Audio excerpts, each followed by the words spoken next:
Jamtaba. Yeah, that's better. Need to have a look at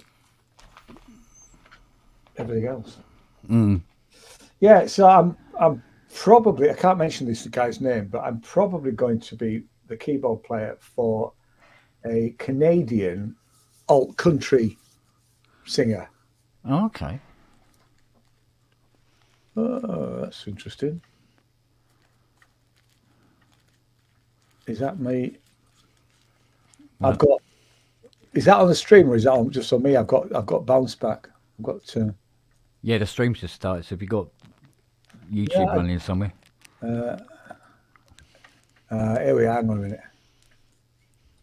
That's it. Sorted. you're right.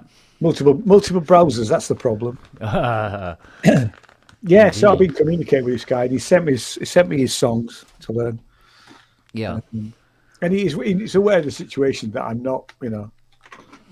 I'm not anywhere near Bristol at the moment, and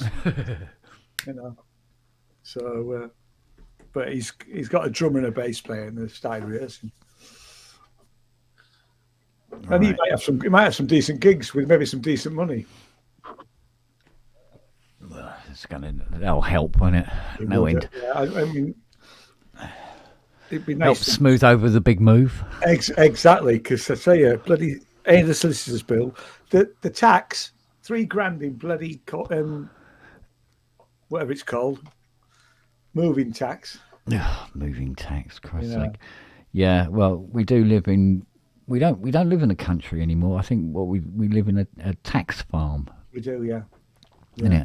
I've just actually, I was going to say I just paid my VAT, except I haven't paid my VAT because I had to have the work done on the studio, which was part of the business at Pocklington, and that cost £1,500. I've actually got a tax rebate, a VAT rebate of £200 coming, so that was quite nice. Yeah, that's good. Only thing I always worry about the VAT man, because if you keep getting refunds, they've got to come and see you at some point, and yeah, I've had two VAT visits in the first 10 years of business, not the last few years, but yeah, and every time they came, they found something, and no matter what I did to say, oh well, try and come, you can try and go against them, but there's absolutely no point. And I mean, the first time they found, I think it was £300 worth that they said, so I just paid it. And then the second time it was more, it was £800, I think. Well, we were a small business, and that's quite a chunk to take out in one go. Yeah, it is. But my accountant at the time said there's absolutely no point in trying to contest it because, Oh God, no. So if it happens, it happens, Yeah. And there's a little bit of money in put aside if that ever happens. Yeah. Well, Robbie said he was going to be trying to set up the Jamtaba on his machine, and hopefully he's having better luck. So, because I did it with Rancy's show, didn't I? And yeah, I'll be honest with you. I think I used the standalone app. I didn't use it in a browser. Yeah. I'll be honest. I don't know what I did, but it worked. Yeah. I mean, this is the thing. I've had it work as a standalone, but the advantage of using it as an AU in your DAW and putting it into that master app means that you can run it, you can play with everybody else that you're hearing, right? But do it in such a way that what you're playing isn't heard in the stream, and what goes out on the stream is what's coming back from Jamtaba, so everything is in time going out to everybody listening. Because what we're hearing, depending on who's playing, and what we're hearing together in time is maybe 3, maybe 4 or 5 bars before what comes out the other end. So If you do it the standalone, but you're broadcasting it out as well, and that was the you problem. got two sets of music running, off. Yeah, I remember when we did try it, there was issues about. I think we could all hear ourselves, but other people who weren't on exactly the same stream, we had some sort of delay. So it was made, made no sense. Yeah, but I think at one point when I ran it on the computer last time, I was playing along, and the people in the chat could only hear me playing. All right. I believe, but anyway, it was massively out of time with Anybody what else? they were hearing because of what I was hearing back from the app. Hence, putting it in the door. That sounds right. So we could hear us on Ramsey's show, but actually the people in the chat couldn't hear it. They couldn't hear it in time. Yeah, we had the same problem. That was the first time we'd ever used it. So come on, Sexy, what did you find out? That's not very encouraging start, is it? No. I haven't tried streaming with it, but I've got it all working and synchronized with a studio sort of thing. And is this standalone or actually within the door? Both. Both? Yeah. So where did it show up in Logic? It showed up in audio effects as opposed to an instrument. It's not an instrument, it's an audio effect. Yeah. All right. So... Yeah, that's where I thought it would be as well. Yeah. Cubase is going, nope, nothing there. And same with live. It shows up as an audio effect, and you just drop it in on the master out. Yeah. And then, everything you do there kind of goes through. But I haven't tried streaming with it yet. Let's have a look here. Where are we? So if I do, let's choose one of those, and create. Where's the keyboard on that? Master stereo out, audio effects. Audio units, JTBA, Jamtaba, stereo, and then then it appears in it's here. I can see various servers, and then just guess you go in and you sync the metronome. And I believe there's a bit of software called Chord that allows you to set up your own was it Jim Jam server or something, so you can actually start your own room. Oh, you can do that within here. But I think you can do that within this anyway. Yeah, Ninjam. You go to Ninjam and host a private server in your machine. Yeah, because I don't know how I did it, but I made the room on Ranch's show. But I have no idea how I did it. I just did it while we were messing around with it.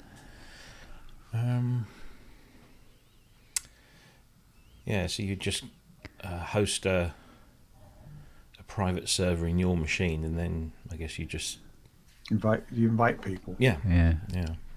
Well, we'll have to wait until the star of the show turns up anyway. And then you see all the comments on Justin. Oh yeah, no, Justin's a fantastic player, and stole the show and everything like that. Okay, good, because even when I was in bands, what I used to love to do is I'd provide background. Yeah, I do background. You're the looks. I don't do lead. It's for somebody else to mess around with. I used to be good at dancing in drumming bands.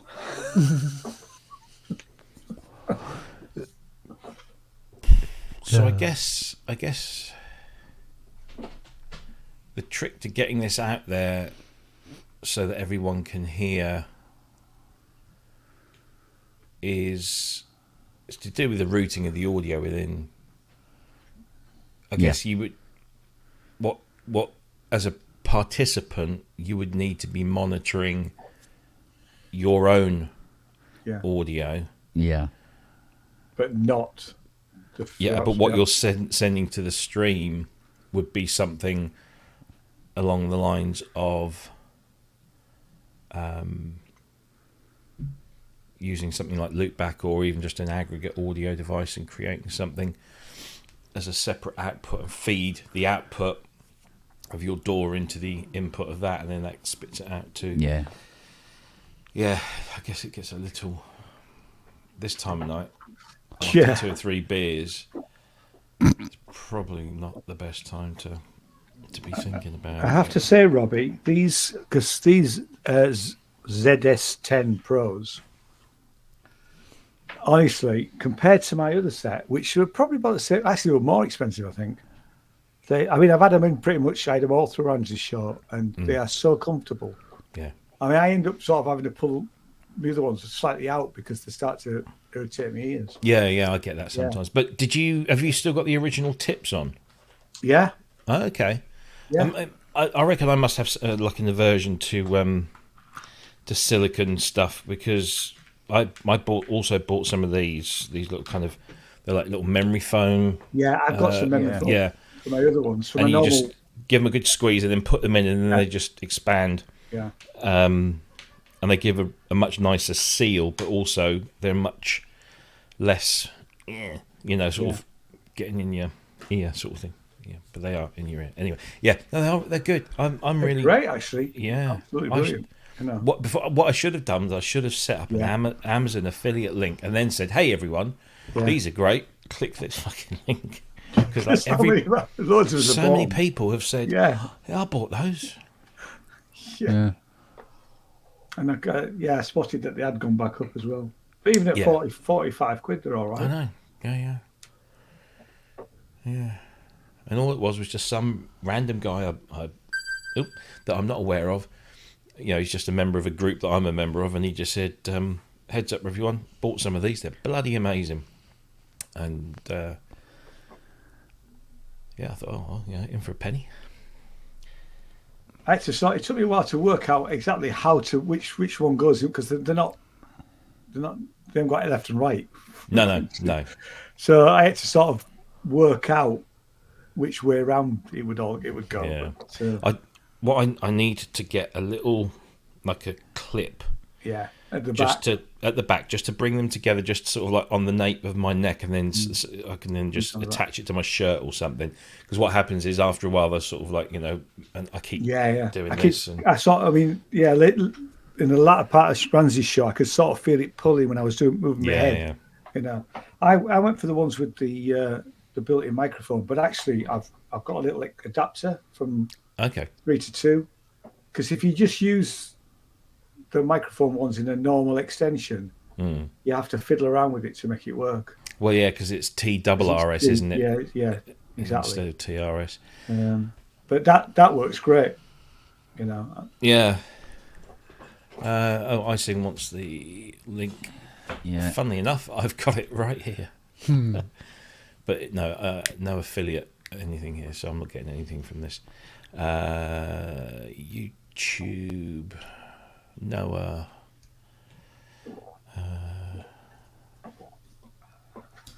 There you go.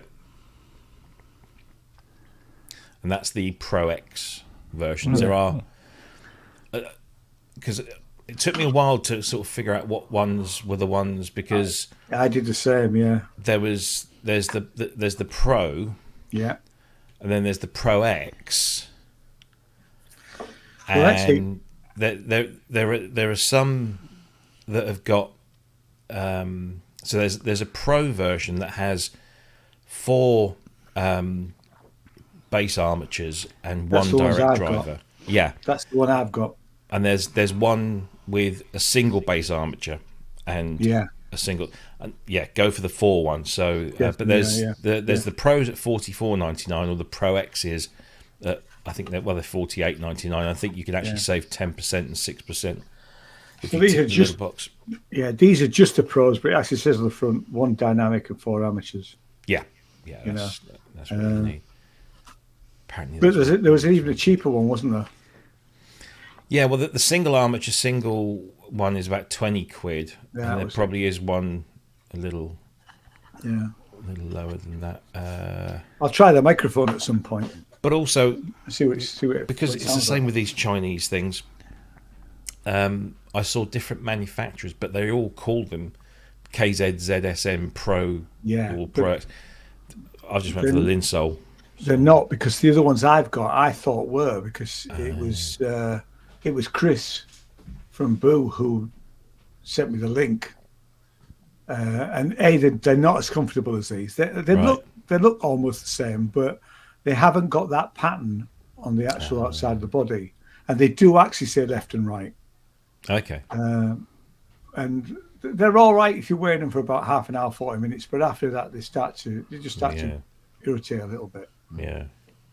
Like I said, I had them on for 3 hours this afternoon. Well, fine.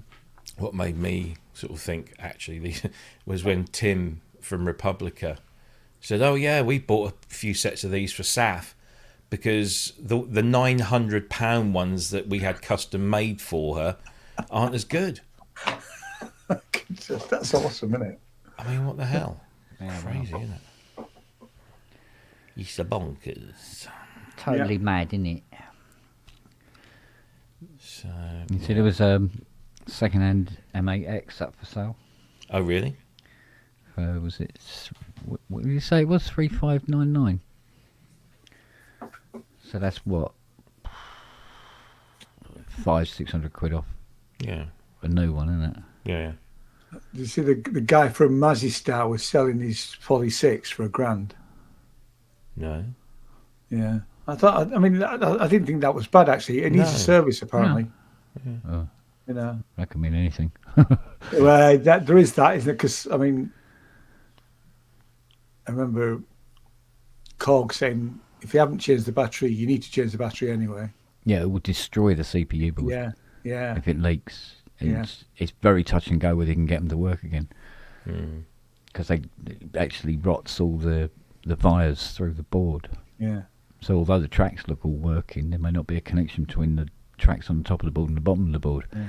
It's a nightmare, mate. I think he said something about some of the keys weren't as responsive. Well, I had that with my DW 8000. Yeah. And I mean, you might know what that issue is, but yeah, it's just dirt and shit builds up around. Yeah, graphite I didn't know it was how serious it was. I sold it as seen. I explained. I said that was an issue, and for the last year or so, I just use it. I'd put another keyboard with it and use it as a. Yeah, it's funny enough. It's one of Fiona's favourite jobs. Fixing. Is it really? Yeah, she loves doing that. That and rebushing Pratt Reed keyboards. Sit there quite happily all day doing them. She loves them. She loves doing mini mode keyboards as well, and then straightening all the keys out and get them all level afterwards. Really? Yeah. So, which is great because although it's straightforward work, there's some skills involved, but it's not very hard to pick up. Somebody shows you how to do it. But I could be getting on with more important things like trying to diagnose why it keeps bursting into flames every time you plug it in. Well, she gets on with that. And then when I'm done, then keyboard's done. In it goes. Boom, boom, boom, bolt it all up. Brilliant. Yeah, so that's always good. I'm glad she's into that side of it as well. So, the other favourite of hers is getting rid of the red glue on JD800s. Oh, yeah. And that she is fucking welcome to, I tell you. That's a horrible sticky job. Because I asked my mate when I went on to my mate's studio the other day, I said, "Do you know Kent Spong?" You went, "I know the name." I don't think he's ever sent anything to you. By his own admission, he's not a keyboard player. He calls himself a sound engineer more than anything else. You're right. Yes, well, I don't think I'd call myself either of those. To be honest. Oh, I don't know. You've got some chops for the keyboards, man. I'd say so. Yeah, I don't think I can do chords. I think that's better. Well, it's funny. Find you some chords. You know what I mean? I don't consider myself to be a great keyboard player, but in fact, if anything, I've got a bit of a lazy left hand. You know? So I can't do stride piano and any of that sort of business. In fact, I need to tell this guy that, if you want stride piano, I'm not your man. Can't do any of that sort of, Jules Holland boogie woogie bollocks. Yeah, well. But this guy was quite interested in the fact that I played an instrument. He said, we'll do loads of stuff with that. I think he'll have me doing sort of, I don't know, slide guitar or something. Yeah. Now, I think when it comes to, raw talent, I mean, you got people like Martin Abbey, for instance, who seems to be able to play just about anything you shout at him and then play it well. Yeah. Ollie, I mean, Christ almighty, how many instruments can that bloody bloke play? Yeah. Some people are like that. My dad was a guitarist, and he'd never had a piano lesson in his life, but he could sit at a piano and play really well. Yeah. But never had a lesson. Yeah. Really. And some people could just sit down and pick it up. Well, there's some people that say, isn't it, that if you have piano lessons, it can actually stop you from becoming a good player at the same time, because it leads you down a certain road. And it does. You learn a certain discipline you don't explore. It's funny, when I was about 18, because I started playing keyboards about 14, 15, and 18, 19, I actually went to have a piano lesson. I thought I need to learn, because at that point I couldn't read music. Yeah. So I'm pretty much self-taught, and I went to this piano teacher, and she was lovely actually. She said, but if we go back to basics again, you'll have to unlearn what you've already learned, and actually you're playing quite well. Yes, I've got picked up some bad habits in those first few years. Yeah. So no, I never really had a proper piano lesson.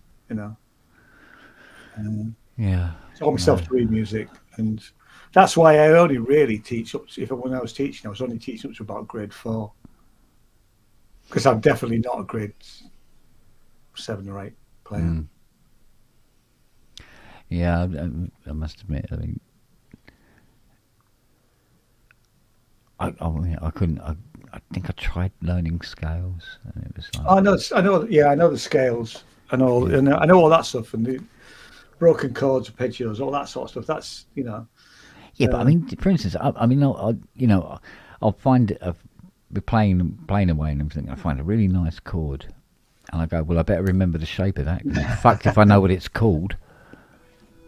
You know what I mean? Yeah. Yeah, I was messing around on Hydra earlier, and I found that what do they call it? Soundtracks from the D50 is on here. It's a really good copy of it. The original is still. Oh, the original, yeah. Well, you can't knock the original because hence the name. Is that only on the deluxe then, or will it be on? Yeah, I don't know if it's on the 49. Cause I did notice that there was a lot of presets that were on the 49 and not on this, and vice versa. Yeah. No, I just updated. Roland brought out Galaxius, which was their kind of. You can layer any Roland Cloud plugin up to 4 layers, and then do lots of stuff with it. And it came out and it said currently at launch it's just going to be a standalone, so you can't use it in your DAW. But very soon we'll bring out a plugin version. They brought out a plugin version today, VST only. Yeah. So you can't use it in Logic. Yeah. Which is a pain in the ass. Well, the one thing I've learned in the last few weeks is, and it's funny enough, it was Synchrotron that taught me this, is you can run a chord with movement in it for like 2 hours, and it's perfectly okay. Just sit there and listen to it. You know what I mean? Yeah. In fact, like this morning, when he was doing his show this morning, and I'm listening to it, and he's playing away, and then he starts playing the guitar, right? And we've got to find out what reverb he's using. It's really nice reverb. Anyway, so I got Siri laying across here. I got Nelly in front of me with her head tucked under my chin, under my neck here, snoring, little moo. And and then Noah is sort of like wedged, sort of like between my legs, with just his head sticking out between my knees, and he's there like that. And I'm listening to this music, and I've got the iPad on the coffee table. I'm laying on the settee like this, and it was lovely. It's lovely. It's so relaxing. I was going to say, what's your reverb, Andy? But Lexicon MPX 500. Oh, okay. It certainly had a Lexicon vibe to it. I must admit, Lexicon's got lovely algorithms of their reverbs. Yeah, I always liked the Lexicon. Yeah, lovely and warm. So yeah, and it was just nice. But the thing is, I only just got up. I lay down on the settee with my coffee and everything. I went,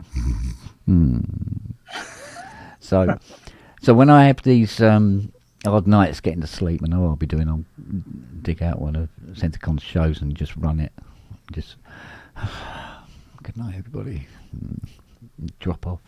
Well, I tell you, I mean, I'm sure Andy won't mind me saying, but I bought his albums on Bandcamp, and they're absolutely brilliant.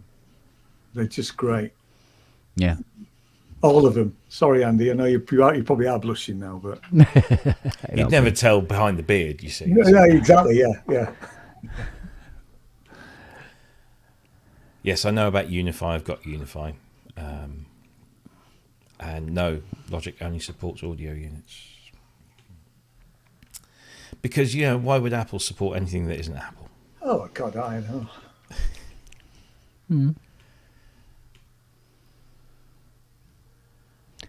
Mind you, I think I read somewhere that Cubase doesn't.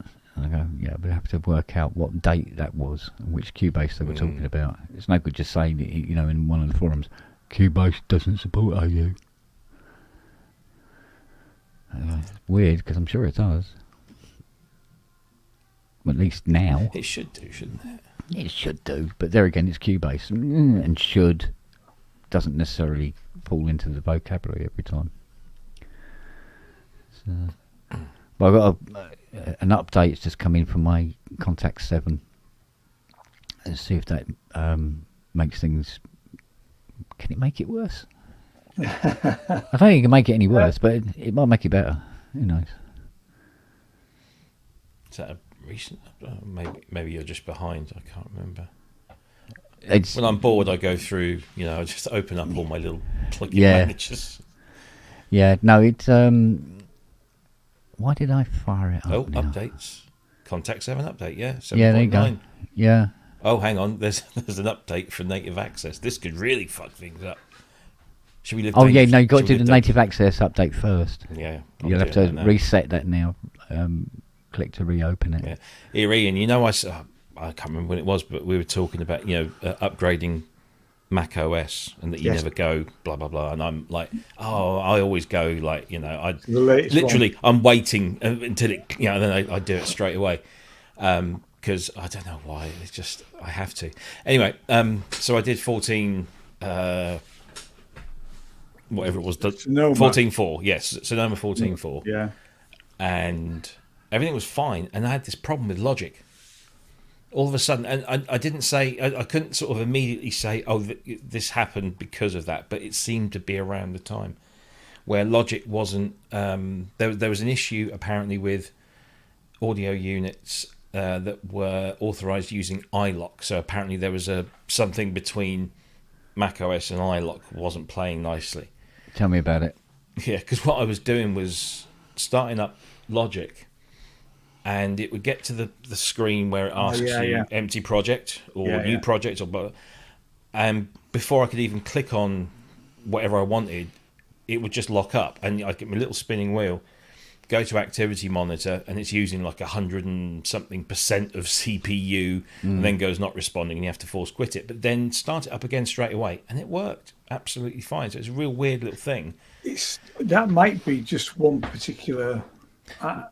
No, it wasn't. Oh, it wasn't. No, because I was trying to figure this out, and I thought, well, is it that issue with 14.4? And eventually, I think it was last Saturday, it was last Saturday night, I think, because you didn't do a pub last Saturday. It was when you weren't doing the pub.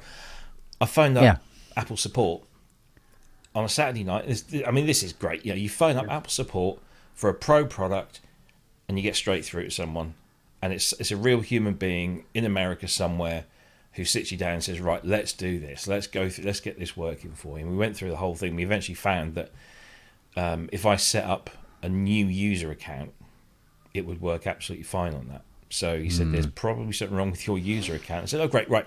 How do we fix that? He said, set up a new user account and then move everything over. Oh, for fuck's sake. But then, a few days later, they released this update, 14.4.1, and it's all fine again. Yeah, so there's a patch. Yeah. So it was something to do with that.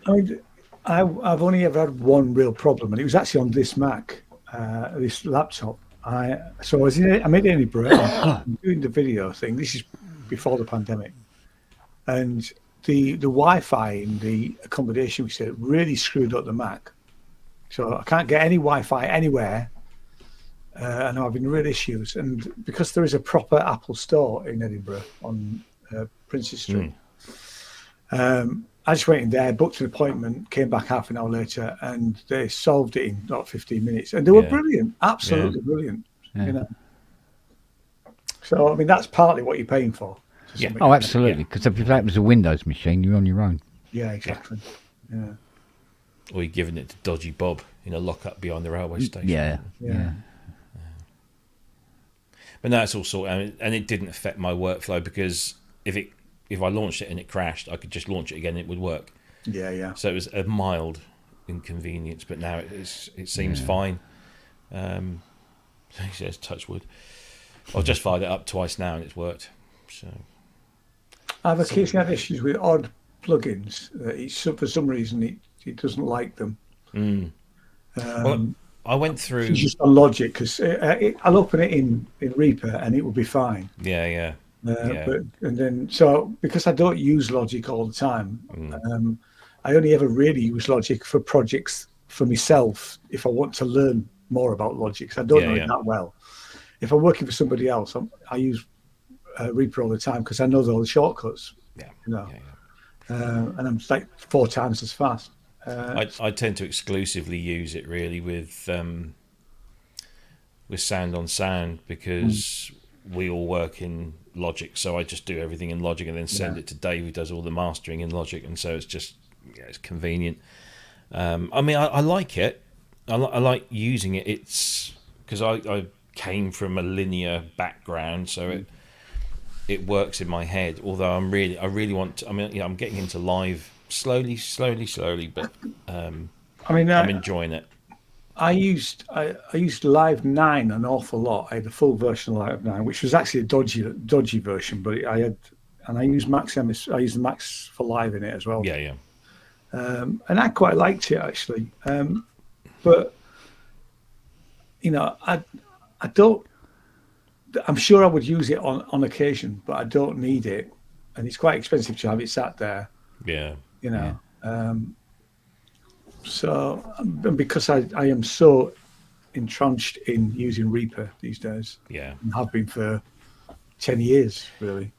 And it's like that with me. If I have a flash of inspiration, which isn't very often, don't get much flashes of anything these days.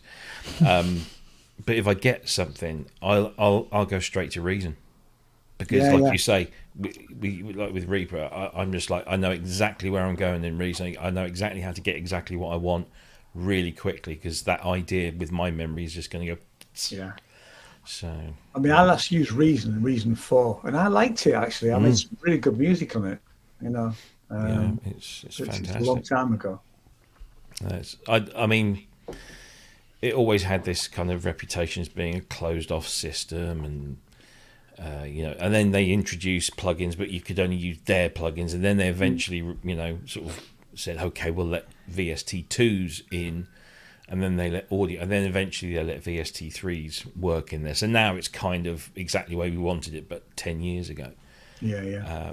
But the same thing. It's that workflow that for me just absolutely made sense to me in my head, and when it came to getting what was going on up here into something that I could then, that was malleable, and I could I could work with. So yeah. Well, I was the same about going to a Mac when I started to hear more often. Oh yes, it works on Mac as well.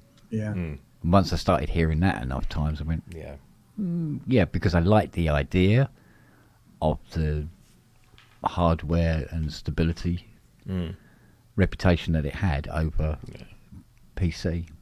Well, I mean, you could get around that if like the last 3 machines that I've had, I didn't build.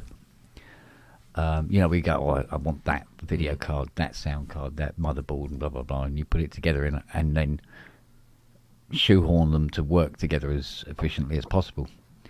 But the last 3 machines have been from Scan, the 3XS systems, which have been absolutely fine and faultless. You get issues, but it's a computer. You get issues, but I didn't think I was going to get as many weird shit going on with the Mac that I have seen so far, where things work one day, don't work the next, then work again 2 days later, and it's like, I don't know what it's about. I'm starting to think that you've got a slightly dodgy Mac. I think it's very localized. That was my diplomatic term. It's a very localized issue. Well, I mean, there's things that it has done that had no logic in it at all. No. At all. Plugging that hub in and it went, nah. And then you turn the computer on the next morning, it goes, yeah. Nothing changed, Hello. Nothing moved. Yeah. Nice T-shirt. I mean, I sometimes, because this laptop's quite old Nice now, tits. it's 2015, I sometimes have issues with like one of the USB sockets. It's got 2, one at either side. Nice. And one of them won't be working properly, but you plug the next thing in, it will work fine. Yeah. I get bits of that. In fact, I tell you what, because it's got the old sort of, it's not a USB socket, it's the Apple type socket. It's the sort of squarish one, can't remember what it's called. It's got 2 of them because it's a 2015 job. Okay. Yeah. Oh, Lightning. Lightning. It's the old, Lightning. It's the old style Lightning, and it's got 2 of them. And Josh's computer downstairs has got an adapter so I can watch Apple TV and Netflix. Yeah. And one of them clearly doesn't like it at all. Won't work. I mean, it was just, having all sorts of problems with trying to watch the TV the other night. Plug it into the other socket. Happy days.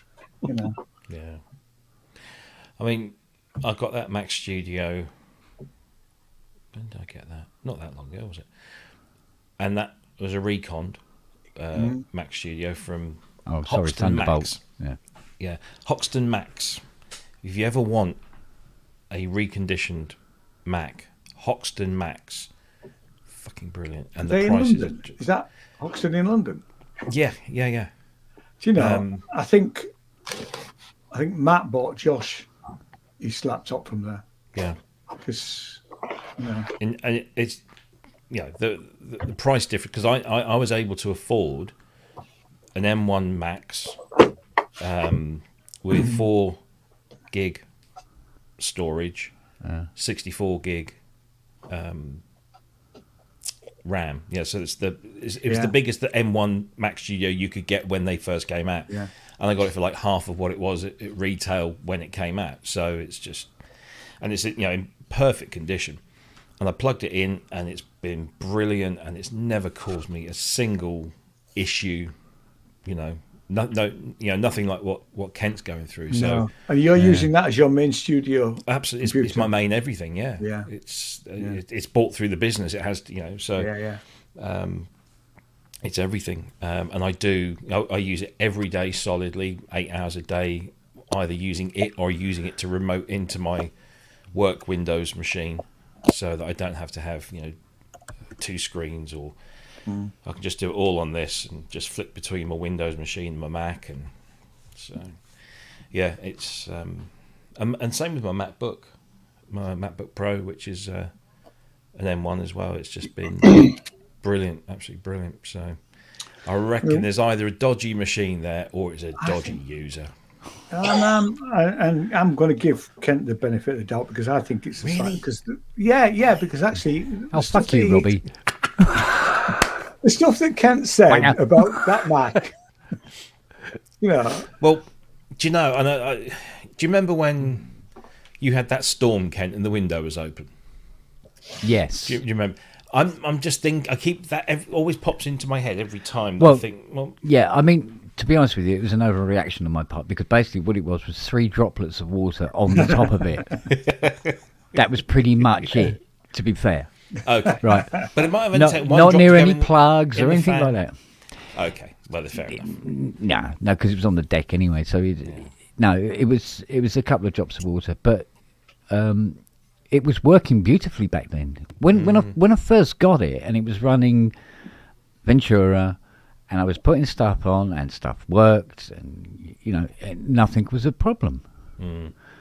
And then I think there was some sort of update or something. There was something going on anyway, and then there was lots of issues with the Focusrite doing certain things. But I think it might have been because I was trying to do a lot of things that it wasn't really set up to do or set up correctly to do. Is it M1 or M2, Ken? M1. Because I know that because I've got a Focusrite, whatever it is, Scarlet, right? And for quite a while, they were having issues with some of the Focusrite. Yeah, well, this is it because there was a firmware. I loaded a firmware onto it, and reinstalled the control panel for it, and suddenly everything was fine. I stopped having issues with it. So I don't know.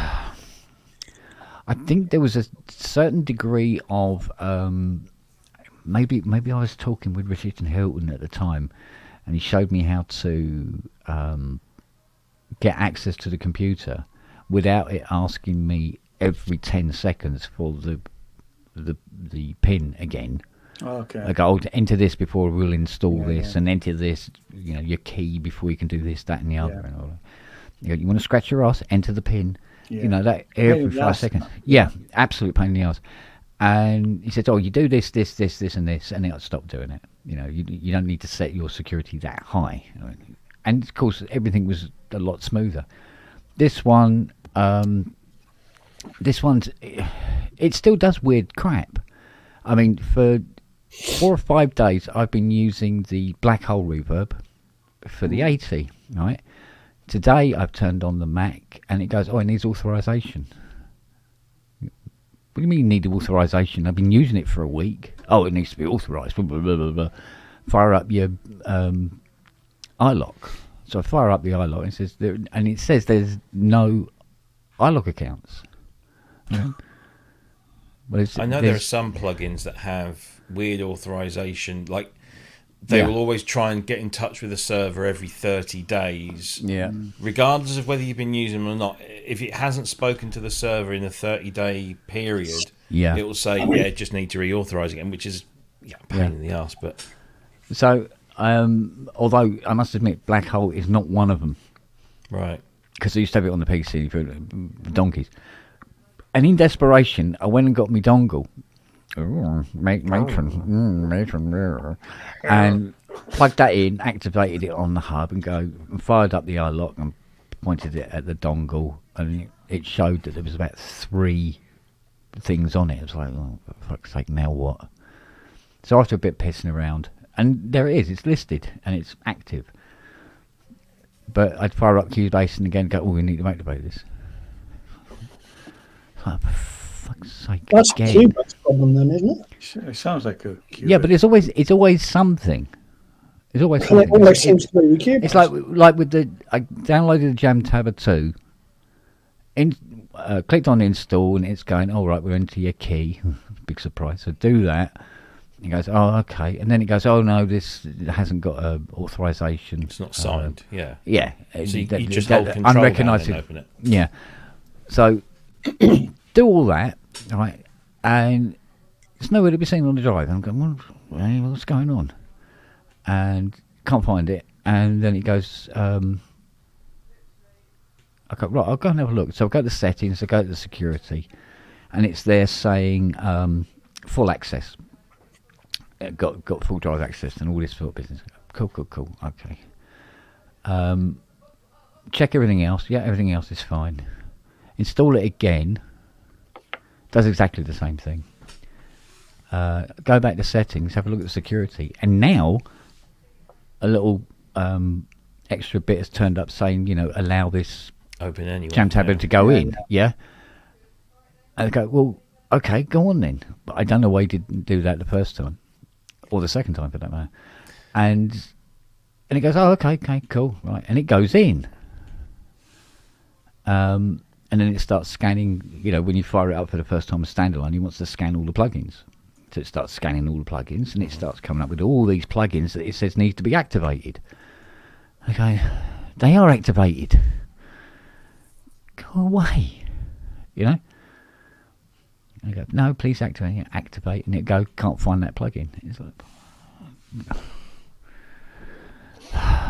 give up. I just give up. The one thing with the whole gatekeeping thing with Mac, and having notarized apps, you don't have to. The apps don't have to be notarized. You just have to agree that you're happy to install something that hasn't been checked to be stable and secure. So that like with Jamtaba, I installed it for the first time today, so I just downloaded it and didn't think, oh yeah, here's an application that was last updated in 2015 or something, so it's not going to be a notarized app. I didn't think about it, and I just double click on it and it says you're not allowed to install, we're not going to install this because it's not signed. So you just press close and then you hold the control key down and then you click it and it will open and say, are you sure you want to do this? Yeah, you can do it by right clicking as well. Yeah, right click and then open from there. And then it just opens up and it installs. Yeah. However, like you say, when you then do a plugin scan, or when you launch your door that then automatically does a scan for any updated plugins, it finds it and says, oh, can't open this, it's not a sign. Because all you've done is you've authorized the installer, but you haven't authorized the plugin. So that's when you get two options. You get an option to cancel or something else, or go to where the plugin is kept. So what you then do is you just open up system settings and go to privacy and security, and then when you hit cancel, you get that little extra bit that pops up in there and says, we tried to install this, and it gives you the option. You just say, yep, open anyway, and then just do a rescan, and there it is, and it's all sorted. Well, it is and it isn't, but there's a good reason for it. Oh, what? Oh, what's he saying? You are distorting, but you are incredibly quiet. Is your 48 volt on, mate? It's only because I've forgotten before now. There's somebody asked that yesterday, I think. That sounds like you're talking down a 1950s telephone. Yeah. From half a mile away. Please hold, caller. What he thinks he's doing. Yes. You see, now he's got a beard to stroke while he thinks about things. Yeah, I want one of them. Yeah, they're going, let me consider this. Chinny stroke. But he's also got a bit of a Mohican going on. Yeah, I know. So I'll be honest with you, Kent, we couldn't rock that. How's that? Andy can. Oh, hello. Well, he's going for a different mic, but yeah, I have got a real problem at the moment. You're talking about your plugins.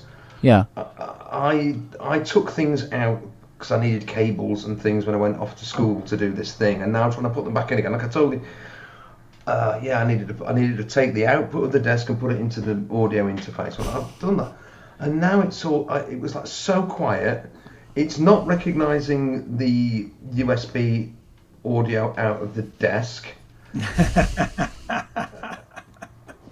So now I'm resorting to just the audio cam on this, which will sound like I'm talking in a box, basically. But hey, if we can hear you. Yes, we can hear you, Bunty. Yeah, it was quiet last night. I noticed when I had a quick listen back, it was a bit.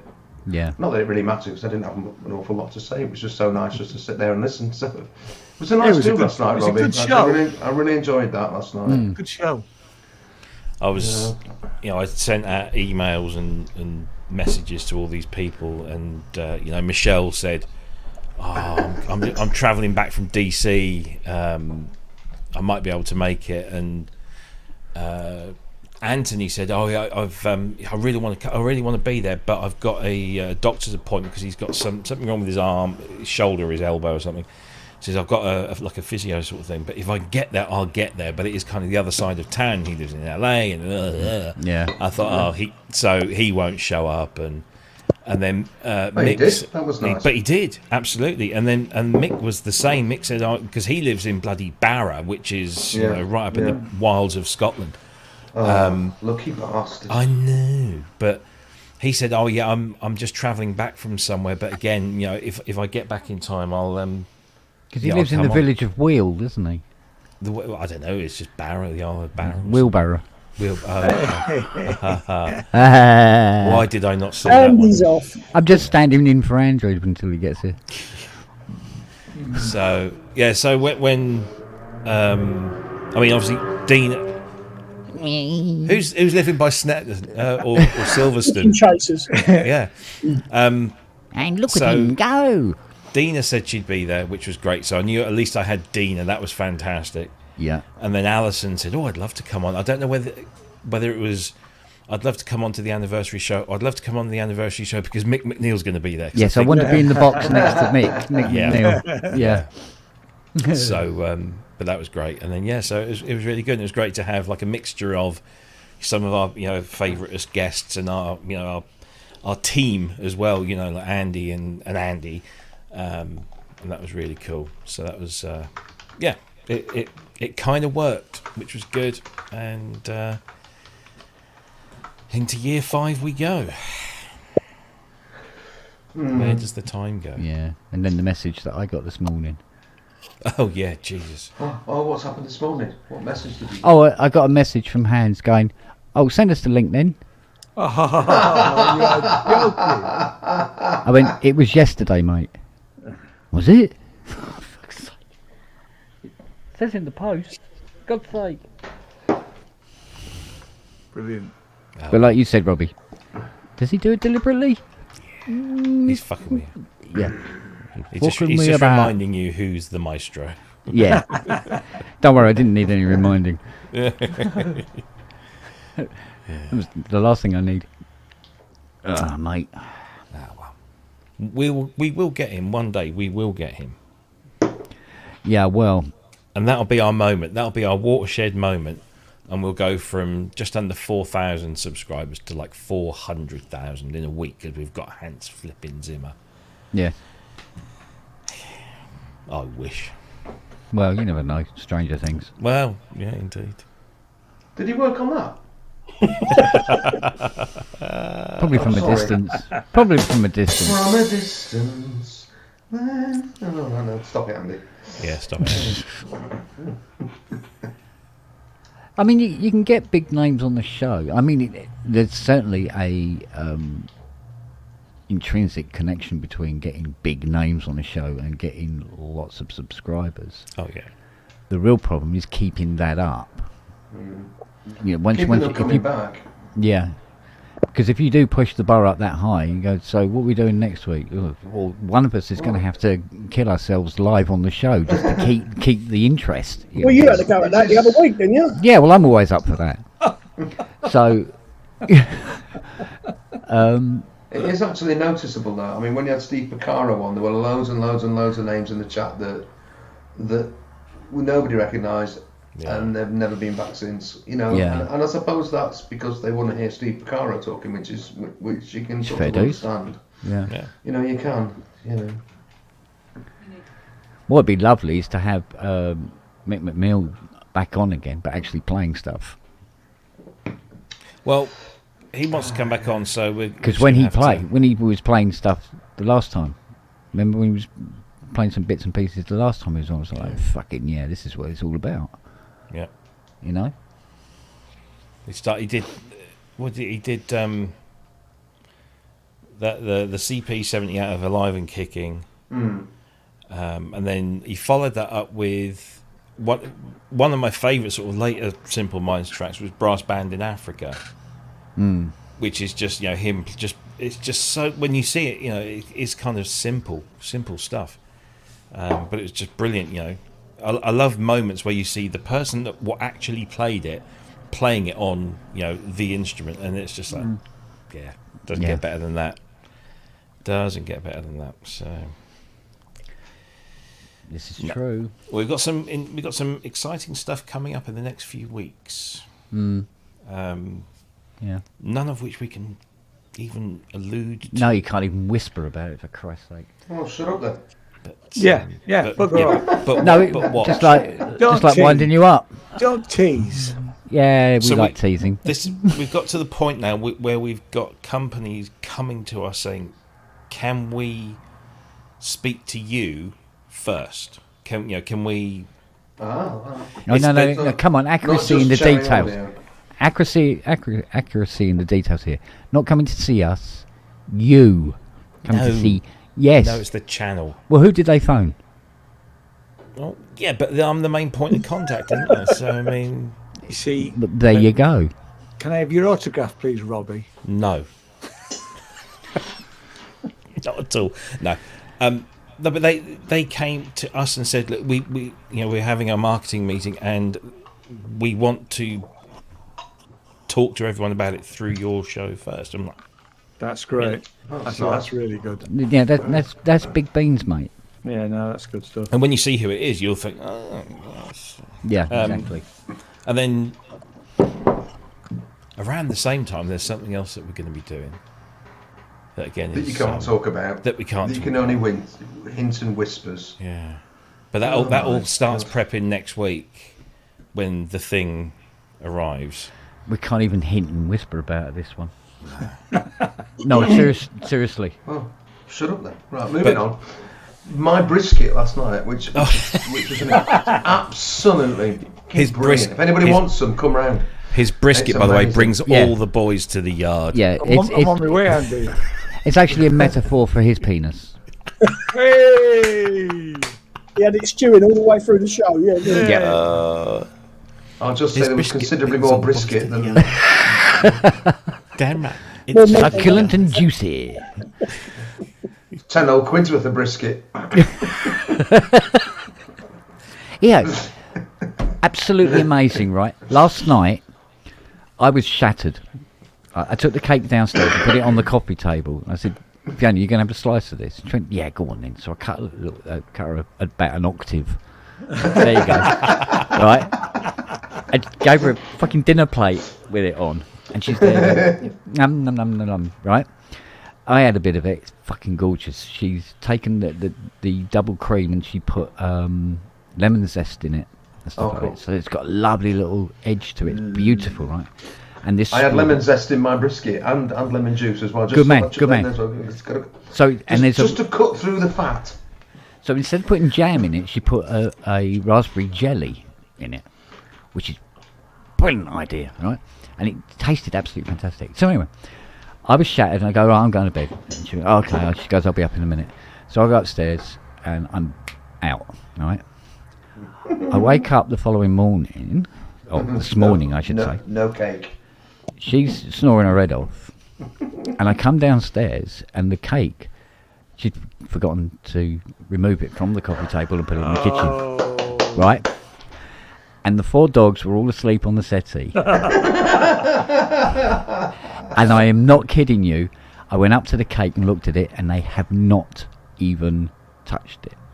Oh, wow. No. Wow. Straight up. That's the lemon zest. It doesn't agree with them. Oh, mate. I cut off a slice and said, like, you lot, would you like a little piece of cake? And all their tails going like mad.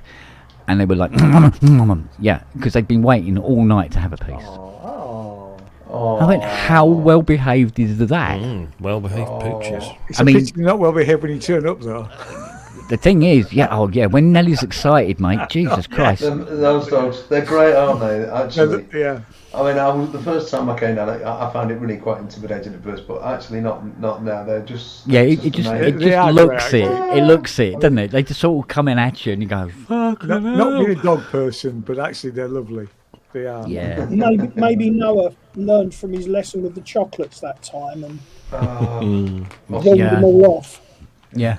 Well, the funny thing is, how is little Noah, by the way? Is he recovered from his Yeah, he's doing brilliantly. The vet said that he might even be coming off his painkillers. He might only have to have them every 2 months instead of every month. Fucking hell, He's nice doing one. really well. He's doing really well. Oh, good, So, because he's cute as a button, I think. He is. He's a little sweetheart, that one. I nearly flattened him because he sat behind me. Yeah. Yeah. Oh, he does that all the time. I think he thinks it's funny. Yeah, yeah. Yeah. He sort of was, but I was slightly concerned. He just sat next to me looking at me as if to say, what the fuck are you doing on my sofa? Yeah. It's like when I was telling Robbie about.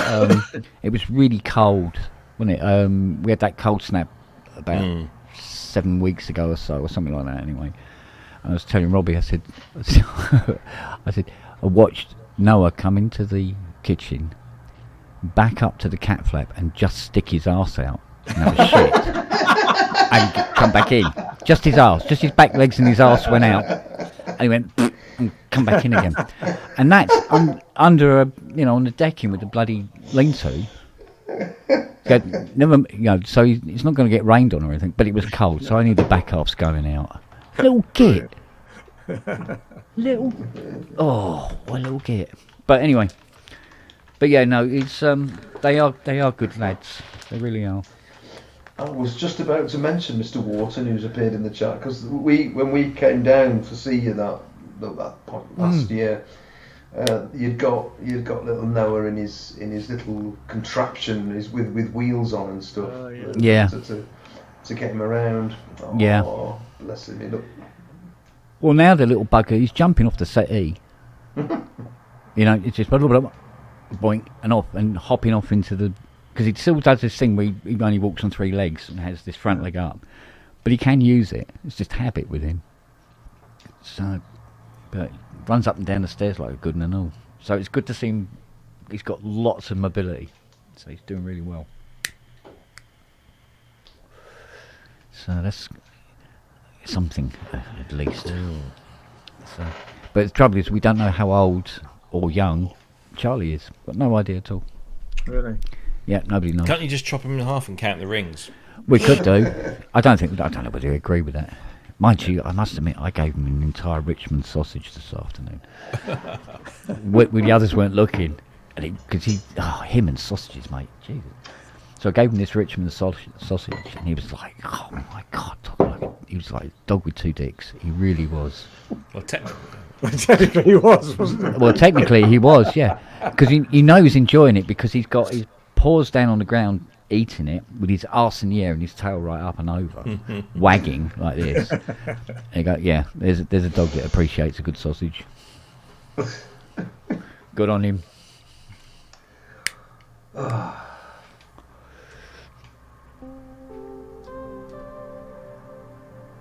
No. Kent, darling, can I set you a challenge to sound like Frontline Assembly rather than Vangelis? Okay. What do they sound like? You'll have to go away and listen now, won't you? Frontline Assembly. I've never heard of them. Who are they? You've never heard of Frontline Assembly? No. No, Ian, man. I know, Andy. I know I disappoint you every time we speak. Right, well, go away and check out Frontline Assembly. Yeah, we'll do. Check out Tactical Neural Implant. Oh, okay. Okay. Sounds painful, but.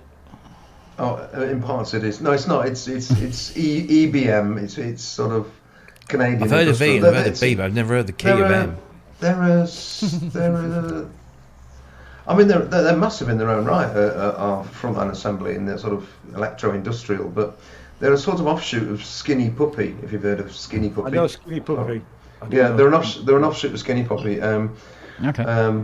Bill Laban and Reese Fulber, or Bill. Yeah, that's right. And they've done all sorts of other stuff as well. So, which is the best album to listen to? I'd go with Tactical Neural Implant and Millennium. Can't find Tactical. We've got Mechanical Soul. Wake Up the Coma. They're later. Warmick. Echoes. Tactical Neural Implant is 1992. and Millennium is 94. Maybe they're not all streaming then. Possibly not. No. The Blades are the Blades are a great track. Millennium's here. Yeah, Vigilante off Millennium's great. That's actually really guitar-y, actually, to be honest. But right, well, yeah, and he does say you need to be in the right mood. It's true.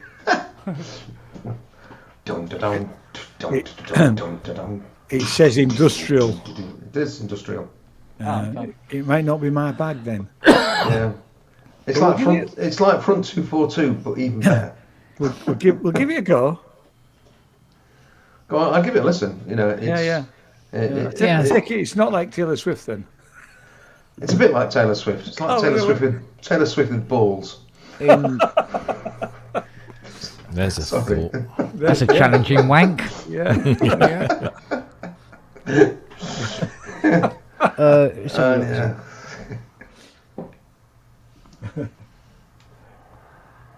Right, let's see what our new contact is like.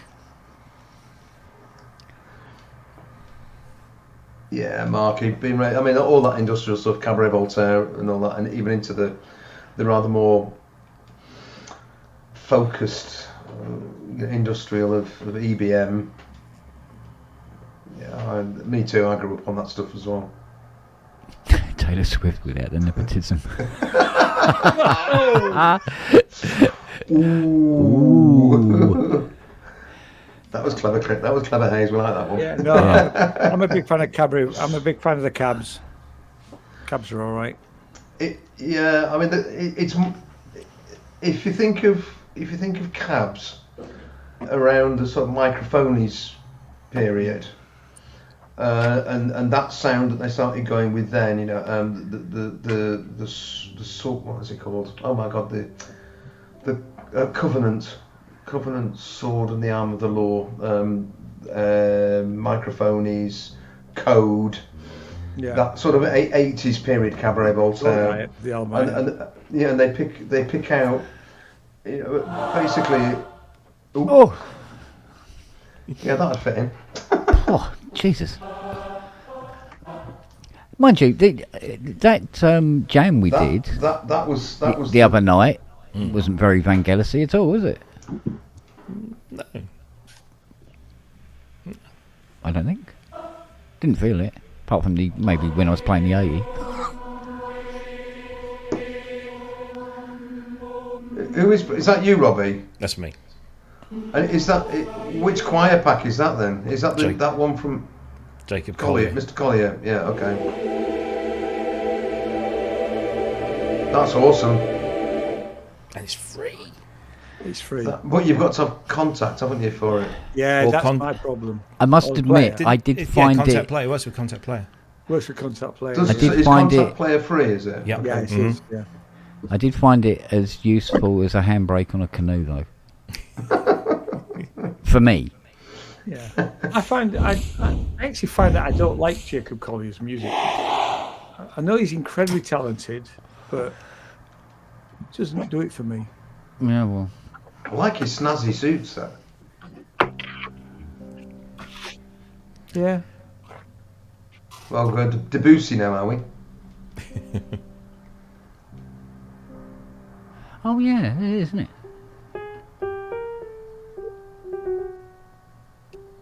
No, that's not Debussy. What's that then? Oh, no, it's Eric Satie. Eric Satie. Yeah. Yeah, it's a Chef Nossier number 3. Yeah.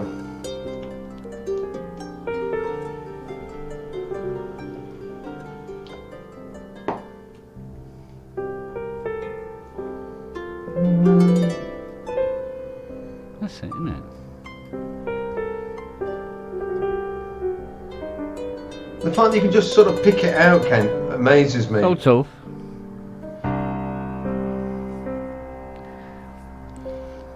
Oh, I'm going to give you a round of applause just for being able to pick out the essence of it. Yeah. Do you know, there was a great morning the other day on Radio 6 when they played West End Girls, which is always cool. and New Gold Dream. And before that, they'd played Debussy, Clair de Lune. Oh yeah. It was like, what was going on? It was fabulous. It's really cool. Which show was that then? I may be muddling my days up. The guy in the morning played Debussy as a piano, as a piano track for Piano Day. Right. And then I think it was whoever comes after him. What's she called? Oh dear. Come on, the Geordie gal. Lauren Byrne. Yeah, La. That's it. And she played West End Girls and New Gold Dream. She has a tendency every now and again to stick but M-beat with General Levy. Incredible. Yeah. She think Brilliant. I do like that stuff. Yeah, General Levy's coming to Frome. Really? Sold out of yeah. Does he still do that? Don't know. I can't have Brilliant. There's loads of people on the Frome Facebook saying, "Have anybody got any spare tickets?" Because Jungle is massive. yeah, I was not quite my thing, but I always loved a bit of drum and bass or jungle. I don't know what it is about funny, it. It's isn't just it? Yeah, it never spoke to me at all. rapid. No. I think if you listen to the drums, I mean, if you want to get a shortcut to do a bit of drum and bass, just take a nice jazzy drum loop that's at 65, 70 BPM and triple it. Yeah. Okay. And there you go. Yeah. There's your drum and bass. There's a concert coming up at the Royal Festival Hall, I think, middle of next month, which is Surgeon's Girl. Have you ever seen Surgeon's Girl? No. She's good. But she's there with conductors Hazelwood and I can't remember which orchestra it is. And it sounded like a really interesting electronic classical crossover concert. So I bought tickets for that. It's only 20 quid. Ticket. That's all right. Yeah. I missed that, Ian. Sorry, I was getting myself a beer. What are you going to say? There's a concert at the Royal Festival Hall middle of next month. Manchester. Surgeon's Girl. Surgeon's Girl. Surgeon's Girl, right. Yeah, okay. And Charles Hazelwood is the conductor, and I can't remember which orchestra it is, but I bought 2 tickets because I thought, for 20 quid a pop, it's, Yeah. And Festival Hall is such a great venue anyway. It is, yeah. It is. Is it the Halle for being the Royal Festival Hall? No, it's not. I'll tell you who it is, because I'm now on there. I'm about to become a member, I think, because I'll get my money's worth. I'll be coming backwards and forwards. In fact, the Royal Festival Hall, the South Bank Centre, every fortnight they do a free concert. What? Sorry, what am I thinking of? I'm thinking of the Free Trade Hall, aren't I? I'm thinking of the Free Trade Hall. Sorry. Sorry. Yeah. Yeah, because Halle was Manchester, wasn't it? Yeah, Halle. Yeah, the Halle. That's what I was thinking. But you're in London, not Manchester. I'm in London. Yeah, I mean that. Hi, Hayes. Howdy, how y'all doing? Hiya. No, buddy. I'm trying to figure out how to get chat in one window. There we go. And I can see chat and still see live cameras. Yeah, pop out chat for the win. I'd even try that. I just popped the tab out and moved it over as a window. There's the little three buttons where it says sort of top chat, live chat. The little 3 buttons. You press those, and there's a thing called pop out chat, and it just pops the chat out into its own window. I do that on Twitch, but it usually gets me into trouble. So I thought I'd try something different. I didn't really honestly know that YouTube could do that. So yeah, it does. Yes, it does. Doing it now myself.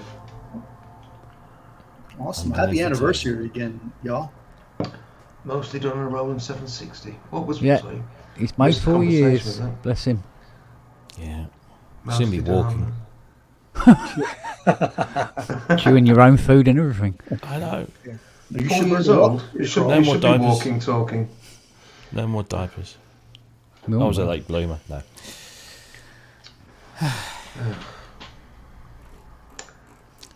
That killed it. It did. Didn't it? Yeah. It's not my birthday. It's my birthday. I don't want to have any more birthdays. I'm done with birthdays. It's birthdays that kill you. Yeah, of course. Simon, thank you. Yeah. No, I was just talking about New Forms by Ronnie Size. Ronnie Size. Oh, yeah. Mostly done on a Roland S760. That's right. Yeah. Which I looked it up because I've still this thing here. That's my W30, and I've always had a thing for it, and it's still here, and it's in beautiful working condition because somebody spent an entire afternoon fixing it. Yeah. I can't remember who it was, but somebody did.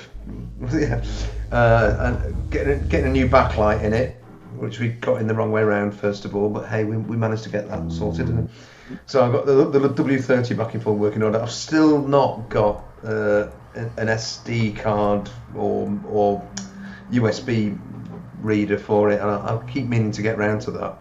But I always sort of lusted after the 760 because it was like the next progression on, wasn't it? So.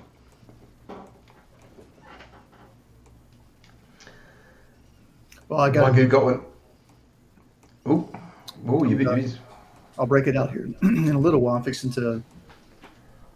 I hate to strike the set. That's what I'm trying to say. I'm fixing to strike the set over here. Probably going to keep the top level of effects though, because I still want to play around with them.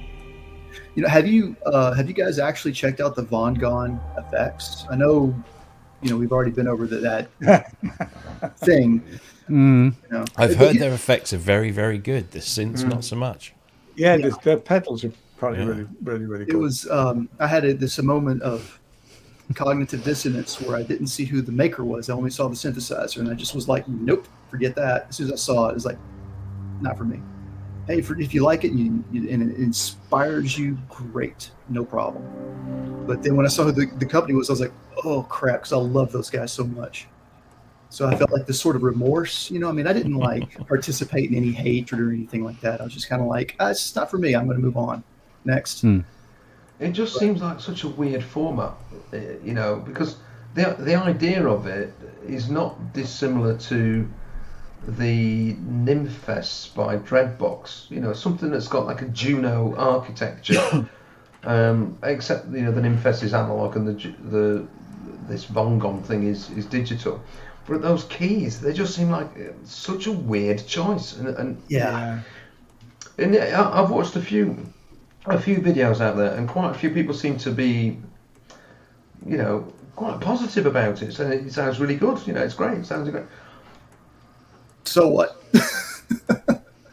Well, if they've been given it, yeah, fair enough. That's it. Where's the trust? Do we actually trust what they're saying? Well, considering there's people out there who think Putin's pretty cool, no. Yeah, well, exactly. I mean, that's just. I watched Sarah Bell Reid's video on it. Yes, so did I. Yeah, and it was a bit cringeworthy, wasn't it? It was really, and it is the problem, isn't it, when they've been gifted this thing, So that's something I wish I'd love to bring to the attention of the community, but to what avail? Nobody's going to listen, right? Maybe y'all listen a little bit, but the concern that I see when I saw, 5 years ago when I got into this, is that folks are not spending enough time with the gear to really get to know it before they give an expert review. Oh, not for giving expert reviews, but guilty for not spending enough time with bits before I buy the next bit. So oh God, and me too. We're all guilty of that. Okay, so there's nothing wrong with giving a total overview and everything, but these synthesizers, they're just a dime a dozen to me. And what makes them unique, apart from their voicings, is their workflow that they offer and little Easter eggs that people have yet to unlock inside of them. And I get it, there's no time to do that. But man, let's see. 10 years from now, I can't wait to see who the real classics are going to be, I guess is what I'm trying to say. Do you think we're able to predict that already? I mean, it was interesting, Ty's comment about the Super Gemini. That's a future classic, full stop. Now, I think that's true of things like the OBX 8. I think that's a future classic, simply because of what it represents even now at this point. Probably the last great synth that Tom Oberheim worked on, the last great synth that Dave Smith worked on. That makes that machine particularly piquant. I'm going to use that word. It's got, regardless of anything else, But there are other things which I think will also be future classics. I think things like the Deep Mind will be a future classic. Others will disagree and shrug their shoulders and go, "Nah," but that's okay because I think it's great. Things, things like the Korg Micro Korg, although there are millions of them everywhere, it's such a brilliant little synth. It is. And is responsible for lots of people getting into synths, and that's an important consideration, and we've said this quite a lot, but we are in a time where we're actually really blessed. Yeah. There was a time when if you wanted to go buy a synth, you had a choice between DW6000, a Juno 106, and half a dozen in a particular price slot, or you went to the next price slot above and you got half a dozen, and now you want to spend 400 quid on a synth, and it's like, oh my god, where do I go with it? I remember that's really cool. Yeah, when I bought my first DW6000 because I couldn't afford the 8000, it was best part of nearly I think it was nearly $1,000, and I bought it ex demo. Yeah, 799. I think I paid 800 quid for it. I went all the way down to Bournemouth to buy it, to pick it up. Oh, it was that in Bournemouth. I've forgotten. Honours, I think. That's right. Yeah. Honours. Yeah. I rang them up, and then made a trip down. So I went all the way down, one end of the country to the other, to buy the synth that I actually wanted. I don't regret buying it. I mean, it was, I've still got one. Perhaps. I know. I saw it. Yeah. Kent refuses to repair it. I don't blame him either. Yeah, I don't blame anybody for not wanting to repair something, but perhaps some were different than I was. But like, I had no access to synthesizers when I was growing up. I mean, I did have a bandmate who had a Korg M1. Oh yeah. That was definitely an exception. This was around 88, 89, so it was still very fresh on the scene. But for the most part, looking back, and again, I was a drummer back then, so things are just much different from my perspective. But just finding keyboard players was impossible for any band that I was in to do. Well, can I ask you, Hayes, whereabouts are you? This would be in Tennessee. Or were you? I'm right now. I'm back where I started in Tennessee. Okay. Nashville area. Because in my head, America is awash with synthesizers. Maybe it is now, and but not even in the 90s. It was there were a few bands that had dedicated synthesizer players, and mostly they used workstations back then. Yeah. The Rhodes, we had one guy who was this most incredible Rhodes player, and his Rhodes was like broken out of tune, and he would just transpose whenever he needed to. Oh, I just changed the key. That's no big deal. Awesome. You're hired. Write some songs for us, please. Oh. Yeah. But the 90s was mostly influenced here by grunge, which I welcomed because I was so tired of the heavy metal scene at that point. I feel like the from 90 to 95 was the golden era for that scene here, and then after that it was just it was still good, but it was, you started to see all the imposters were coming along. Yeah, I mean 95. That was big techno and rave here, and I was so into all of that, as well as the industrial stuff mentioned earlier. That was I was already into that, and then when house and techno came on, particularly techno to me seemed like an even further refinement of industrial hard electronics, hard beats, hard pounding bass lines, and I was hooked. That was me. I like found me focus, and then it all went fluffy with the orb. That's when I started getting interested. When it went fluffy. When it went fluffy. Yeah. The orb definitely. I was a huge Orb fan, definitely, all through the 90s. I was kind of really more into me too. Yeah, definitely.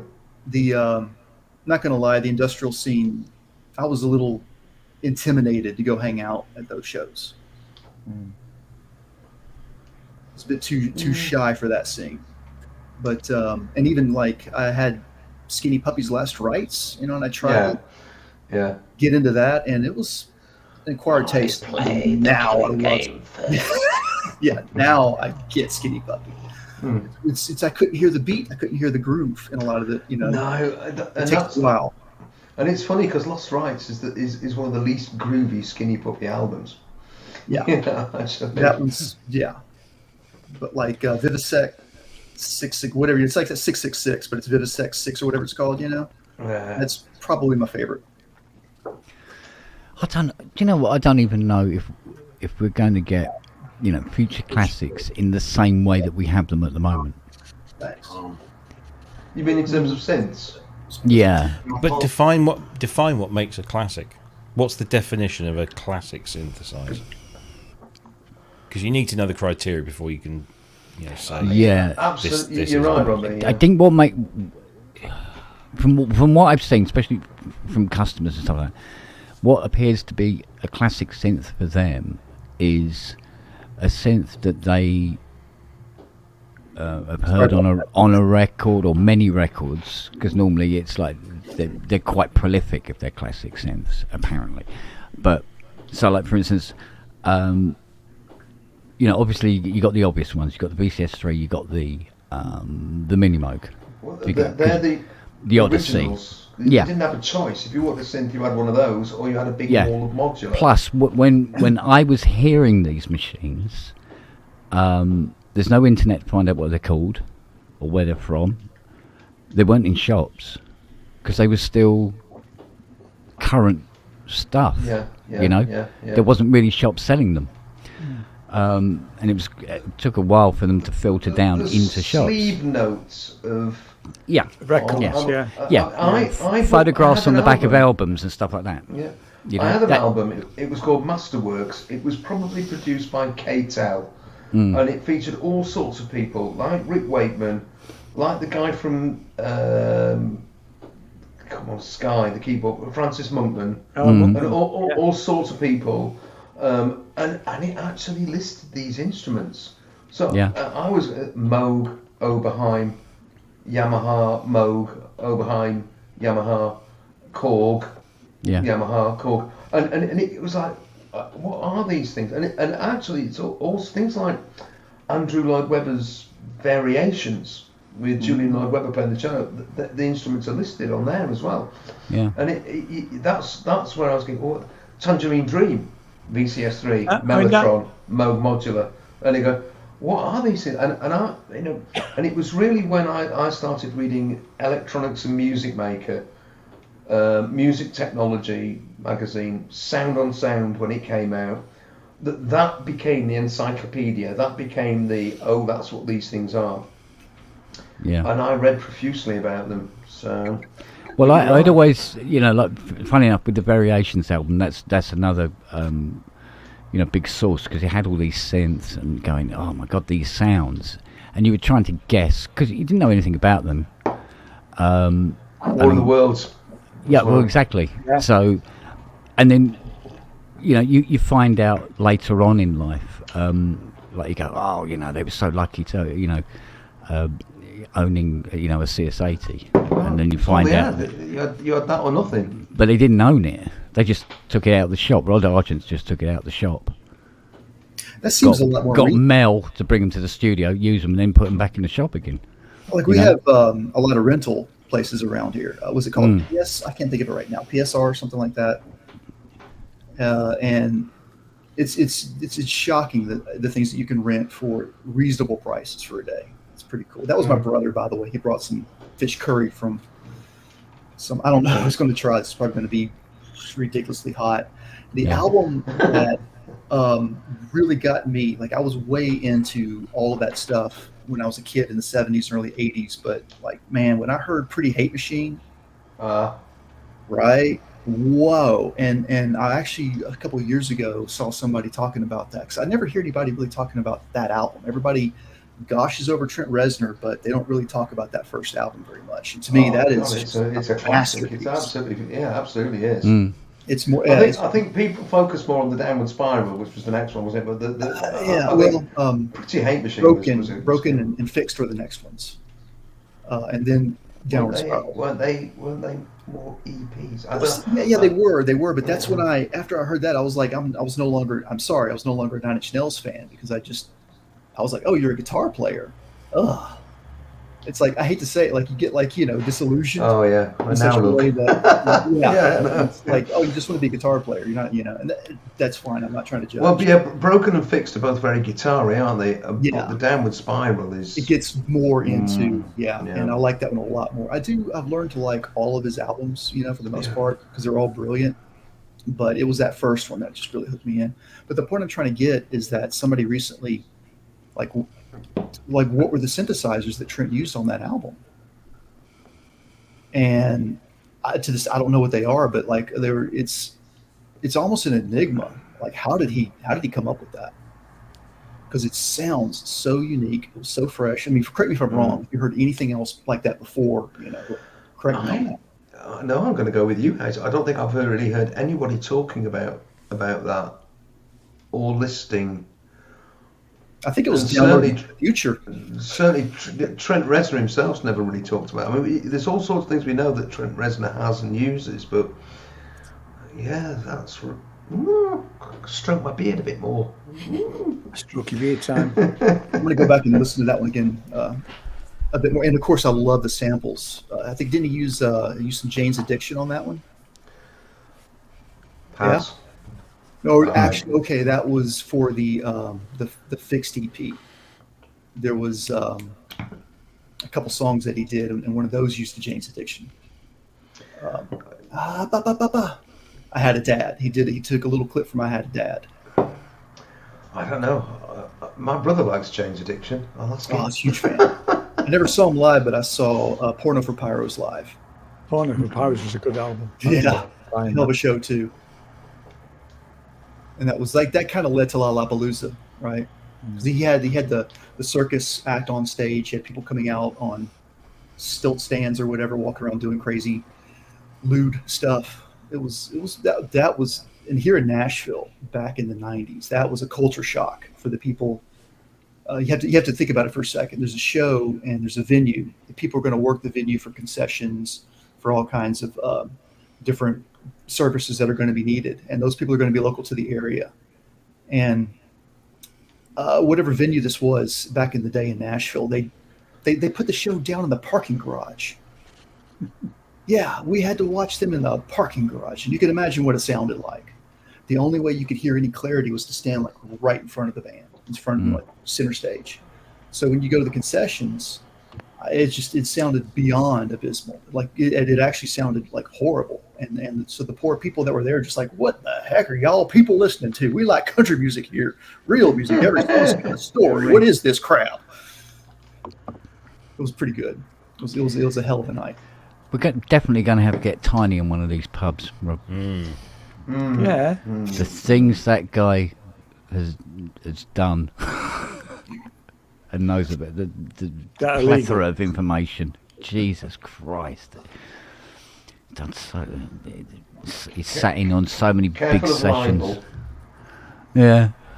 Oh no, mate. He's he can sit there and he'll talk. He's having a cup of tea and talking about when he was doing stuff for the Who and Stones and Christ knows who. It's just ridiculous. See you, Matt. There all the time, bugger. Yeah, later, Matt. Yeah, I met a few people in LA, and I've met some famous people, but I don't know anybody. The funniest story that I have was flying back from New York City to Nashville, and I saw Michael McDonald in first class on the plane, and he was like I know he was pretending to talk on his cell phone so nobody would know it, and I just kind of went real quietly, just kind of and he actually kind of back at me. It was pretty cool. When you're thinking about it, I think Nelly knows more famous people than I do. Yeah. She knows that. Well, definitely more intimately, anyway. Yeah. She knows their crotches. Yeah, very well. That was the closest I got to a short ride on a coach with B.B. King. Oh, nice. Oof. And I wonder where you were I going was, with that I mean, one. there was only three of us he was at an airport, and he was just coming off a flight. And there was me and another guy, and the other guy. I mean, he looked tired because he's just come off a flight. It's, and I didn't want to bother him, but this guy was all oh, can I have a selfie? All this stuff. I'm thinking, leave the guy alone. Yeah. Yeah. And we got to the terminal. He went up into first class. We went into coach. It's like, Tony was talking about. He's got Miles Davis's metallic green. Yeah. Well, it's a 200. Yeah. And I'm there going, Yeah. what, the trumpet guy? He goes, yeah, he played piano as well. Oh, okay. Who's got it? Tiny. Oh, right. Okay, cool. You see, that's another thing. You know all those System 100M modules that are up for grabs? Mm-hmm. Right. And people go, oh, wow, yeah, that'd be nice and all the rest of it. What Tiny suggested, he said to me, he says, I'll tell you what I won't do. I won't tell you what albums and singles that set has been used on. Wow. He goes, because I don't have all of the paperwork to confirm it. But there's been some serious. I mean, I'm glad Matt's gone because one of his favourite bands has used that system quite extensively on a lot of things. We know what that is then. Yeah, exactly. So, and he says because he can't guarantee everything, so he said I probably won't tell him. He says, but stuff like the Miles Davis piano, Vangelis is 80, and I go, yeah, but I want Vangelis is 80. Yeah. The one he had all of them, didn't he? Yeah, but he had there was one that was permanently in the studio. This was her, and the Blade Runner GS1 and all this sort of stuff. And it's like, no, that's the stuff I want. You can't sell that. You have to leave it to me in your will. But Emerson's Mini, which I think it's up at, I don't know if it's gone up at Christie's yet. But all these different machines that have been hired out to all these people to do all these different albums and stuff. Because you got that it's that Mini Moog Bowie's up for. Yeah. Oh yeah, so yeah. I pointed it out to Tiny, and he goes, "No, that's not it." That's interesting because that was what we ran to the show today. Well, I said, I did wonder about it because it's not an RA for a start. Hi, Justin. Greetings. So it's too new. It's too new to be used on that single. And that sort of the because it talks about the actual the cloth, the black cloth with the. Didn't the advert say it was used on the tour? The tour, not the yeah. record. So that might make it. Yeah, the problem with it is that could be any Mini Moog because it's not RA, it's not Musonics, it's the ink, right? It looks exactly the same as mine. Yeah, if I push mine down the stairs, it'll look the same as that one that's up for grabs. And regardless of that, it's the touring Mini, right? So, okay, cool, but it ain't worth that then, is it? No, it's just a touring. The one that's worth the money is going to be the RA or the Musonics one that he actually used on the single. Which single? Sorry, I missed this. Space Oddity. Yeah. Space Oddity. Yeah. What was the synth? Do we know what the synth was? You're on Ashes to Ashes that plays that really high lead line at the end that comes in over the sails over the top of Ashes to Ashes. I got it. I can't even hear that now. I'm thinking of the other. That's a DX. It's not a DX. It's definitely not. I mean, because it sounds too good to be a DX. No, Robbie, it's a DX100, mate. Yeah. There's just there's a lead line that comes in that sails over the top, and it's just beautiful. And I'd love to know what it was. Personally, I'm going to go for Odyssey. I'm going to stick my head out and say, Odyssey. That's where I would have gone. Yeah, that's not unusual. If not Odyssey 26. Right, okay. Because I mean, but I don't know. It could have been, of course, anything. It could have been a Tysco 60F for all I know. But it was except it wasn't around when the Ashes to Ashes came out. But it's Oh, I'm talking crap now. Sorry. No, you're not. No, like I say, in terms of what will become a classic, there's just no way of knowing. Yeah. You know, if you went back to 1982, for instance, and said, "Oh, you know, the TB303 is going to be 3.5K," and people are laughing in your face. And there's going to be 1,001 spin-offs from it. Yeah, because I remember when it came out, it was absolutely. literally considered a toy. Oh yeah. Literally. It was considered ridiculous, wasn't it? Yeah. It seemed to be a nicer compliment to the SH101. Just done a bit of Googling. Go on. There's a lot of people saying that one of the main synthesizer instruments used on Ashes to Ashes was a Roland GR500 guitar synth. Okay. And I knew about they used the piano through the Eventide harmonizer thing that Tony Visconti said, you know, warped space and times, that famous quote that he had. But yeah, it doesn't sound like a guitar synth. Do you know what I mean? That guitar synths have a sound to them, but there's something here that says the solo at the end is 2 tracks of GR500s. Okay. Wow. Now that could be anyone, but that's the monophonic pitch. Is that the pitch to? Oh, come on! Is that the very first thing that was just a? Yeah, it's a big old lump. Yeah, and he had you played the special guitar through it. Yeah. Right. Because it had that big multi-way plug on the back of the guitar, and then you had the little voice cards inside. So, Interesting. Yeah. I shall listen Bastards to repair. I think that might be your point of entry to finding out exactly what that is. If you're going to sort of investigate. Sorry. They mean the GR500. Yeah, if you're looking for that, maybe that's the. I'm going to carry on doing a bit of. Yeah. I like the to your point of it. About a classic. I mean, we talked about the microcog. Microcog's 20 years old. I know, it's mad, isn't it? So is that not already a classic of sorts? Because it's been played on. I mean, it's been played on loads of records, and it's always been used on at festivals. You see loads of people playing it. Yeah. Yeah. You know. Loads. I mean, loads of sort of like indie bands. I just had one for the exactly, synthy bits. Yeah. You know, we're playing our jangly guitars, and we'll put a little synthy bit in. Yeah.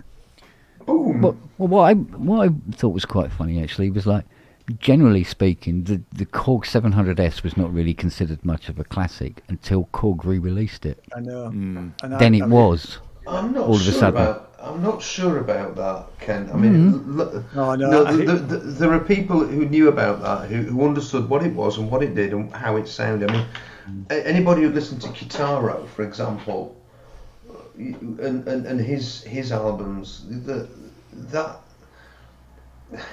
I'm going to say slightly weedy sound. What, for 700? Yeah, when guitar. Well, but no, I'm talking about the Kitaro solos. Oh, right, okay. And that's a name I haven't heard in a long time. Kitaro, great stuff. Yeah. God may he rest in peace and rise in glory. Sorry, that's very appropriate for Easter, isn't it? Oh my God, me and my background. God. I rest in peace at night and rise in glory in the morning. You would, Robbie. At my would age, being the appropriate word. Yeah, it would. Well, at his age, it is a miracle. Yeah, it is. Yeah. Well, yeah. I mean, sometimes I kind of find it difficult to discern between what is classic and what is sought after and what is valuable. Because they tend. Oh, here we go. Oh, it's coming through. That's the beginning. Yeah. Yeah. Let me have a listen to the end, and then I'll. Oh, okay. Like, is that just a piano playing that little melody line, or is that an actual? Yeah, it's a piano going through an Eventide harmonizer. Yeah. Very nice and warbly. quick rate. Yeah. That's really the thing is, beautiful. and somebody mentioned Robert Fripp earlier. It's Oh yeah. the Yeah, but sorry, yeah, I thought Oh, you go were ahead. in relation to Scary Monsters because Fripp wasn't on that. I don't think. Oh no. Just That was in relation to Chuck Palmer, I think. to Yeah, just sweetheart. being surprised at something not being a synthesizer, go. not being. Oh, you're soaking wet. It's been raining again, eh? I miss having a dog or a cat. Mm.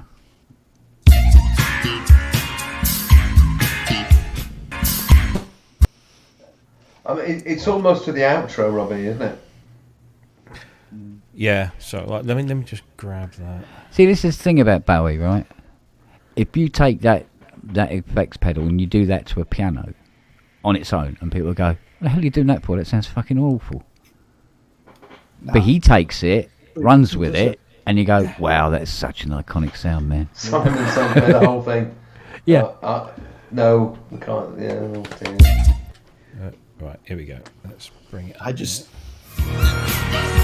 There it is. yeah.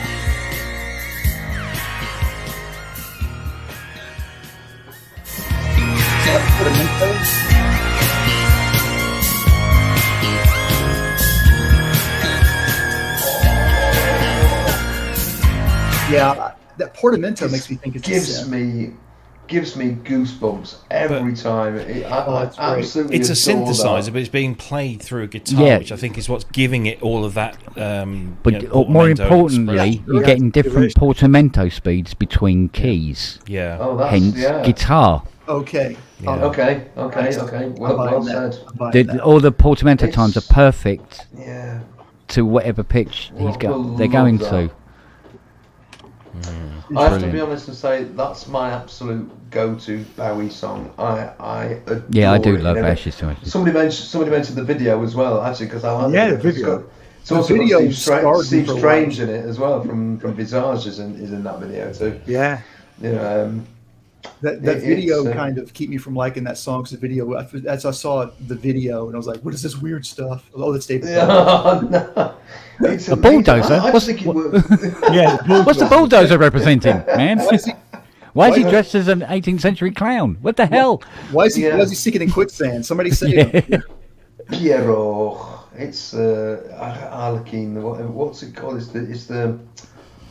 Oh my God! Come on, brain work. Circus. I want to say. All I can get is Cirque du Soleil. Get out of my head. What's it called? The circus thing with the Harlequin and. I don't know, but you're onto something. It'll come. Somebody help us, chat. You know. No, because he was really into it. It was all through to the guy Larry, whatever his name is, who did it with the dance teacher who was his mentor, was so into No, it. it wasn't Larry, was it? That It wasn't was. Larry, no. It's not Larry. It's. Lindsay Kemp. Lindsay Kemp. Lindsay, not Larry. Lindsay. It That was was L. Lindsay Yeah, Kemp. with L. Well done, Robbie. The power of networking. Yeah.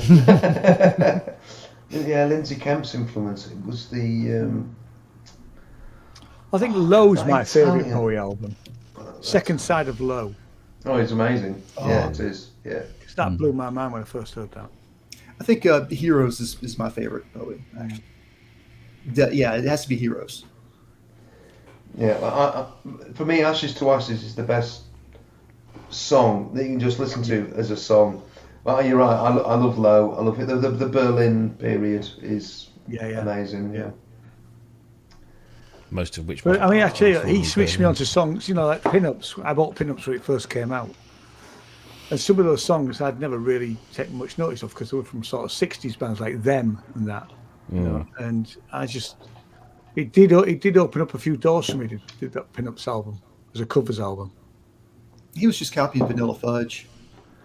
Ooh, that's rather, I'm joking. it's rather controversial.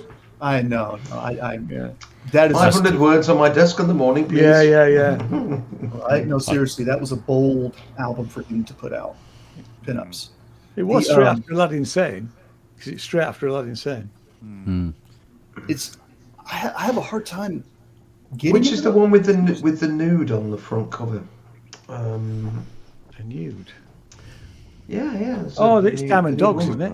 Diamond Dogs. Diamond Dogs. Okay. It's a double gatefold, but the back half originally had the dog had cock and balls. I took used to have that album. It was my aunt's actually. I had it.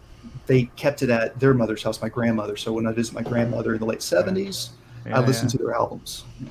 If I had known, I would have preserved those. I can't choose my favourite. You see, I bought them when they first came out. So, I had Man Who Sold the World, Hunky Dory. Well, maybe those early albums.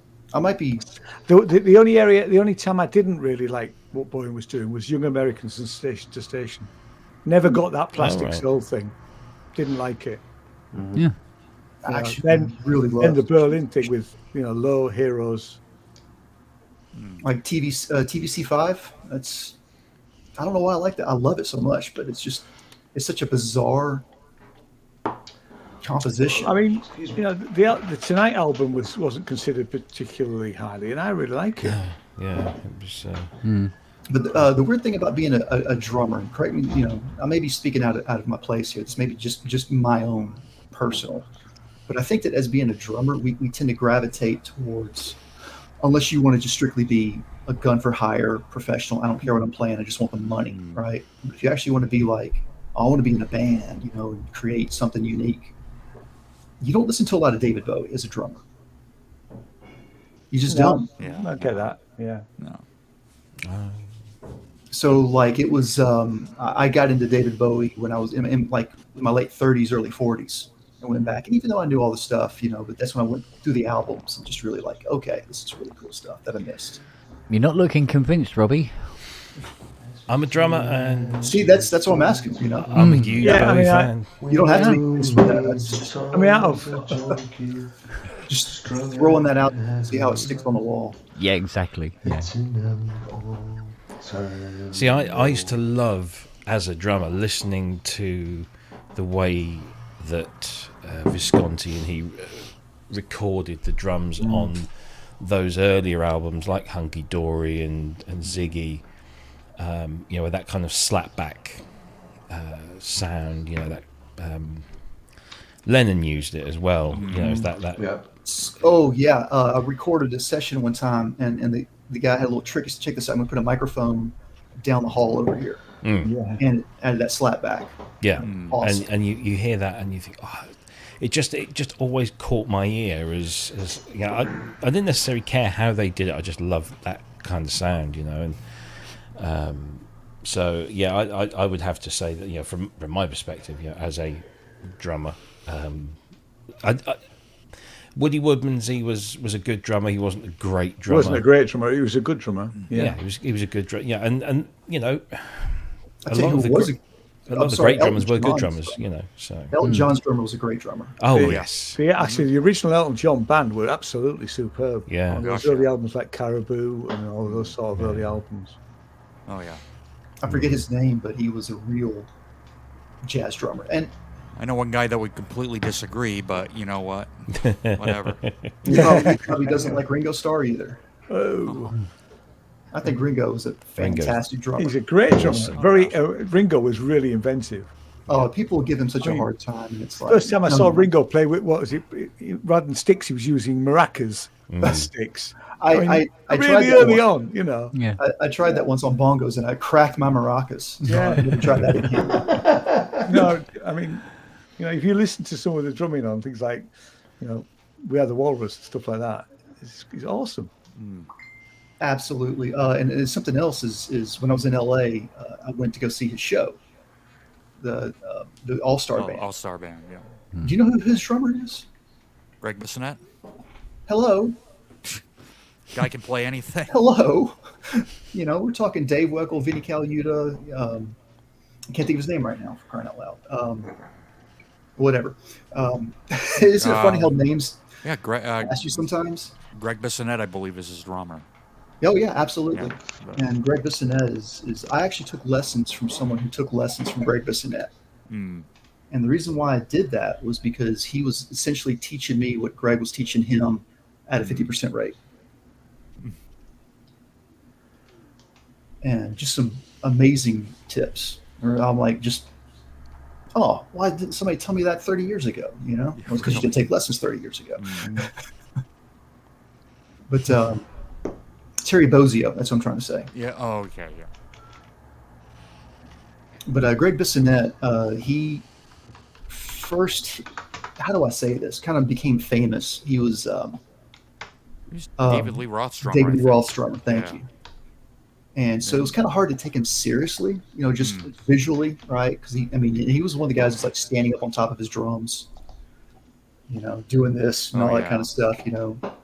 And then one day I got a modern drummer and they featured him, and I was like, oh, this guy, whatever. And then you go to the section where they transcribe some of the songs he's played on, and my eyes are just like, what? Who is this? Is the same guy? And oh yeah, I learned pretty quickly that guy is one of the best drummers in the world. Oh yeah. So my point is that like that's who Ringo has as his drummer, and it's just if you've never seen Ringo's show, there's a lot of videos on YouTube you can watch. I highly recommend you go check out some of that stuff. I really, really do. See, if I'm sorry if I'm preaching to the choir here, but if you don't know what he does, oh yeah. You know, he's got his core band, including Greg, but then he gets different. Well, he's got Lukather like regularly. Yeah. I don't think Lukather was there when I saw. I know he was. So I got to see Lukather play. I can say that I finally got to see Lukather play. And brilliant. He had some of my favorite artists from. Did he have Richard Page from Mr. Mister? Yes. Nice. And you ready for this? I saw Mr. Mister open for Tina Turner in like '85, I think. So that would have been right at their peak. Yeah. Yeah. And that's another one of my favorite drummers, whose name is escaping. Pat Mastelotto. Yep. Thank you. Oh, great stuff. Who also played with King Crimson. I think he still does. I think he's still with them. Yeah. Yeah. But Robbie, were you into Mr. Mister at all? Over here, they just had like the singles. You know, please listen to that album. That album is. Oh yeah, I've got the album. Okay. Yeah. It's amazing. But it was just that was their moment, and then we just never really heard from them again. But I've seen some stuff of his in more recent years. And very, very good. We're talking about Pat Mastelotto? Yeah. It's it's good, but no, not a massive thing over here really. So apart from that one, hit album and the two singles I think over here, and that was it really. Been and gone. But I think they had three shocked. off of that album that were hits here. Kyrie. Yeah, Kyrie, Broken Wings. Broken Wings. What was the third one though? Exactly. Is it? Look, that was a hit. Yeah. That actually. Okay, I didn't know that. It was a minor hit, but it was a hit. Yeah. Oh, that's a great song. I love that song. I mean, it's poppy and silly, but the thing is that when you listen to those songs, that's the kind of drumming that I'm talking about, where it's the drumming that doesn't get in the way, but yet everything is. There's the debut. It's not robotic. Yeah. Okay, so I don't have that one. Yeah, this one they're just kind of still trying to find their sound. Gotcha. I've got to dig back into that one. Here's the big one. Mm-hmm. Yeah, that's my favorite. I like that one. I really like that one. I think I do have this one. If I do, I'm gonna really listen to it. So it's called Go On. It's a bit more mature sounding, I would say, and a little bit more progressive. But it's still got like that pop sensibility that the second album had. And then they had a fourth one that didn't get released for like 20 years. So the fourth album was called Pull. And that they really went in a different direction. Like there's a lot of Hammond on it. There's a lot of organic sounds on it. But a lot of it sounded progressive to the point where RCA wouldn't even put it out. Like they shelved it, and then the band broke up. Wow. They put like one of the songs out on, I think it was a best of compilation, and then there are bootlegs of the album just floating around all over the place, and none of them sounding really good until 2010. when Richard Page had a small label at the time. I think he still does, but he said, "All right, we're gonna finally mix it, finish it up, and then put it out." And that one's really good too. Excellent. And then, have you heard Third Matinee? So that's Richard Page and Pat Leonard, and it's the sequel to Toy Matinee. This is all new to me, so I've got a lot of Toy Matinee. You've got to check out Toy You Matinee. you got to check that stuff out. One of the greatest albums you've never heard. Awesome. Honestly, it should have been bigger than it was. Yeah. I think if it came out 2 years earlier, probably would have been bigger. But it came out in like '90. Yeah. So grunge is kind of starting to take off. So I think that might have been the problem with it. Is I think it maybe came out a year or two too late. But it's brilliant album. I mean, that band, I mean, it's just like it's like all the guys that worked on other people's projects that were massive hits. Like, so it's got Pat Leonard on it, obviously Madonna. You've got Kevin Gilbert, Sheryl Crow. You know, him and a few others pretty much wrote Tuesday Night, whatever it was.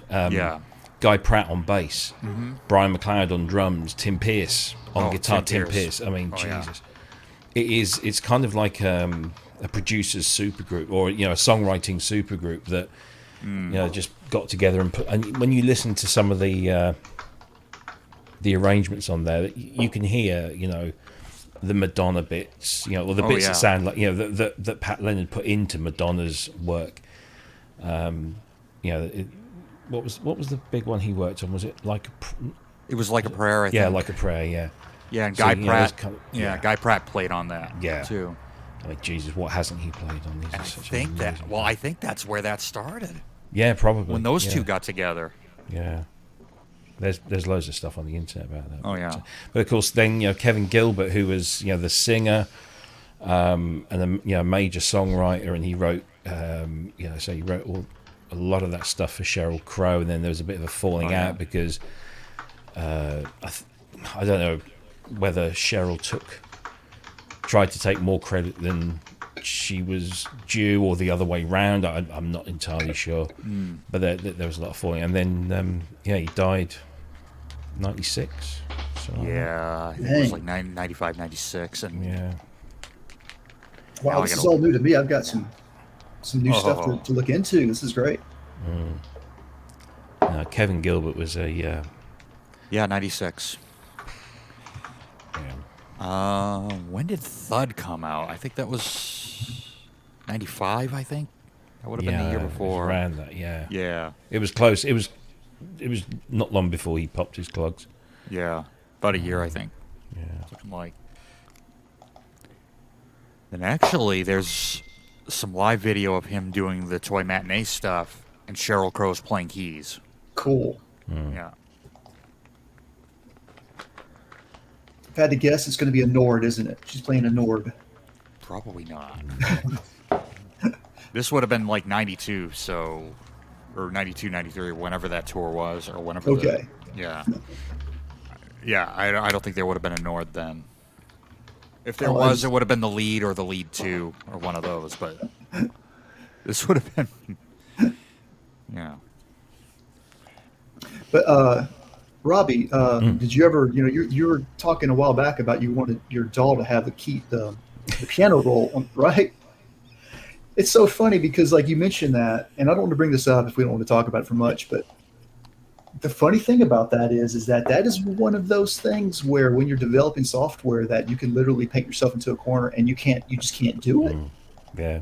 That's like it's a design decision up front that has to kind of be, Do you know, when we were having that original discussion, it reminded me of a story that I had heard from the project manager at Fairlight when they were developing the MFX system. So Fairlight had the CMI, which was the digital sampling instrument, and then they moved on and wanted to get into digital audio recording. So they developed this system called MFX, and when you watch audio on a DAW, the the line goes to the right, so basically the tracks go to the left. Yeah, that's global. Like everybody does it like that.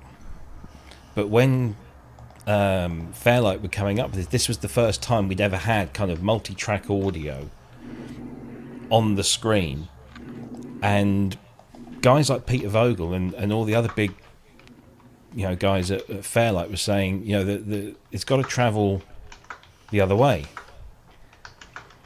and they were absolutely insistent on it. And this project manager said I almost got the sack because I was it's the tape goes this way, the head goes this way, it's not the other way around, and they couldn't see it for weeks. And they also, a lot of people fell out over it, and eventually they agreed that they tested it with people, and they said, this seems more natural that the head goes this way and the tape goes this way on the screen. So we have them to thank for the way we look at our doors horizontally in terms of audio and MIDI tracks. It's got to start somewhere, and then it takes somebody being able to afford to take a hit to make a change, because it's going to cost money. Yeah. I have imagine it went the other way. No, I can't. I have a piece of software that I wrote a long time ago. It's a library package that does a thing with HTML tables, and I wanted to have it be able to pivot and rotate. The only way I could do that was to scratch everything and start completely over from the ground up. So that kind of but again, it's like, I'm sure that to me personally, like, I don't see any reason that maybe for it to be on the right or the top, unless you're Keith Emerson at the top. But yeah, I think it's important to have vertical and horizontal viewpoints on anything. It's just I was having that experience where I was transcribing something and I was drawing notes in rather than playing them in, and I see that vertically oriented keyboard, and I just my brain goes, no, I need to go like this. So you wanted it down here instead, then? Okay. So I just wanted it. So if I could see the keys like that, I could just look at my keyboard and go, yeah, that's it, and just paint them in. You know what I would have done? I would have taken the monitor, but would have put it on its side. Can't do that with this one, I'm afraid. But a lot of people said that, but then you put the monitor on the side and everything else is the wrong way around. So. It depends on laptop. Two set to your iPad. Yes, there is that. Although my screen iPad, lock. But my iPad is very old. Probably doesn't do that whole. I could have done it. Well, maybe I could have done it on the MacBook and just screen share. Yeah. Indeed. Yeah. Anyway, I'm going to leave you guys to it for a little while, but I should be back later. I'm sure. Oh, dear. You can't go because I'm going to go. No. You can't go because I'm going to go. All right, you go first, Rob. Let's go together. Let's go together. Let's go together. Right? See you later, boys and girls. We'll go together when we go. 3, 2, 1. With an incandescent glow. That worked pretty well. Yeah. Oh, dear me. And then there was 4. Well, I'm going to take a break. I'm going to go eat some food. I'll be right back. This is going to be interesting. Oh, wow. That was fine. Is that your fish curry? Yeah. It'll have gone cold now. I'm going to put it in another container and microwave it. All right, gents, be right. Enjoy your fish curry. Take care.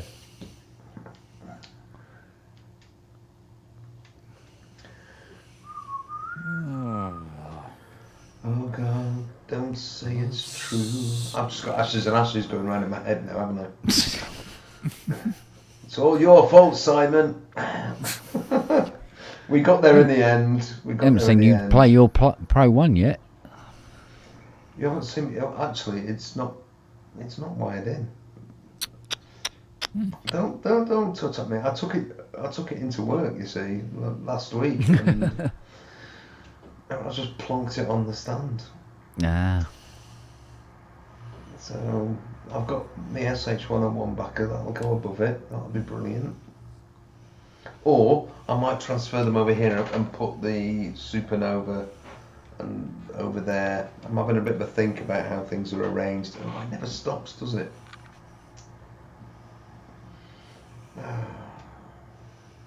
So what's Simon been up to in the chat? No, he's posted a link to me of his cover of Ashes to Ashes, and the question was, should I post it or not? Should I post it or not? And then trying to work out how to post it, because the link that was there in SoundCloud was like 725 characters, so I couldn't post it in it. And then Wagyu says, "Oh, just chop the crap off the end and just post it." So I did it, and Lisa's done it, and actually it's really good. It's a very accurate cover version, which is quite remarkable actually. It sounded great. So that's what we were faffing about with. Oh, we should hear it. Well, the link's in the chat. Get it up. Where it be? I can put it back in again. Paste. Enter.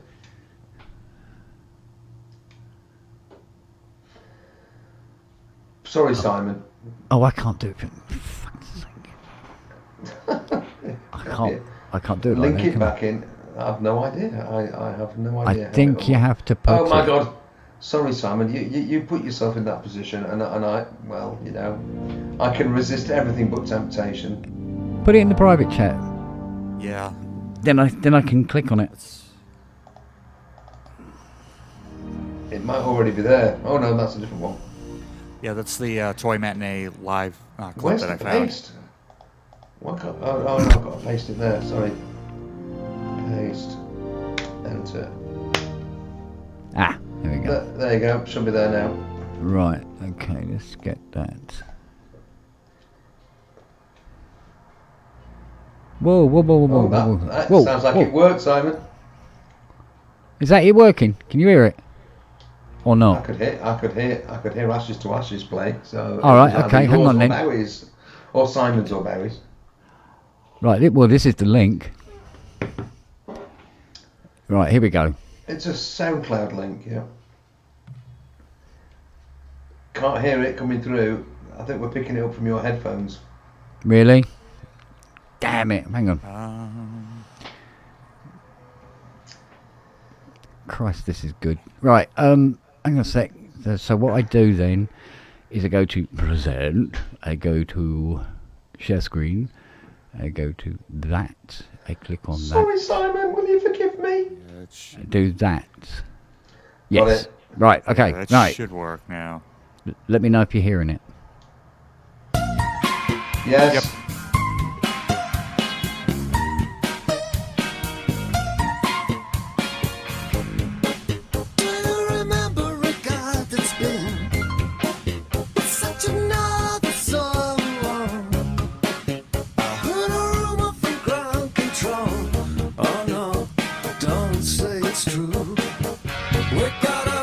From the action man, I'm happy, hope you're happy too.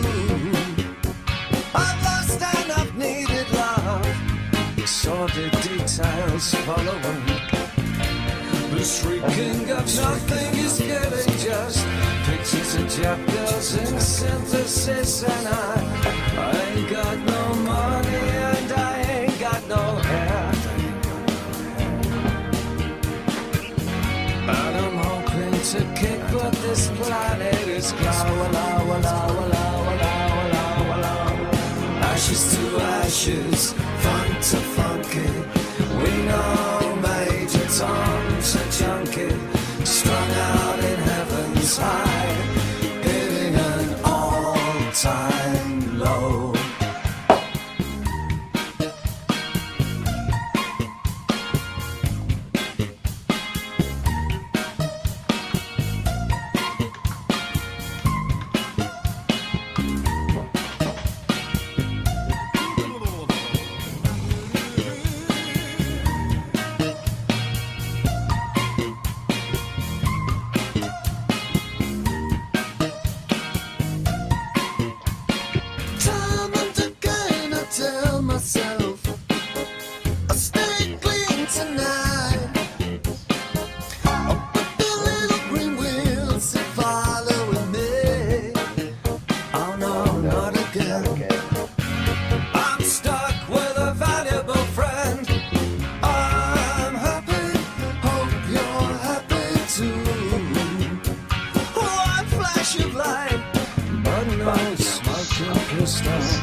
Oh no. Just want an axe to break the ice. I wanna come down right now. Ashes to ashes, fun to funky. We know Major Tom's a junkie, strung out in heaven's high, hitting an all-time low.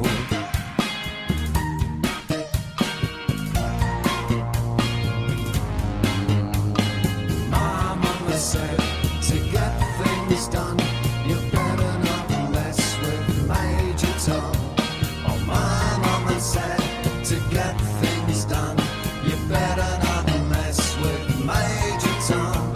Oh, my mama said, to get things done, you better not mess with Major Tom.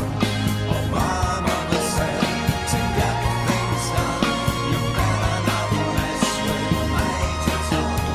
Oh, my mama said, to get things done,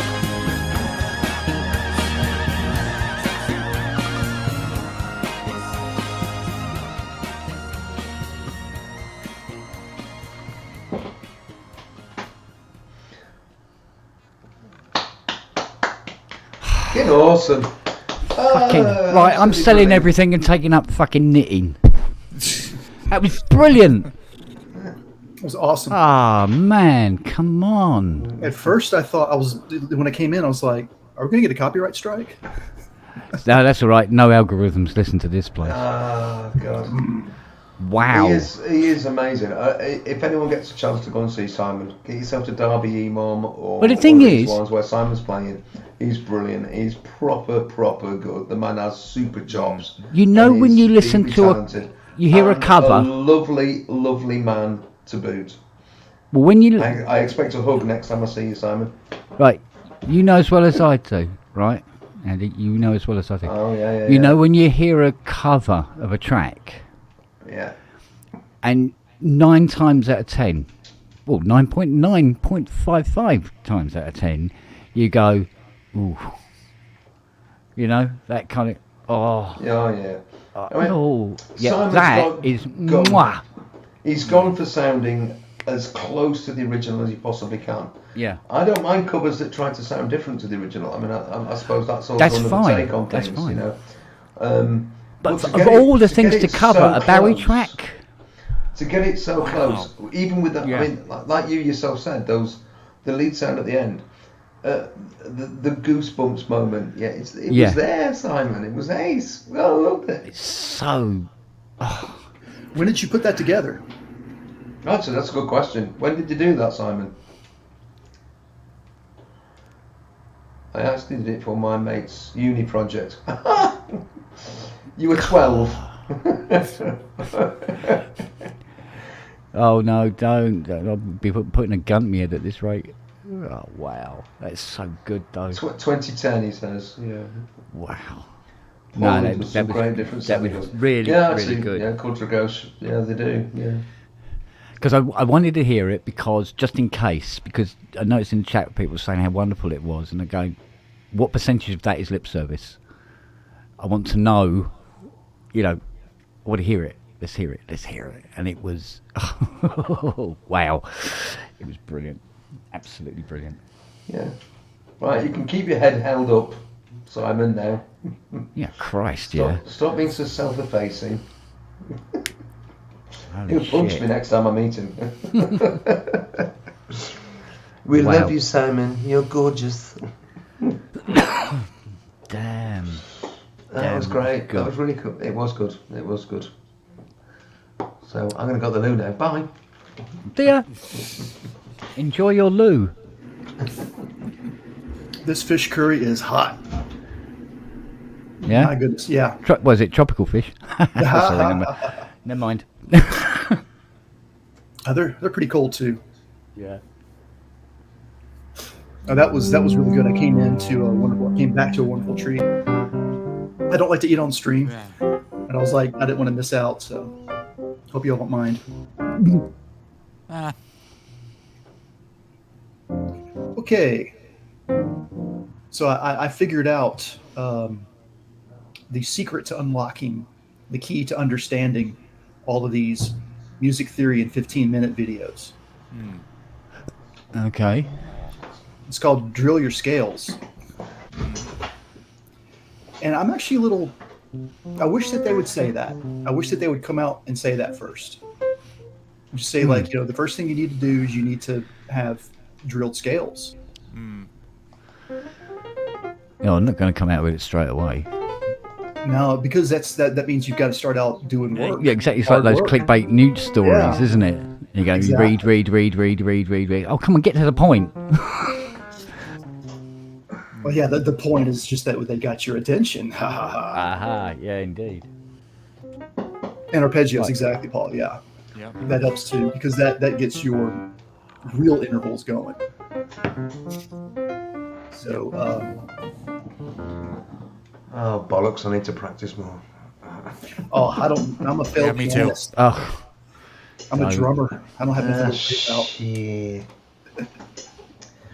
Oh, I got an 8-step sequencer. What more do I need? a 16-step one. Got that as well. Oh, then the 24-step one. I got one of them and all. It's the same thing, but it will do 24 steps if you plug it in right. I'll just let it play twice. No, an MPC. NPC, yeah. Oh, bollocks to MPC. Oh, sorry, Inky.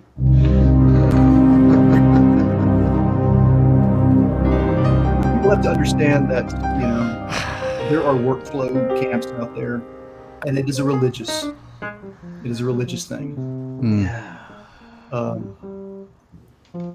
To me, it's like I think that people should hang on to is like, I learned a workflow, I've mastered a workflow. That's all that matters. Yeah, I think that's true, really. Pick one, and they're all going to be hybrid. They're all going to be largely dictated by what our desires and choices are. What we want to make, what we want to do. I love DAWs. I just don't use one because I don't have to. That's all. It's just that's it. Do I read? Do you read music? A little bit. A little bit, really. When I'm doing church stuff, I usually read a lead sheet when I'm first learning a song. I don't listen to the recording because we don't really have a full band here, so we're not going to replicate the recording. So what I do is I grab. We have a service that we use called Song Select, and it's subscription based. But you get all the popular praise and worship songs. You can get them as lyrics. You can get them as chord sheets. Or you can get lead sheets, which is basically the melody line written out in standard notation with chord symbols. So that's what I read. But I can put it in any key I want, on their website, and print it in whatever key I want. So, yeah, I read enough to, learn stuff. I can't really do grand staff very well. So treble and bass clef, I'd have to, really pick it out, and take it section by section in order to play through it. Yeah, I never learned to read bass clef. That's something. Grizzly bears don't fly airplanes. That's what you do, but again, you got to use it, and those are the kind of things where I feel like, okay, I've already got this one down. If I feel like a dog holding a bone, looking at its reflection in a pool, wanting the other bone, I'm going to lose everything if I learn bass clef, which is a silly thing to think, but. Oh, I learned it back in junior high in concert band because I played percussion. So timpani was one of the things where you had to know bass clef. So okay. So you're a classically trained percussionist. Yeah, you could say that. Okay, awesome. Yeah, so bass clef, but it was always just one clef at a time. I'm either playing timpani or I'm playing mallet percussion kind of stuff, but this was 7th through 12th grade. I never did anything after that. But I also teach. I also teach a couple of kids at the Christian school where I'm. I live in the same building because they've got apartments and stuff up above the school. But I teach a couple of kids very entry level piano. So the very first thing I teach them is how to read. Nice. Okay. Yeah. I was going to say, and since Inky is here, I really miss a friend of ours named Mr. Basic. Mm-hmm. And he's a percussionist too, and he played mallets. He's still around, and every once in a while he'll release a video. So I look forward to anything he has to share with us.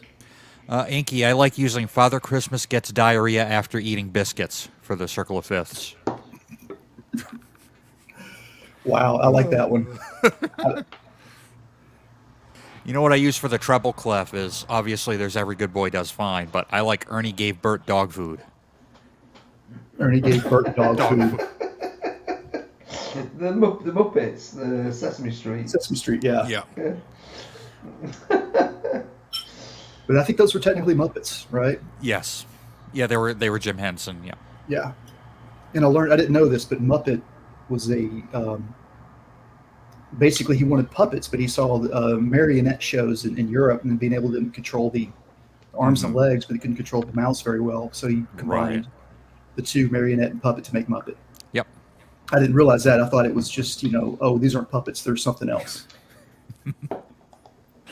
Exactly. Yep.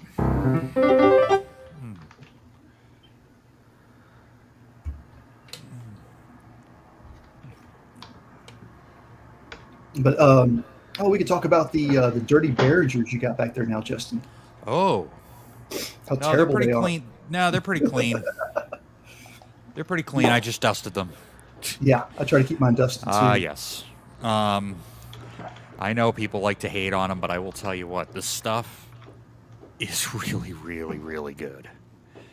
Let me see if I pull up a MIDI track. The curry is great and really hot. I was answering Amy's question. And if I go to channel 2, there's the 2600. It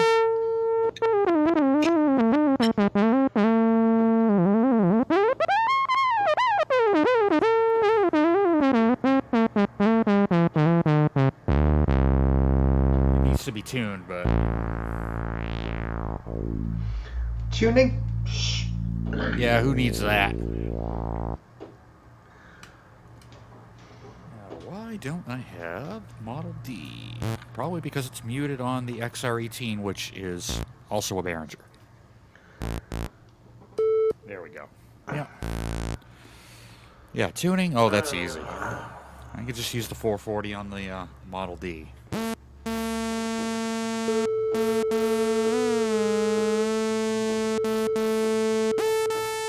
There we go. That's a really useful button, isn't it? Yes, it is. Yeah. I have some XLs that have tuners in them, though, so I just send a signal like it was an aux send, and I can tune them that way. Yeah. But it's good to be able to. Can I show you? Can I show you that? That's it's one of the System 100 modules, and it's a 4-input mixer with a parametric EQ. It's massive for what it does. It's stupid. It's a stupid module, but it has one extraordinarily good feature, and that is an A440 oscillator here, or you can have an A220, and it just puts out that sound regardless. And that was really useful, but that's such a big lump of modular real estate that it just doesn't get used. That's a lot of real estate.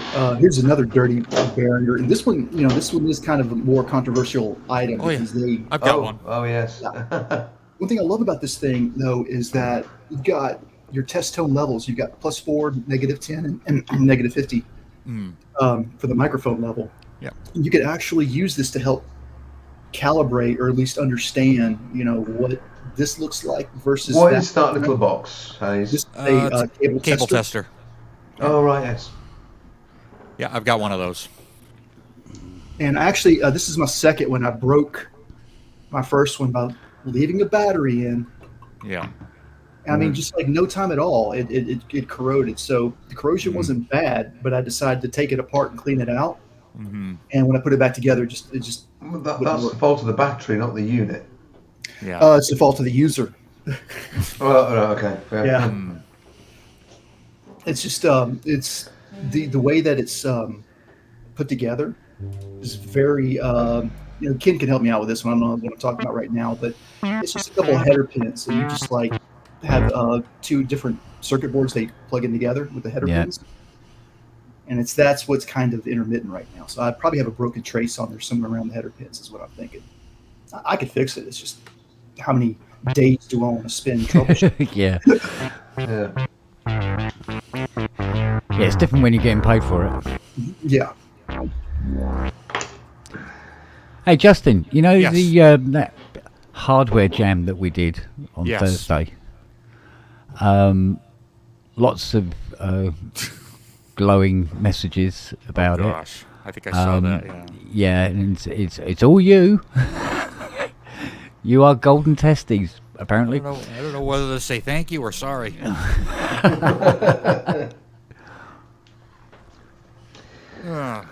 Oh man. My little lovely darlings. Yeah, that was fun. I'm going to spring right now because I'm up at stupid o'clock. I see what you did there, Spring. Yeah, spring. Yeah. I have to get over to Rotherham early doors. We lose an hour tonight. Don't forget. There we go, folks. spring. Or is it tomorrow night? Yeah, we spring forward, so we lose an hour. And it being Easter Sunday, I've got to get the old vicar to church, so I'm doing that tomorrow. So anyway, it's been a lovely chat. I've really enjoyed tonight. We've talked about all sorts of really fascinating things. So yeah, see everybody in the chat room. I can't be asked typing bye to everyone. Please forgive me. So I'm just gonna say, draw. Have a wonderful evening. Yep. Enjoy yourself. But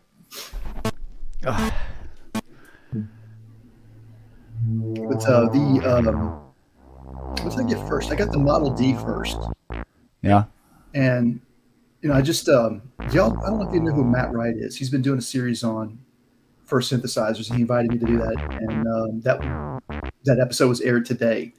And there's like so many things I wanted to talk about. I mean, I talked for 17 minutes, and I only talked about 10% of what I wanted to talk about, And the Model D was like, that was the first, up until that point, all that I had was like Korg Volcas and some other kind of like the Roland Boutiques. Those are all headphone outs. Yes. Yeah. And the Model D was the first, like, call it sonic bullets that I had, where I was like, oh, this is a real synth. Oh, yeah. And I'm not really quite, I'm still trying to understand what that difference is. It's impedance, I know, but it's more than that, though. Well, I don't know. Anyways, that's something, in my journey here, it's not just about making music, it's about understanding how this works too. So that's just, something I'm trying to figure out in my journey. well, this is like the perfect place that I would recommend anybody start with learning a synthesizer would be this guy here. I agree. Just because it's so basic. You've pretty much got everything you want, and it's such a legendary instrument. I mean, I'm talking about the original one, not particularly the Model D, but you get what I mean. You can just get so many great sounds out of it. Right. I mean, right now, I've just got it going into, let me see, there we go. I can just create a nice, quick little bass sound.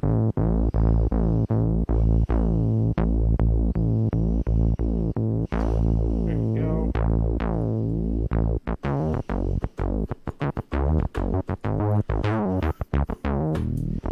Funky. Get into that kind of stuff. I think I can, not to interrupt you, keep playing, Justin, sorry, but Yeah. answer Roz's question. I think I can actually explain impedance to people now in a way that makes sense. But the disconnect may be, what is your perception of what an electrical audio signal really is? So I think that for people having a hard time understanding impedance, you need to step back and say, okay, what's an electrical audio signal? And understand the fundamental, it's the mechanics of what's happening behind that. Yeah. And then it's like, oh, okay, because it's a very complex subject. And there's a video out that's only been out for maybe 1 to 2 months right now, where somebody they built a very simple circuit, and they were able to measure the nodes. So when they wanted to do is in the nanosecond when you apply energy to the circuit, what happens? Yeah. And it's literally like, it is like water at that point. And it washes back and forth like water. You don't want that. You want it to be nice and calm. Mm-hmm. Yeah. And that's impedance matching. Exactly. Yep. For the practical, if it sounds bad, hook something else up into it and make it sound better. Pretty much. Or just put a bunch of reverb on it. Or just put a bunch of reverb on it, yeah. Yeah, that's my go-to. It's usually you lose the low end when you have bad impedance. Is that what happens? Or no, it's the high end. You lose the high end. Yeah, I think high end. So you can't really get the high end back, but you can, EQ it a little bit better. Anyway, sorry to interrupt you, Justin. Back to bass matching. No, all good. No, so you just simple sounds like that, or that that Keith Emerson thing that I was doing,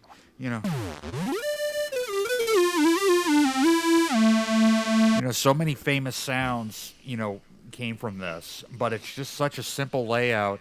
But the other cool thing is, if you wanted to get into semi-modular stuff, you've got CV points here.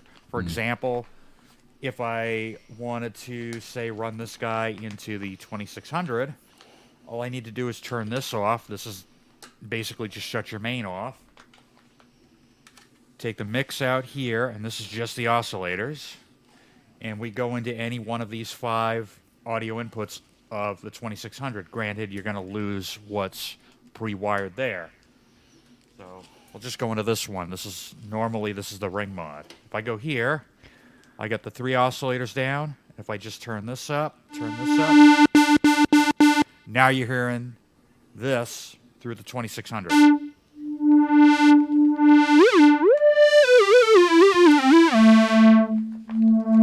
And I'm just tracking pitch with MIDI because I've got this MIDI'd into the XR18, which also has a MIDI interface. So that's how I'm able to track pitch. If I didn't have that, I would just simply take the keyboard CV out of the 2600 into the CV in of the Model D, and then I would take the gate out here, over here to the mult, and then to the 2 envelopes. And that's how I could play the Model D. But I don't know. I learned by doing. Oh, absolutely. Yeah. That's great. I have yet to integrate my 2600 with my other synths yet, because I shouldn't have bought it, but I did. I was like, man. I joked. I have a mug that's my ARC 2600, and I said that's the closest I'm ever going to get to a ARC 2600, because it is one of my favorite synthesizers of all time. Oh yeah. But when I finally got it, again, then at that point I was like, oh no, this is the first real synthesizer I've ever bought. So this is what, someone like me coming into this, we're going to keep discovering, oh no, this is even better. Oh no. I'm not, hey, people wonder why I don't get into sequential and all that kind of stuff. I'm like, man, no. I can't go down that rabbit hole. Yeah, I've got a lovely, really early Tonus ARC 2600 downstairs. Nice. Yeah. I was just gonna say all I've been doing with it so far is just running the ring modulator out, cranking the resonance, and just sweeping the frequency and the pitch, and you just get just the most amazing sci-fi sounds out of the box. But please tell me about that 2600 you got downstairs. Well, the guy seems to have forgotten to come and collect it. I think it's been here 3 years now. So did he disappear off the map? Yeah, it happens a lot. It happens a great deal. Doesn't matter what the keyboard is either. He might have passed away.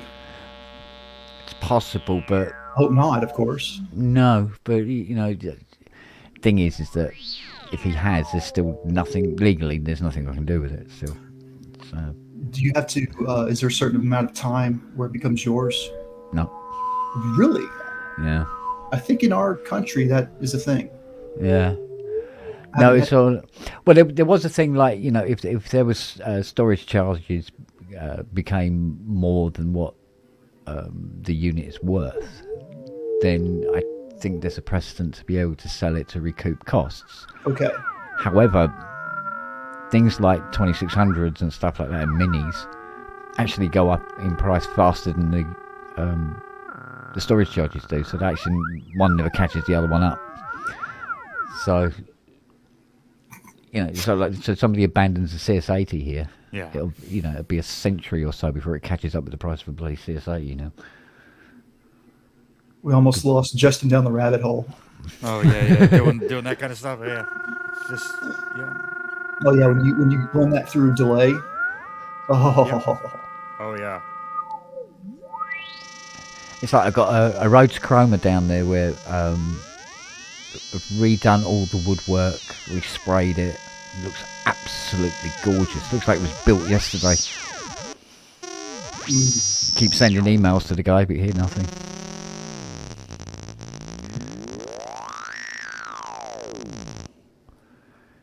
So that's a problem for you because you're not getting paid. And yeah, well, it's the room. It's not room? the biggest of houses, and it fills up quick. And of course, being vintage stuff, there's nothing really, should we say, pocket-sized in the vintage market. Yeah, no. Everything tends to be like, really? Does it have to be that big? Does it have to be that heavy? Seriously? Because, even a Rhodes Chroma is pretty much a two-man shift. It's quite a heavy lump. And same with the Polymogs, So, but oh, yeah, the T8s, too. Yeah, there's a T8 down there, but it's in a flight case as well, so it's doubly heavy. Oh, that's even worse. Oh, God, man. And it takes up so much bloody room. It needs to be light and portable, Yeah, exactly. So, but the thing is, with the T8, it's unrepairable because there's these four chips. They call it FIFOs, first in, first out ICs, and they talk between the demuxs on the CPU board and the voice boards, and then the main bridge between the two sections, and you cannot get these ICs anywhere or anything similar to them. Gotcha. What? Oh, they're multiplexers. They're these AMI multiplexers basically. And nothing seems to work in their place. Right, and it's not because of the pin layout either, is it? The pin layout doesn't help either. But they were designed to do a very, very specific job, and AMI in their infinite wisdom went, nah, let's not make these anymore. Move on to something else. So when these things go, that's it. It's the T8 becomes this doorstop. Which this one has, but this guy's managed to blow all four of them. I don't know what the hell he did. So it can't be repaired, and I think it's because it can't be repaired. The guy's not so keen in travelling halfway across the country to come and collect it, as opposed to coming halfway across the country to collect it working. Right. So the incentive isn't there. So is there anything you can do to have him just sign off and give it to you? No, it's funny. They don't want to do that either. So, they go, oh, no, yeah, no, you do that. And they go, yeah, no, I'll come and get it. I'll come and get it. And then 6 months passes and they still haven't turned up. That kind of thing. So it's a bit ongoing. So And you can't just throw it into the garbage either, can you? No. Yeah. What makes me laugh is that... not that we would, but that's a metaphor, sorry. Well, it's like the classic example. I had a guy drop off a CR78 that was...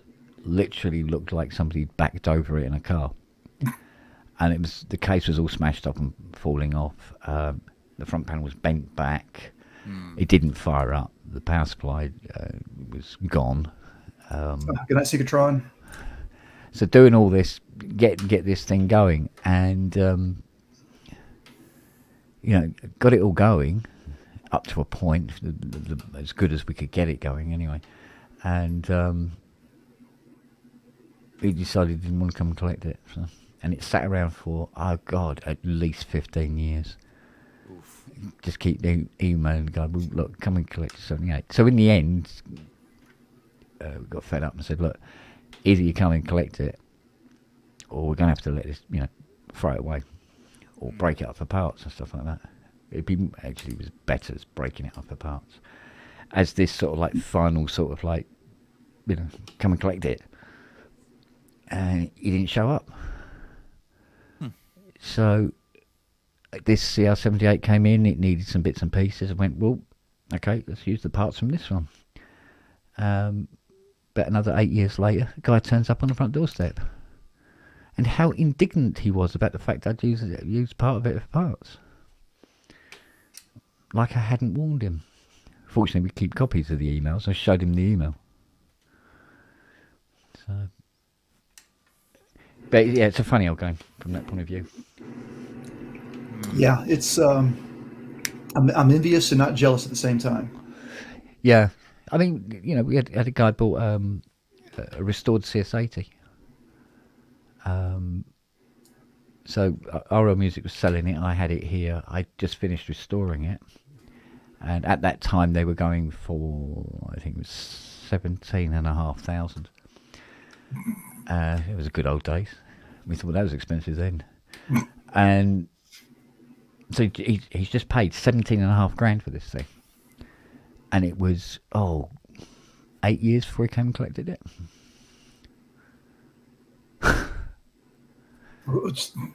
It's like, what? Why? And he was very sort of.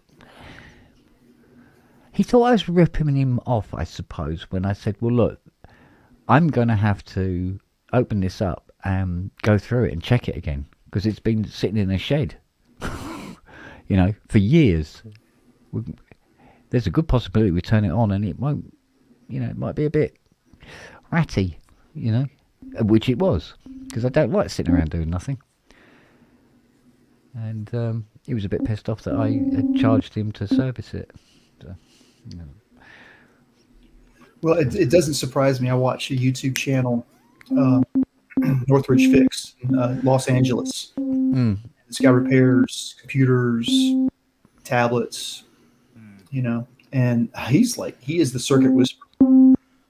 He knows a fair bit about electrical engineering, you know, but he's definitely not a bona fide electrical engineer. He just understands what to look for immediately. And of course, this is stuff that's light years. It's the same stuff, but it's different applications. What you got kind of go looking for when you repair this kind of stuff. This seems a lot more bread and butter than what you're dealing with, because he's dealing with, it's more consistent what he's dealing with, I think. Yeah. That's what I'm trying to say. But actually, that's where I bought my microscope, was from him, from his store. Oh, okay. And he sells great products. Like everything that I bought from him is just top of the line quality, and it didn't cost very much.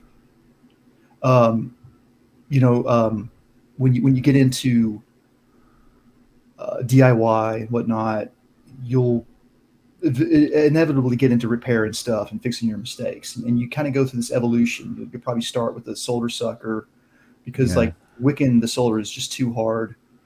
And maybe if you're dumb like me, you'll actually go buy a desoldering gun, although I take good care of it, but I never need to use it, I found out. If I ever do any serious work on a synth, it will come in handy, however, for getting out. I'm glad I've got it.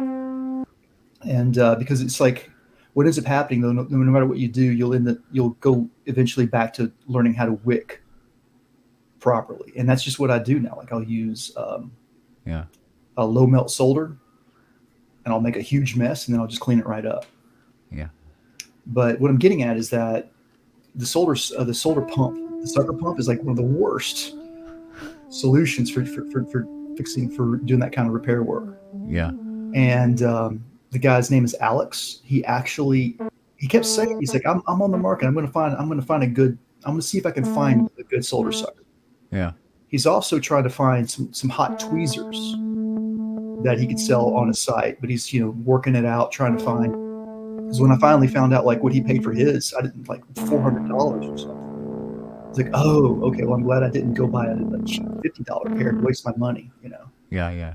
Because that would be crap. But he found a $15 solder sucker that is 1,000 times more powerful than any other solder sucker on the market right now.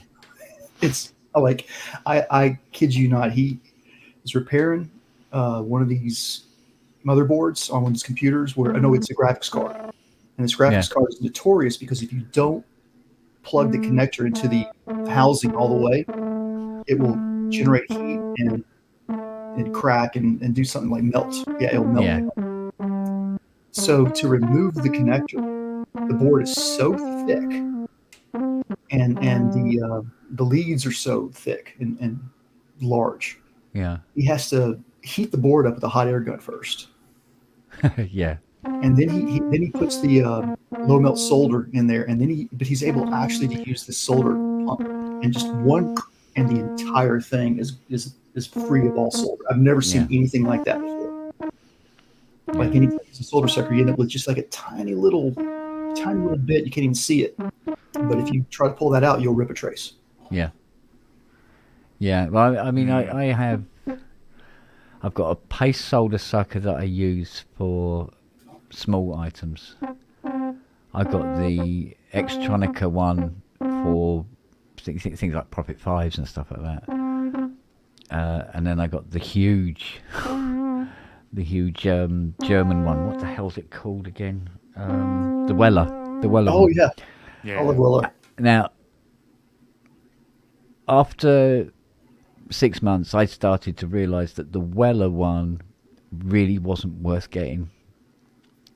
And so the 400 quid Xtronic one was fine, and the £1,500 Weller one wasn't quite as good as it.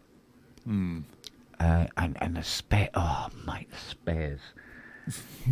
So a replacement gun for the Xtronica one is about 110 quid, and that comes with the glass tube, the vacuum pipe, and the power control cable for the button on it. That's a nice price. Yeah. Oh, the Weller one is like more than the Xtronica unit altogether. So it's about, I think it was about 600 quid for the gun, and it's just not as good. Anyway, it doesn't suck as well. You have to have it quite warm to work efficiently, and of course the warmer it is, the more chance you got of lifting a track when you use it. Whereas the other one is on, hot, quick, boom, off, fine, absolutely no problem. And you know, just think, sometimes it's not about how much money you spend, you know. Oh, absolutely. But I've also got one of the, the old thumb ones. So like, Case in point. Pump, them. They're okay, but they do this thing where when you put them on, they can bounce on the circuit board, although it's ever so slightly. But that's all it takes. It just sort of like breaks the edge of the track around an IC, where the loop around the via, and it's like, oh yeah, busting. But yeah, I mean, double-sided boards. I've got to use the Xtronic one. That's why I just like using the wick now. It took me a long time though to get comfortable with it. Yeah, there's a technique to it for sure. And once you got it going, it is. It was the original and best, isn't it? So, and they also sell wick. He sells this wick, and I'm over exaggerating, but it is that thick. Yeah, it's insane. I've never seen thicker wick. But the thing that nobody's talking about right now, that's got to be on everybody's mind. About the Behringer Sense, of course, is like, well, what are they going to be like 10 years from now? Yeah. What are they going to be like 15 years from now? Oh yeah. What is this thing going to be like? Yeah, I mean, these soft buttons with the graphites, Yeah. They don't last forever. No. I mean, there's always a bit of a trade-off to getting a product to market and to be competitive in price. Things like buttons, knobs, and control, pots and stuff like that, are going to be the lowest common denominator when it comes to them being built.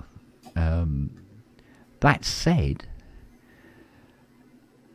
at least they're, shall we say, the current manufacturing products. Whereas, if you want a volume slider for a DX1, holy crap, people ask whatever they want for them.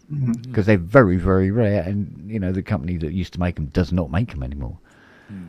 And is it? I think because is it the volume on? What's that? The JV. I think it's the JV90. JV80, JV90. Yeah, they use the same slider, pretty yeah, much the same slider, but it's stereo. Yeah. So it's actually two tracks. So there's one for the left-hand channel, one for the right-hand channel on the same slider, and they are rocking horse shit to find. They really are, and they wear out. But but they take 40, 30, 35, 40 years to wear out properly on these units. But I don't know about the Behringer ones, or for that matter, any of the modern ones. To be honest, it doesn't necessarily have to be Behringer. Yeah. It's true. Because there's always that choice. There'll be the pot that that costs, I don't know, 6p per 100. There's the pots that cost 30p per 100, and there's the pots that cost 80p per 100, and you go, well, we got to get this price under our target figure somehow. We'll use the cheap ones. It will be all right. Yeah, for the first 3 or 4 years, and then they'll start coming out of the woodwork of like, oh yeah, they're great, but the pots always pack up, or the micro switches always pack up, or something like that. So time will tell. My answer, my solution to that problem is just to use the gear as much as you can.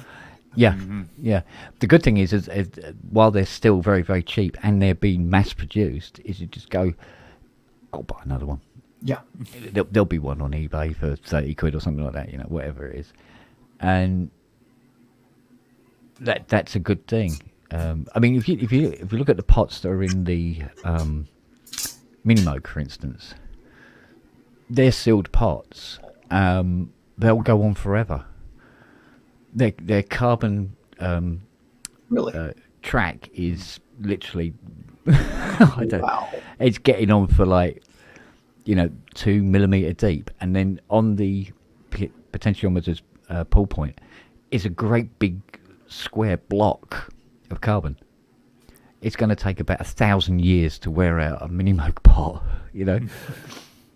and the only bugger is that if they use excessively, and of course the tuning ones is you have to split them open to get the carbon dust that may have collected, that gives if it's an audio pot, or jumping, if it's a voltage one. But once it's cleaned out, put it all back together again, and that'll go another 50 years. That's awesome. Yeah, but those pots to buy today, if you want them, many penny. The Model D reproduction that Moog recently put out, even though it's all through hole, you reckon they're using those pots too, or are they using the cheap pots? No, they'll be using the cheaper pots. Gotcha. Yeah. I was really hoping they'll still have a longevity on them. Sure. Because they're not that cheap. They're not that cheap, but they Right. are nothing like the original ones that were being used. Gotcha. So, and the other pot, I can't remember which sense it was now. It's a very, very old one, but their pots are wire wound. Okay. So it's a circle with the wire wrapped around it, and then there's just a copper contact runs around on the inside of this wire. And they don't suffer from dust. Very accurate. Never need any servicing, ever. That's amazing. But they're going to cost you 45, 50 quid a pot. So you don't want too many controls on the front panel if you can help it. So, but it's going to be a trade-off either way. Need your stuff cheap. The parts have got to be as well. The other thing is that I've got my Alesis SR16 drum machine. I've got my Roland MS1 sampler, and I bought both of those in the mid '90s. And I kept those out in our band practice shed for 15 years in the freezing cold and the humid hot weather. And I thought for sure these things are dead. No, they work just fine. Yeah. So the one thing I do want to point out is if you get guitar pedals, especially electroharmonics, Yeah.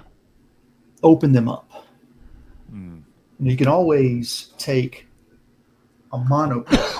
Will you reach? No, you won't reach.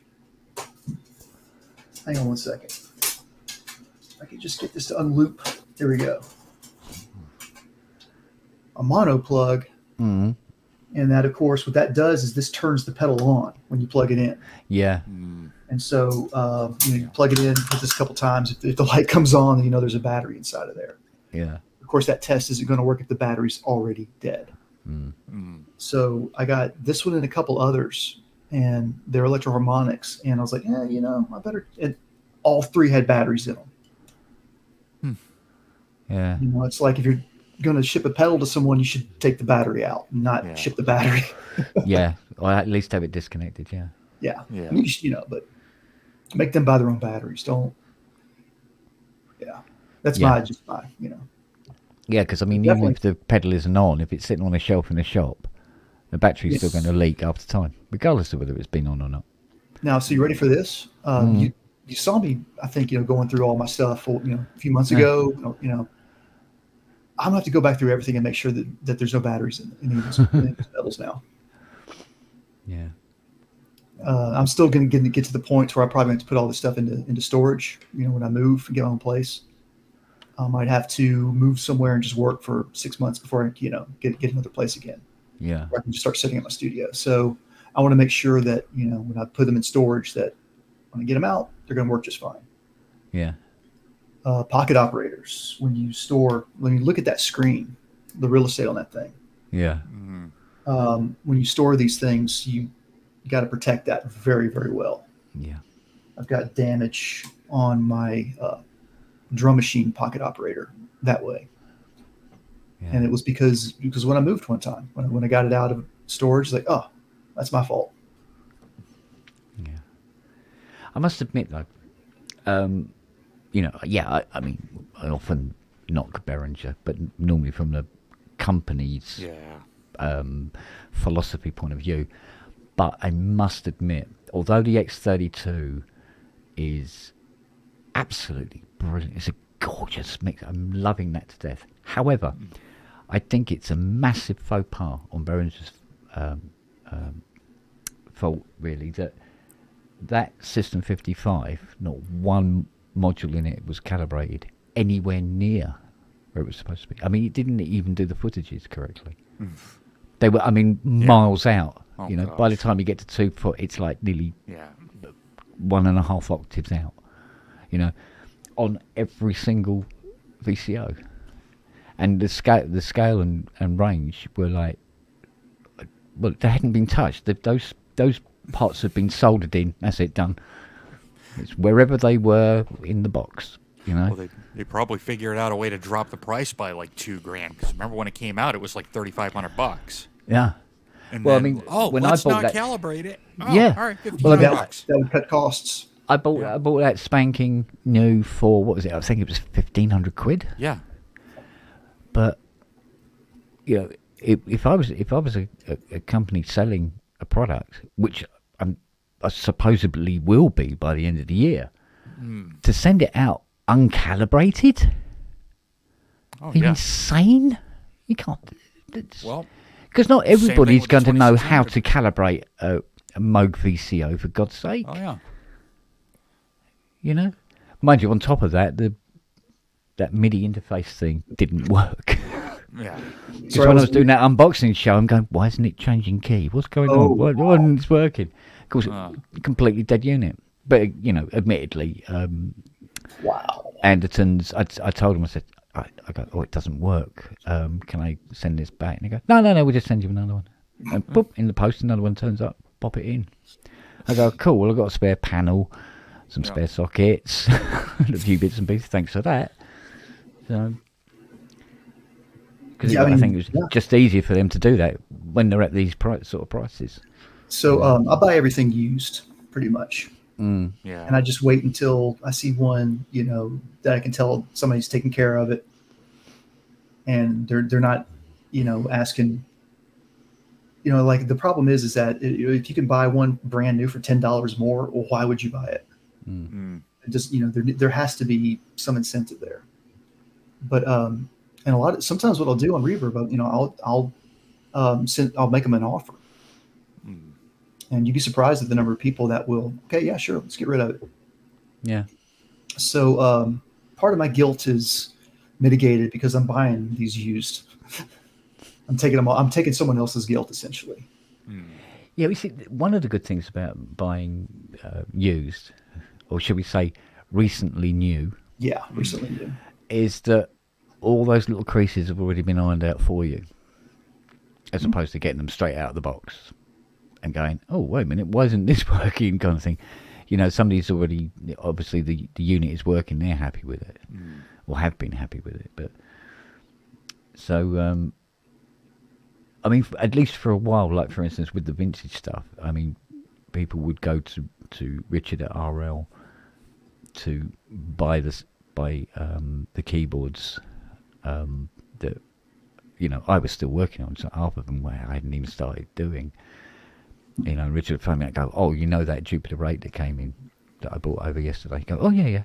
Well, it's sold. Can you get that one sorted out as soon as possible? And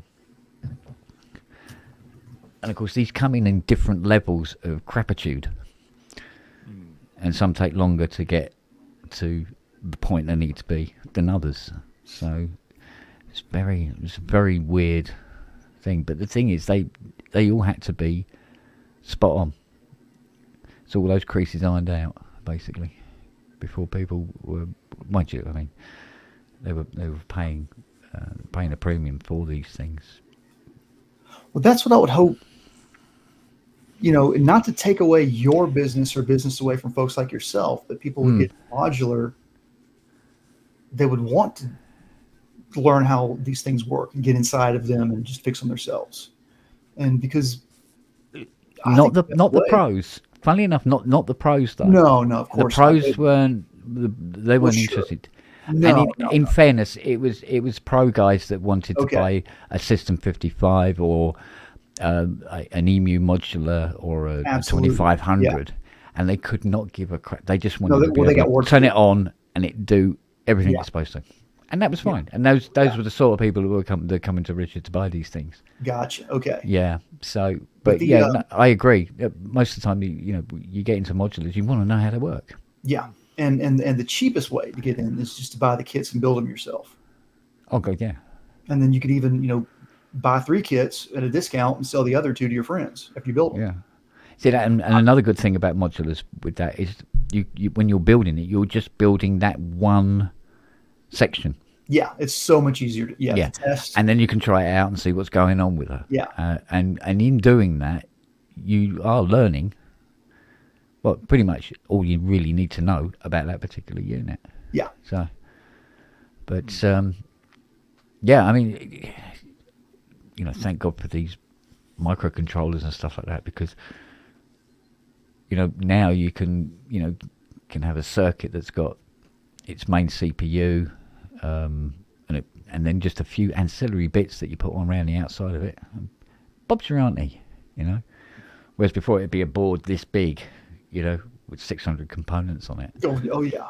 And crazy. Every track had to be right and all this sort of thing, So it does make sense. But this is why I've got to get into SMT. It's no good to this. Oh yeah. This. Do you have a microscope yet? I got one lined up.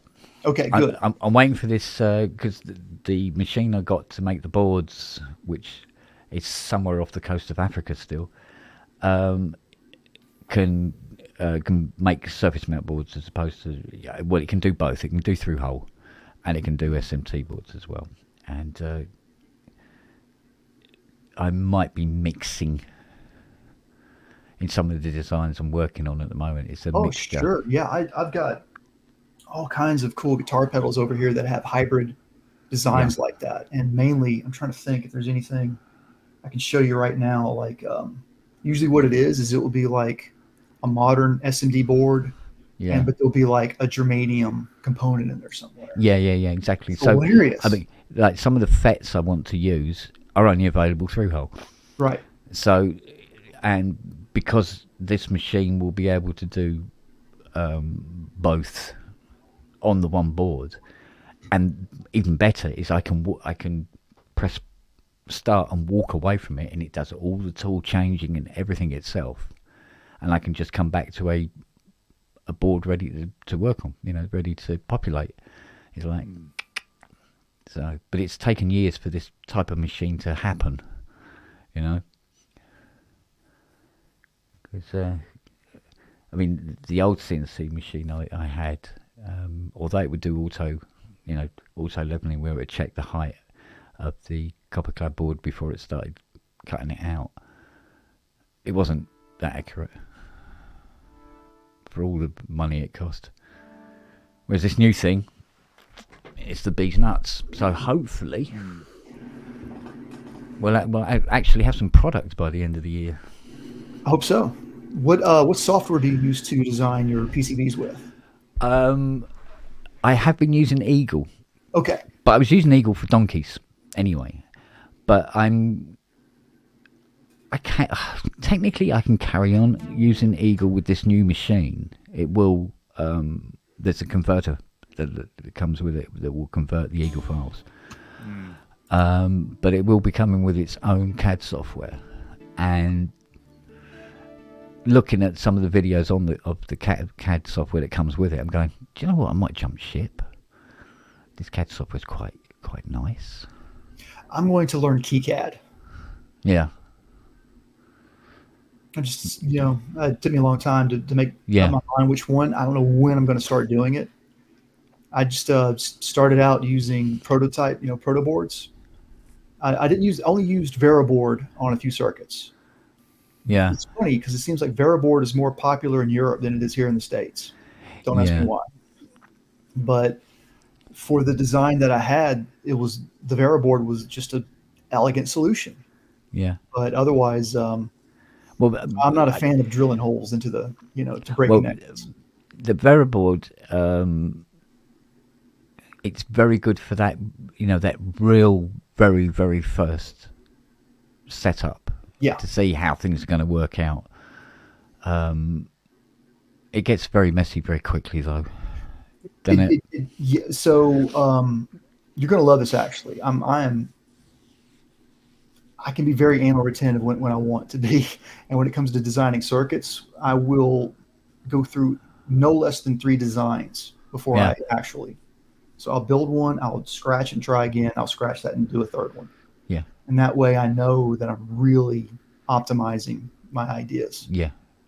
So I end up with really tight designs, and I try to find the smallest footprint I can to put the circuit on. Yeah. That's just, personal challenge. I've got to do. Yeah, so it's kind of funny. I mean, really the best way to do it is you just get like a big board and you just go and you just correct your mistakes as you go, and wires going here and there. Hey, whatever works. Exactly. Seriously, whatever works. Yeah. Well, when I was designing the, I was doing the Steiner Parker filter design for my the Anaglyph synth that I was building, and it took ages to get it just right, because the first 3 designs, it didn't matter what I did, it sounded too clean, and it didn't have that. There was a sort of grittiness in the Steiner Parker filter that I needed to get. It's almost like a distortion, right? Mm-hmm. But where the distortion part was not near the, like on the Moog, where you get that boost just in the first 10% of the turn, there's a boost there, and it just booms out.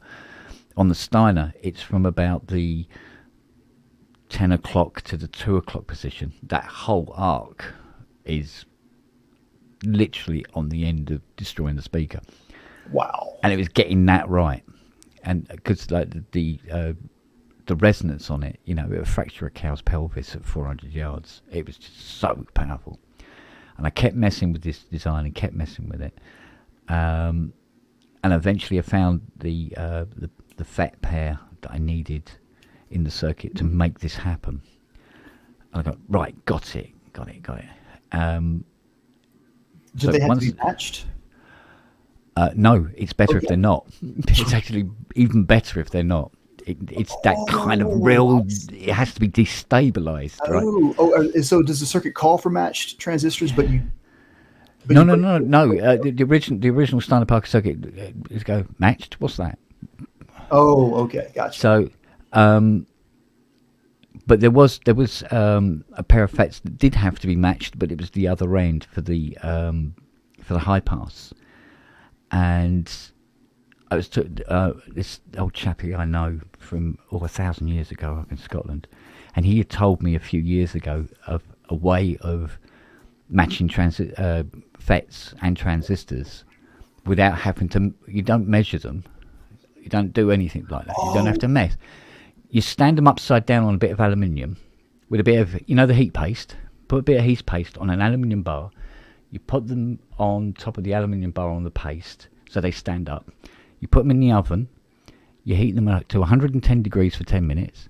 Take it out and let them cool down, and they will match. And I was going, no. You should try it. So I tried it, and I got these two FETs that would completely different EF readings. And I did it, and it worked. I was like, mate, why isn't this in a book anywhere? Dude. Unbelievable. There he is. Hello, Freakback.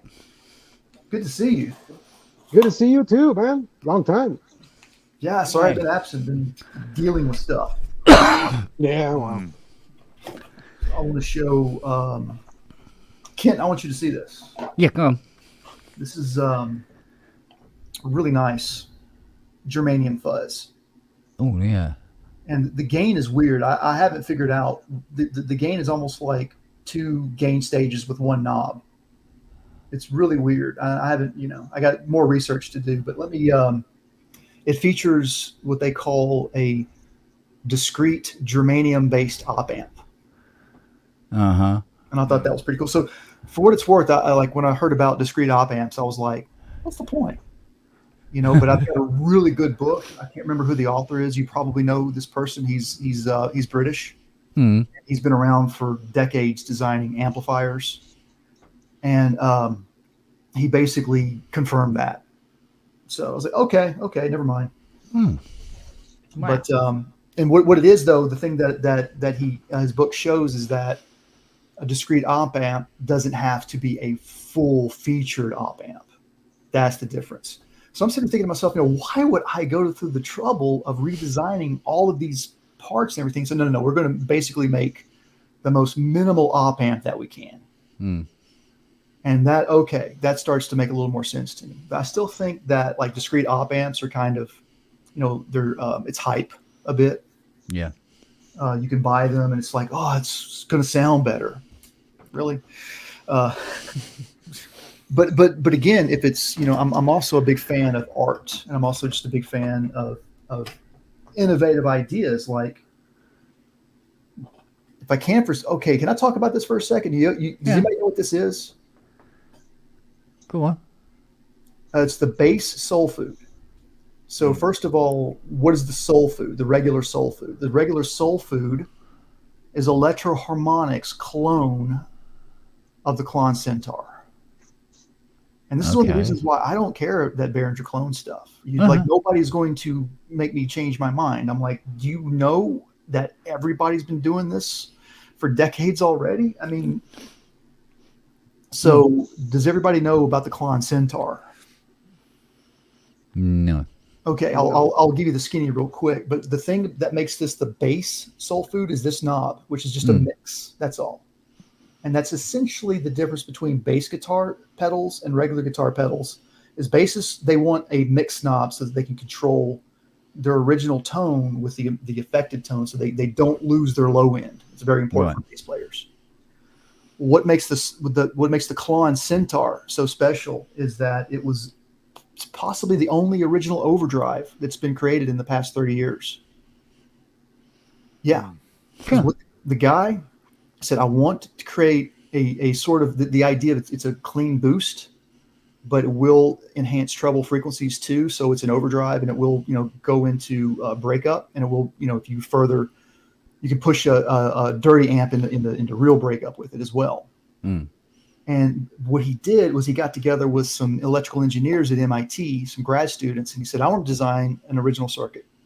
So, and I guess I'm guessing at this point, but I mean, it had to be something like this. He had to basically say to them, I want as much headroom as possible out of 9 volts. So what they did is they put a charge pump in there. The charge pump does 2 things. It doubles the 9 volts to 18, but it also flips out a low amp negative 9 volt rail. And now you've got 27 volts of headroom because you can add the 18 plus the 9. That's 27 total. I know that's mathematically wrong, but we're talking about an actual graph with the 0 axis. So, and that's what makes it the Klon Centaur special. When he sold it to people, he gooped the circuit.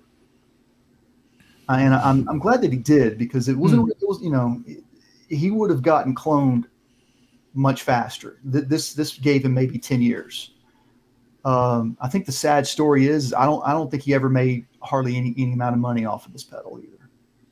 And it is the most infamous pedal. Some of the originals are going for, like, I saw one the other day going for, I think, $8,000 still. Christ. Most of them are down in the $2,000 to $3,000 range. They're not worth it. I mean, it's an investment. It's a numismatic investment at that point. You're not going to get. The thing is, though, is that even Josh Scott at JH Pedals, he did concede a little bit, because for the longest time he was like, "There's no difference," you know. But then he said, like, "No, there actually is a little bit of difference in there." Does it really matter? Well, if you're someone who's a pro, it might matter. Yeah. Depends on how much you got in the bank. Yeah. It really depends on how much the difference is. Matters. You know, it's like, it was the same with you know, when the Model D, and I had a Model D come in. I think somebody copped it a bit wrong or something, managed to snap a knob up, and they said, we're going to fit a new part, which I did for them. And I was going through it and testing it out, and Fiona went, she goes, well, it doesn't completely sound like a Mini, does it? I said, yeah, but what you got to remember is, you know, over there, there's a £6,000 Mini Moog over there, and you got this at 235 quid. The difference between them makes this absolutely fantastic. Wow. Yeah. Because the difference between the two is, it's only going to matter to somebody who really, really knows the Mini and the sound of the Mini, or have got the money where it doesn't matter. You know, so yeah, having a real 1972 RA, yeah, there's a sound. There is definitely a sound, and you play it and you go, oh man, you know. But you know, nearly 99% of the audience listening couldn't give a shit whether it was or not. Nope. Yeah. As long as the sound's near, Oh yeah. you know. No, And it's only when you're standing in front of it with headphones as well. You're in a theatre, and you know, 2,000 people. You could have a real RA, and they wouldn't know. You know, you could be using the Model D, and you're just pretending. And I go, oh man, the sound of the RA. You know, it's just wow. You know, where sight and hearing can confuse each other. Yeah. You know, and you wouldn't, because it's close enough. Is the bottom line? It is close enough, and it allows everybody the chance to get at least damn close to what it's like to own a proper Mini. Well, my sentiment is, like, you know, you get your new players getting into this game. They're like, oh, you know, I want this. And even if you've got a great job right now, you've got a great career, and you've got plenty of disposable cash at your hand. You know, why would you want to start with a $5,000 version when you can test the waters with a $300 version and give that away to somebody if you want to upgrade? You know, like, I have no problem with people wanting to buy, especially then, or even maybe now so much. But when the reissue Moog came out, I was like, well, I want people to buy this. I'm not going to buy one, but I'm not going to shame anybody for buying it, because they're investing in Moog. They're trying to help Moog right now, and I think these people are heroes for buying these instruments. Yeah. But again, I'm not going to feel like I'm on the other end killing mode by buying Behringer. That's just not the way that it works. I know a lot of No, people think it's not the same market. It's not the same market. It's not. I am not No. Moog. I mean, hey, and I've got a DFAM and a subharmonicon, you know.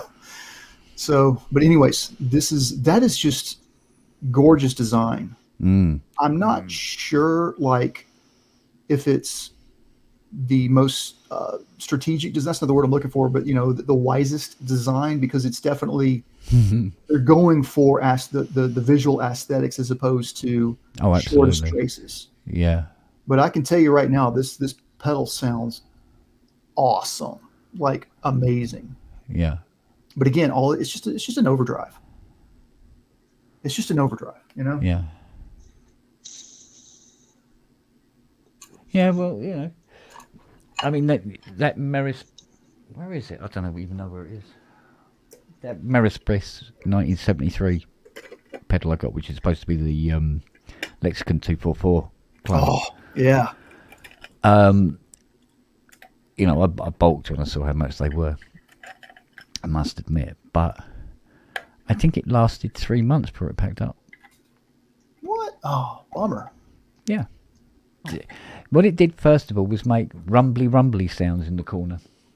You could hear all this sort of every now and again come through the audio, and then it was just this sort of like feedback tone. Turned it off, and that was it. It was the last time we ever heard anything come out of it again.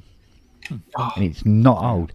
I opened her up and had a look, and of course it's all surface mount, but I couldn't see anything physically wrong with it anywhere. There was no dry jointed legs or anything knocking around. It's like it's just died.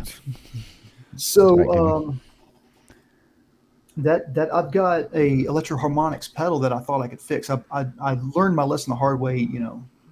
Yeah, you can buy broken things and fix them and maybe repair them, but yeah, not if you run into a proprietary issue.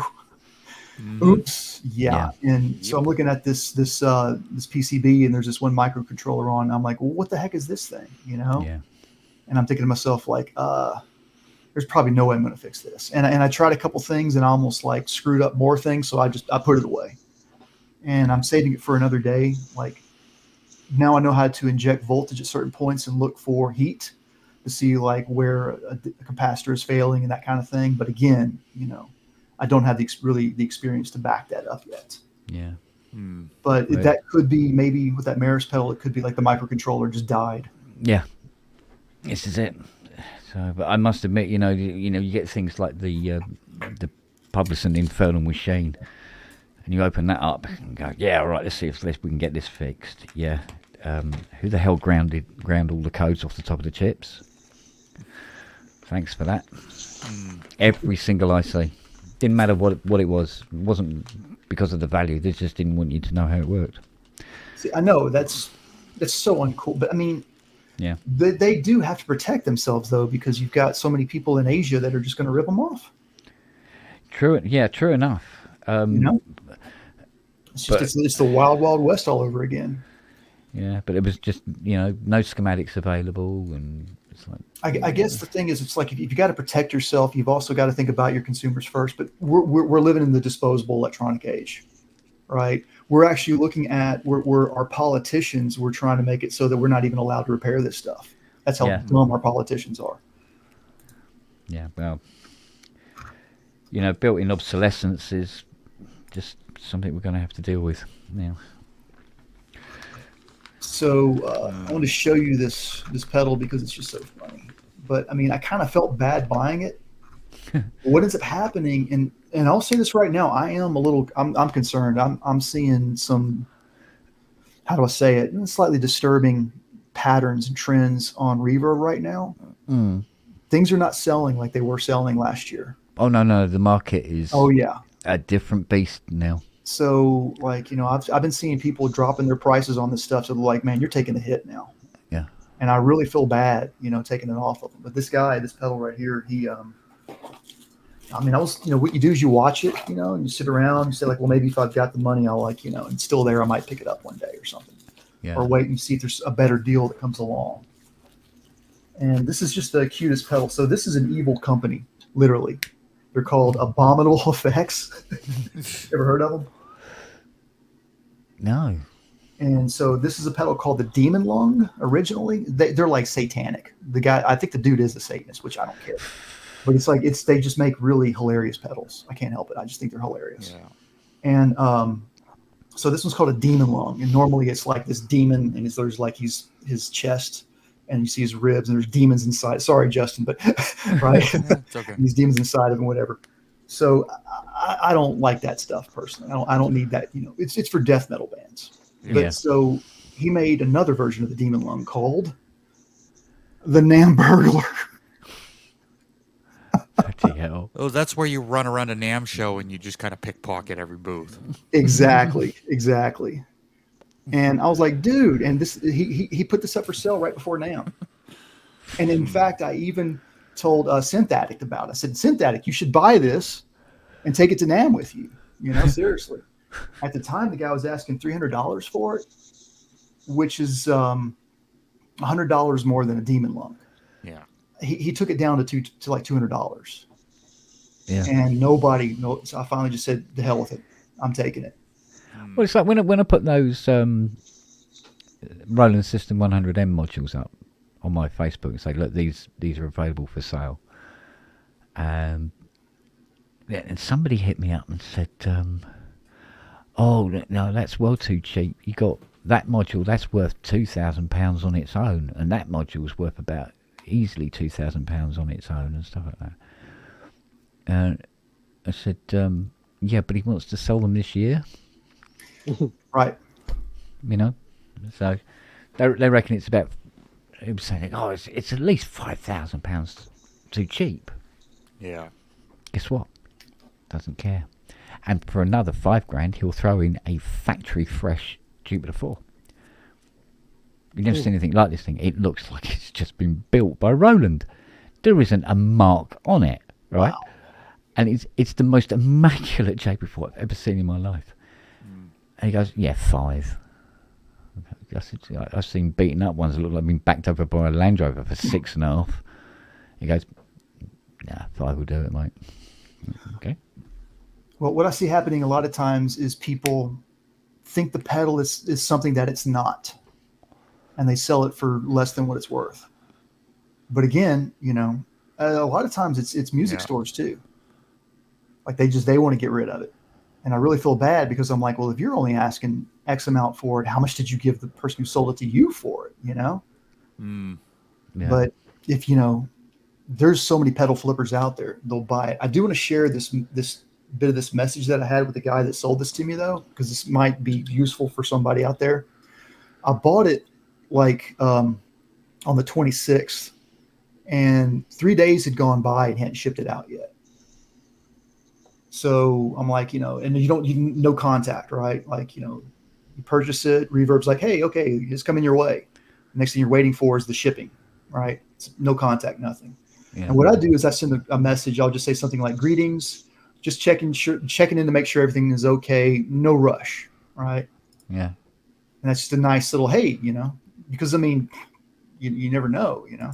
Yeah. It's like, oh, hey, yeah, sorry, man. We'll send it out, blah, blah, blah, blah. We're talking. And then at one point he goes, damn, I just realized how little I'll let that go for. Joy, bro, it's on the way. And I just reassured him. I said, like, it's going to a great home. Don't worry. Yeah.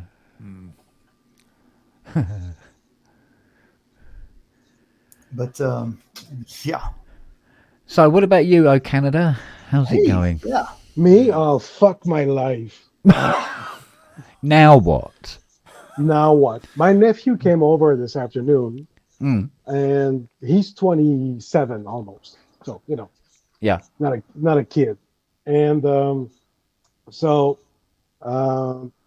listening to some music, and he goes, "Oh, I wanted to hear something you wrote recently." Oh, okay, so I go, "Oh, you know, the best way to hear it is with my VSX headphones, right?" Stephen Slade, and he takes the headphones. And he grabs them and then he so.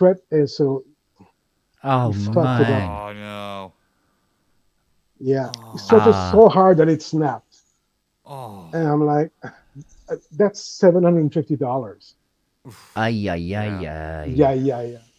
And he goes, yeah, I'm sorry. Yeah, I'm sure you are. I wasn't angry. You cannot be angry for, I'm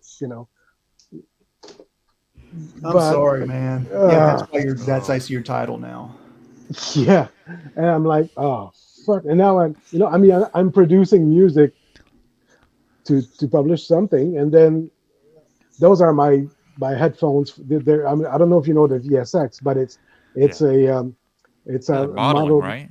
monitor modeling. Yeah. Yeah. And it's great. I love that fucking thing. It sounds perfect. And you have so many different models, but no, I can't. I can't mix. I can't master. I can't do fuck all. Oh, fuck. Now I'm gonna have to. Well, what I'm going to do is I'm gonna write to Stephen Slate and say, can I just buy the headphones without a license for the software? Because I have the software. I have the Platinum. Yeah. So can I just buy a pair of headphones from you without, hopefully, but So that's what happened to my headphones. But I get these cheap own audio, like $50, Yeah. And these do it. No, yeah, it's the swivel. And as soon as that swivel breaks, Yeah. it won't stay flush to your ear anymore. Well, that's it, right? Yeah. It has to be really close. Duct tape. Yeah. Really. I mean, wear a beanie. Yeah. I mean, these kids these days, they don't know the value of things. I speak like an old man, but my niece, bless her heart, and I wasn't too mad, but I was a little. I didn't jump on his throat, but I wanted to. my niece, I showed her our Arturia key step, and she was like this, bang! Why'd you do that? Ooh. Now the funny thing is that she hit one of the high keys, and they're still fine. But like, I've got some dead keys on my key step already at the low end. Really? Already? Yeah. I'm like, what? So it's one of those things where I kind of look at it and go, oh, I'll put that under the rug again, and maybe come back to it, and that problem will just not be there anymore. You know. But again, for me, I can live with a controller that has a couple dead keys on it, because I'm not. And can we establish something for the record? And y'all can and now I just want to know if you agree or disagree with this. Not every keyboard is a performance keyboard. Oh yeah. Oh god, yeah. Definitely. Thank you. Yeah. Well, I mean, I had to repair a key on my Osmos within 3 weeks of having it. Oh, really? Yeah. I had to mess around with the dead flesh lump that's under the key. That's what I'm worried about those. Yeah. I mean, they seem to be made of a silicon rubber that looks like it has longevity. But when you turn her on and it scans the keyboard and checks all the sensors, it keeps coming up with this failed, sensor 41, which is, I think, that top E. And you can hit it a couple of times, turn it off and turn it on again, and it'll come back with, yeah, all right, yeah, that's fine. But every now and again it will do it, and it kept doing it, and it did it more and more and more and more, until it was like every time you turned it on, we went, oh, sensor 41 error. So I opened it up, and it was like, oh my god, this keyboard is very weird. The keys are rubbery, and because that wiggle, they're not rocking. The keys actually can bend. They're rubber keys that go this way and that way, right? And they got this pink cushion, I think you would call it, which is what it sits on the sensor. And if it senses that there's any weight on the top of the silicon rubber, you go, oh, fail, because it's obviously given a different reason to all the others. but it's exactly the same thing, same shape and size and everything that's inside a touche.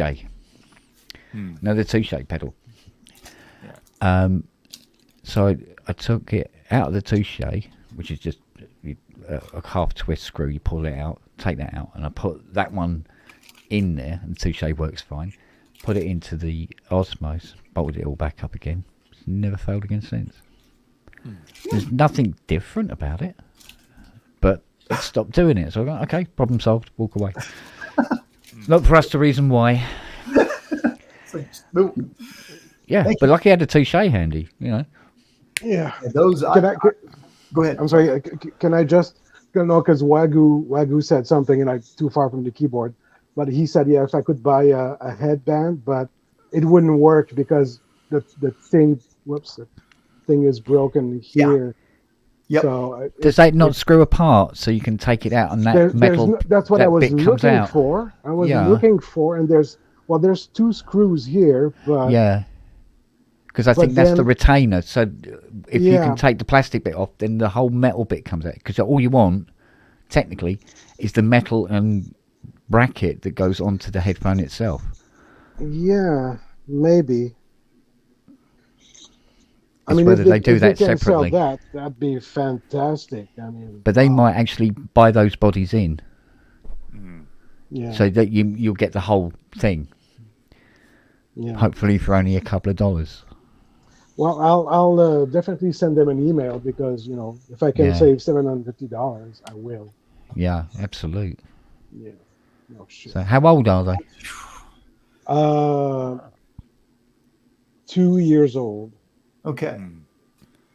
Yeah. So you can't play the warranty card, really, can you? Yeah. No, and I wouldn't either because I'm too fucking honest with that. I mean, he really just like went. Yeah. Dude. You know, I think they'll be accommodating. I hope so. Headphones. I've heard Slate be pretty good. Yeah. You know my Slate Raven on the back. There's what do you call it? A stand, I'd call it. So you pull it out and you can stand the monitor up. Right. At any particular angle you want it. I opened that one day and it just went and come away in my hand. Oh. And I emailed Slate Raven, said Slate yesterday, oh look, I got this Raven MTI 2 and the stand's broken. And they go, oh yeah, they're all right, yeah, not a problem. He goes, did it break at the metal part? I went, no, it's just the plasticky part snapped off. He goes, all right, well we can just send you another stand. They just sent me another one. Oh, okay. And then 4 screws, screw it on, put the plastic cover back on. They might be able to repair it. Who knows? Yeah.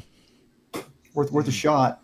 Oh yeah, definitely worth. Yeah. Because I don't want to change the subject, but before I put this away, I just wanted to point out that this is like one of the most fantastic phase shifters you can get for a keyboard. Okay. It's the LFO goes like beyond audio rate. Most phase shifters don't do that. I must admit I'm a purist, and I got myself an early 70s Stone Phaser. Well, baby, you just can't beat it. Hey, I will say this though. Have you seen my string synthesizer video, Kent? No. Check it out. Oh, I will. Cool. Yeah, it's called Let's Talk About String Synthesizers, and I demo this pedal in that video. Yeah, I got an affiliation with String Sense. I must admit. Oh, I love String Sense. Yeah. Yeah, it's like I was growing up. I was a huge Gary Wright fan. Yeah. I was the guy that always leaned towards the Logan over the Selena. Sure. I go, no, it's just warmer, man. It's just. I wouldn't know. I don't. You know what I mean? Like I don't have that experience, unfortunately. Yeah. My first string synth was the Waldorf Strike Fett. But you know, it's great. I still love it. It is. I got one here. It is fine. Yeah. You know. But I've got a Logan String Melody 2. Nice. But I also have a Wurlitzer one. And the Wurlitzer one is a String Melody 2. but they put it in this brushed aluminium case, and it has touch buttons. Even though it's mid-70s, it's got these lovely round touch buttons and stuff. It's just the way it's built is beautiful, and the keyboard is Man. yeah, but it still get that sound. But they did something to it where they upgraded it and made it stereo out, as opposed to your standard mono that you get on the most of the string synths were mono, weren't they? Just the chorus that's providing the stereo, or are they actually sending? Yeah, it is. You kind of it's the mono signal goes into a stereo splitting ensemble. The Behringer VC340, I thought that's all it was. I just assumed.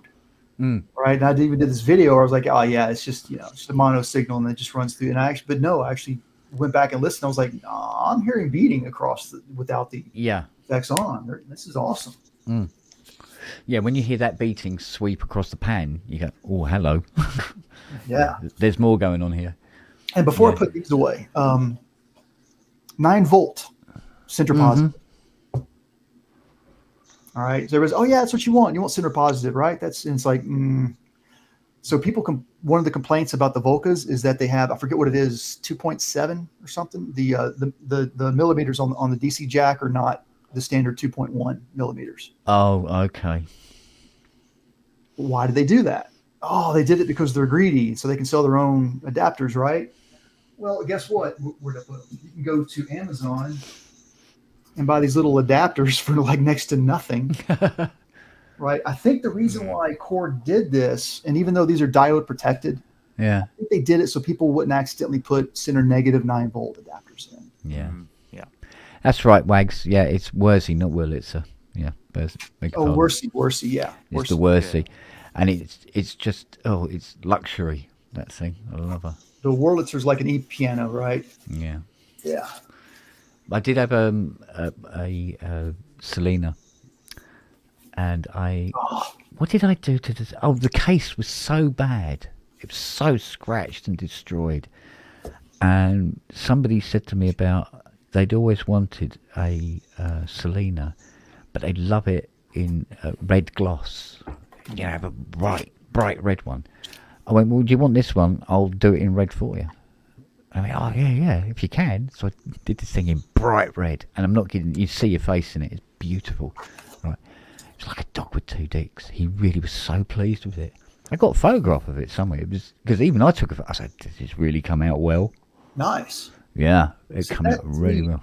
Part of it is the aesthetics of what you're looking at. I mean, even though you can close your eyes and hear the music, it's pretty amazing what inspires us. Yeah. You're right. I have a Elka Rhapsody string from 1976, whatever it is. Yeah. And it looks ugly though. It does look very ugly. Sounds so good. Some of them did though, didn't they? Some of them looked like ooh. It's like beige, and you got 2 sliders and 2 buttons, and I have a chorus added to it. Yeah, because I never liked those beige. Well, it's the Ray 200s, as opposed to the black one. And they did that kind of sort of like almost, I don't know what colour you'd call it. It's sort of like diarrhea brown, for want of a better word. I think on the colour chart, I think that's how it was described. But it was, and it's sort of like, I think they were done for schools or something like that. It was the schools school always had the version. worst colours. Yeah, and it was just a really, really awful colour for it. I was like, oh, why would you want one of them? I feel like they were trying to traumatize me in my childhood experience.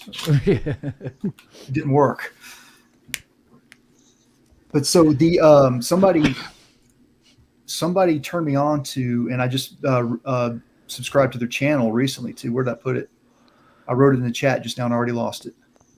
The Synthoma L Chorus. Oh yeah. Oh my God. It's like really, it is true. The magic sauce in the Logan and the Selena is the effects. A lot.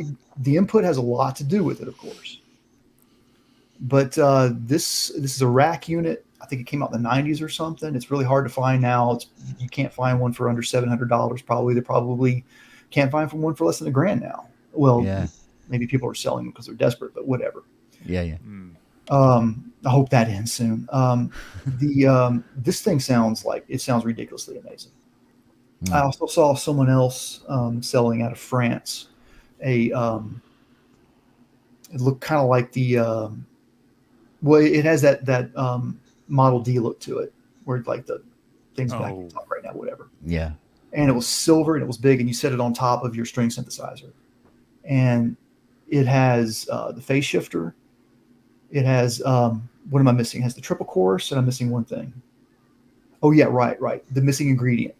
Because in my Let's Talk About String Synthesizers video, I do try to recreate that effect, and I fail, of course.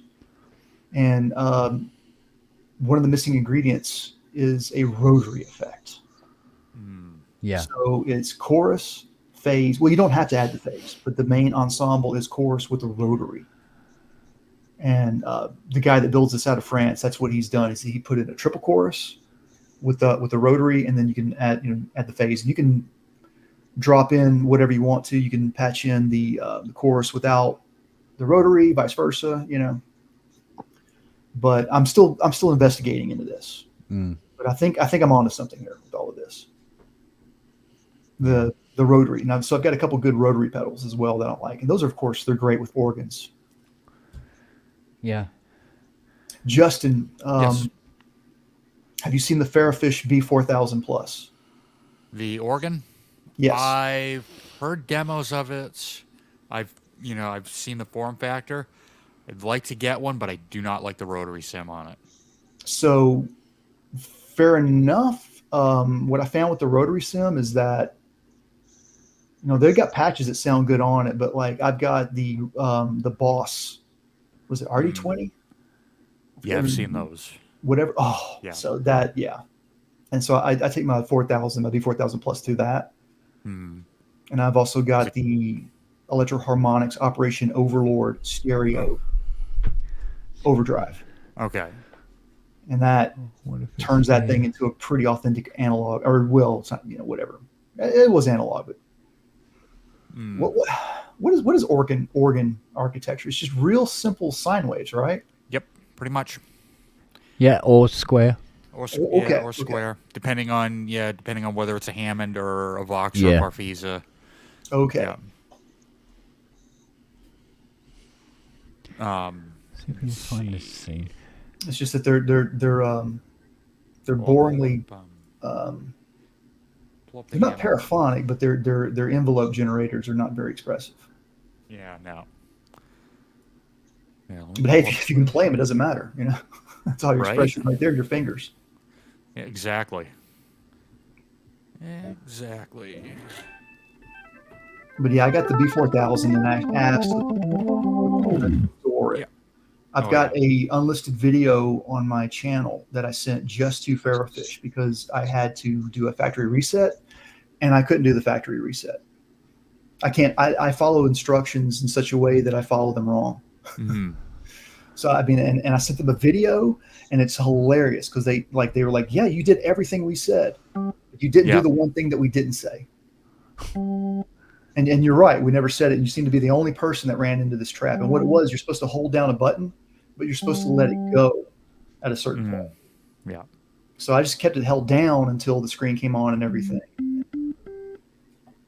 But what I did is I sent it some bad MIDI with one of my homemade MIDI controllers, which I had wondered, is this ever going to be a problem for anything? For the most part, the microcontroller that handles the communicating with, handling the MIDI communication, it's very robust. Yeah. So if the current's flowing one way, it won't destroy it or anything. But again, there was another device that I had that I think that I might have messed it up with my little MIDI controller as well. Yeah. But all it took was a factory reset, and boom, back to good again. The other thing is I bought it at Perfect Circuit, and they were just going to send me a whole new brand new unit. Nice. Yeah, so I've got B3X IK Multimedia up here. So here's a dry, 16-foot drawbar.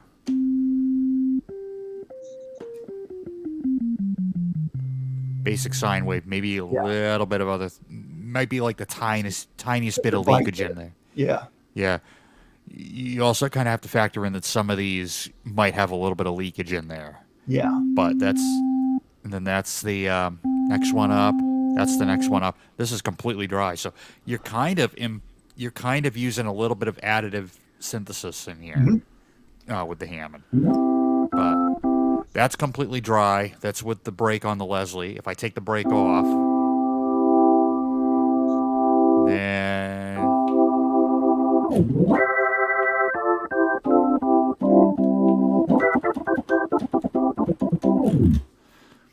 it's pretty convincing. Oh, that's very convincing. Yeah. It's really, really good. Well, I think I don't know how many plugins Hammond has allowed their name on. I mean, this is, as far as I know, the only one, and it's through IK Multimedia. But ever since I got this, I think what they call their Total Studio Max, I got the 3.5 version like a couple years ago when it was on sale, and this was with it. As soon as I got it, this is what I used to do all my Hammond stuff. Gotcha. Okay. Yeah.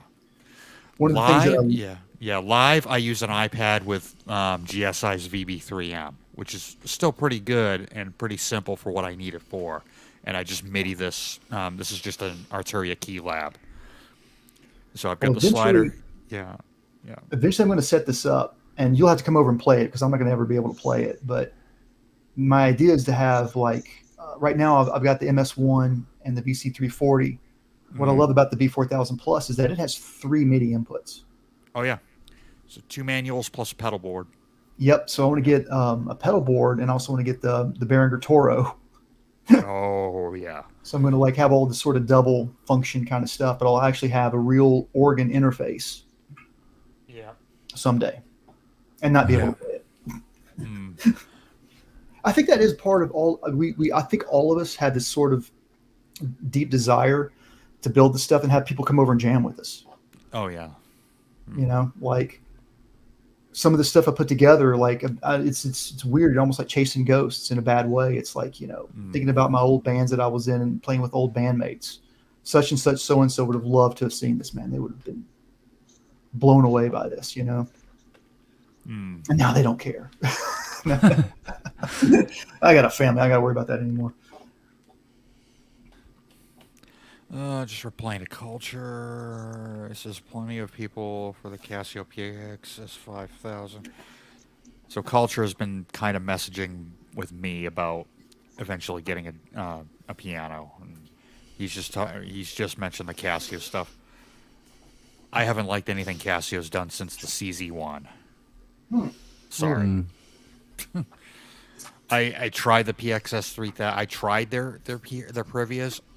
Even before my carpal tunnel, I couldn't play them.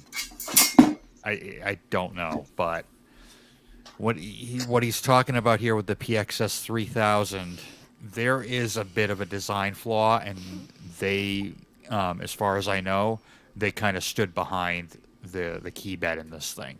The design flaw is this: the black keys on the PXS 1000, 1100, 3000, and 3100, those 4 pianos.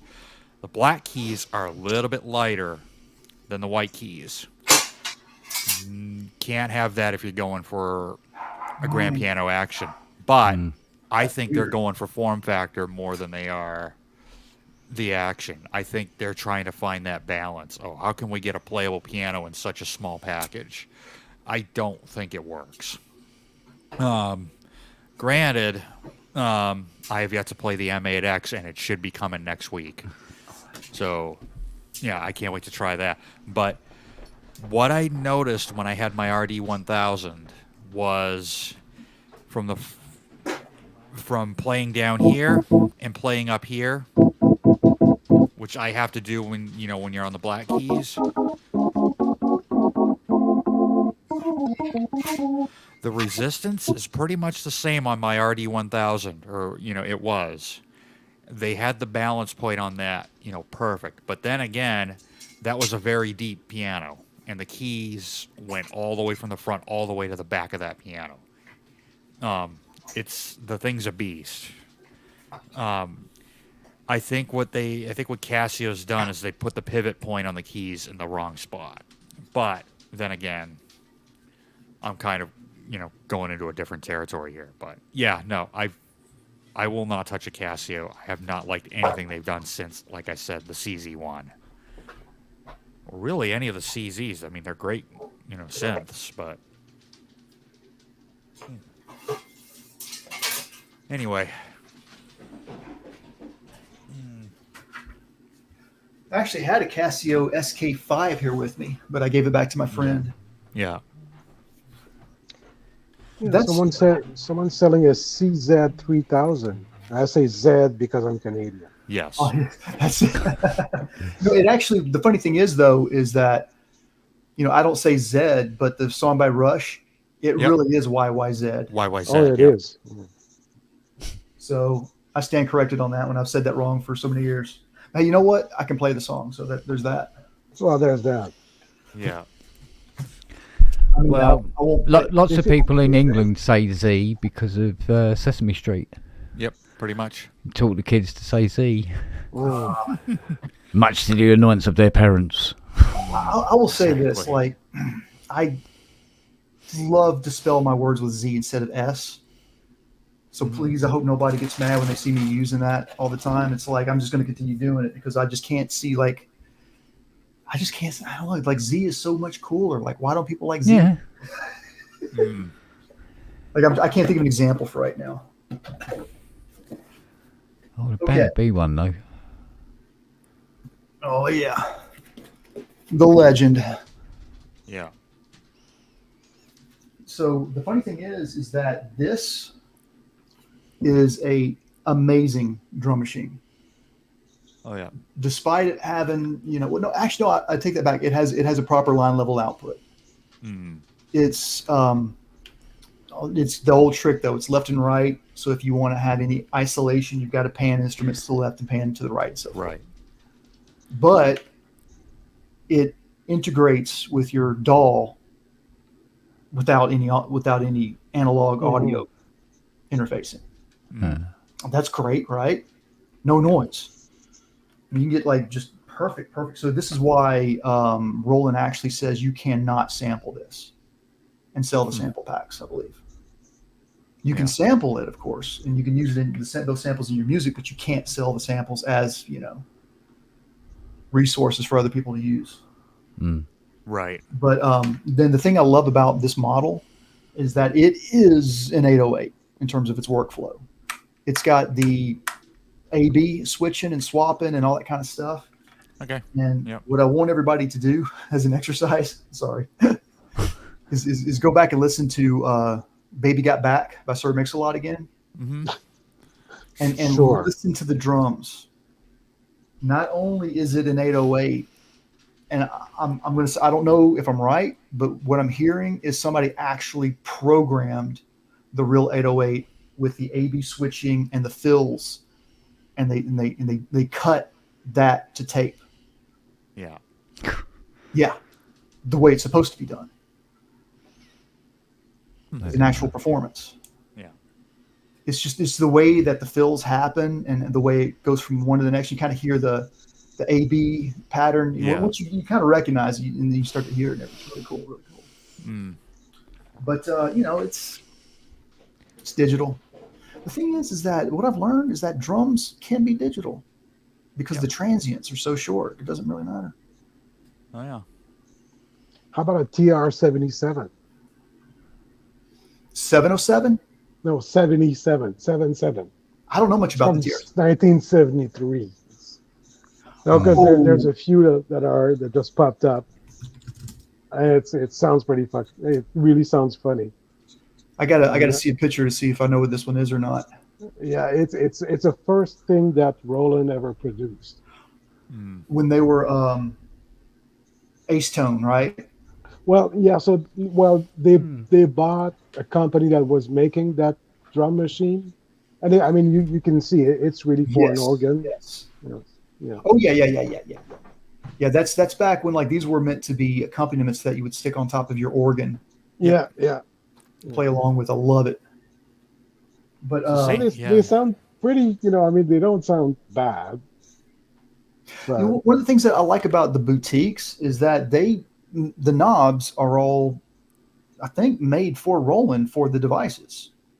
Like they don't just go out and source existing knobs. Like they actually have these made for them, and these are actually like kind of authentic to what the original used in a way. Okay. So like when you look at the other boutiques, they have different knobs. They have different sliders depending upon what it is. Now the exception being like the first runs with the Jupiter model, the Juno model. Those two were kind of like, like their first stab at it. I didn't buy those, so I don't know. Like, I heard a lot of complaints about them, and I said those sliders are pretty small. And on the SHONA, the sliders are just a little bigger. They're have a little more space to get your fingers in there a little more. And if you are the kind of person who has really big hands, I get it. These are probably not the sense for you. But these are fully have full MIDI CC control, which is really fantastic. Because what you can do is you can use MIDI CC to control the volume of the snare drum. You were looking for your TR-77, Ken? No, I got a 55. Do you? Oh, okay. Really? Yeah, don't know where it is. And it's not like it's small. Yeah. It stands about that high when you put it on end. I don't know. I was looking at some of these photos. It's just hilarious. Some of these things. I did a thing on Facebook a few years ago, quite a few years ago now. To start just a thing, just a silly little thing, and I was calling it synths in hats. And what you do is you take a photograph of your synth, but wearing a hat. It's like, I'm fucking stupid, I remember that. Yeah. I remember that. So, man. Where is it? I got. Oh, there we go. Oh, hello. It's the RD8 Mark II. Yeah. This thing it's hard to do the angling right. Yeah. That's a chunky monkey. It is a chunky monkey, yeah. That's nice. Oh yeah. It doesn't have the same workflow though. Behringer, and I'm okay with that. But this whole bit right here is totally different. I'm a little worried about the soft buttons. At some point the graphite will have to be replaced. Yeah, it was like I bought a TR8, and then shortly afterwards they brought out the TR8S. Oh man! Hey, god damn! Well, yeah, I don't like the TR8S. No. Don't get me wrong. I mean, I like that someone else has it, and I like that they love it. But okay, so I didn't even want to get the TR8. No, and I'll be right back. That's how purist I guess I am. I don't know if that's whatever that means. But what I did do is I found a TR8 for my buddy, and so he's got a TR8, and I found him one for $270 on Reverb that has the TR909 overlay on top of it. And but my thing about the TR8S is that the reason why I don't have something like that is because it really invalidates me having everything else. Right. And then when I start thinking about those lines, I'm like, well, why am I not just doing everything with VSTs and a DAW in the computer? Where do you draw the line? I guess is what I'm trying to say. So for me, the TR8S, it's like it's got all those great 808, 909, 707, 727 sounds, even the 606 and the CR78 sounds. Yeah. Why do I need a sampler with that? Yeah. Like those are all the sounds that I want in that particular drum machine. Those are all the Roland sounds, Yeah. What I want to do instead, what I do instead, is I get a real sampler.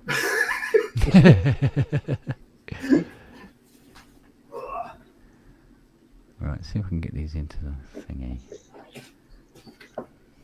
Hang on. I don't know what order they're going to come out with. That's this bad boy in a while. Right, Does that work? I'm not going to take it out of plastic though. Oh yeah. God, this thing is heavy. I'm getting a workout right now. Brad, who made these, there's a video of him holding this up and not this one, but dropping it to the ground. Oh. Yeah. Just to show we can take it. Oh, okay. Oh, I thought it was an accident. Okay. No, it's funny too because it's like he's holding. He's like, oh, like he doesn't want to do it. Here we go. Gear abuse. So what I'm going to do here, and I'm going to go ahead and cut my 808 day jam. There you go.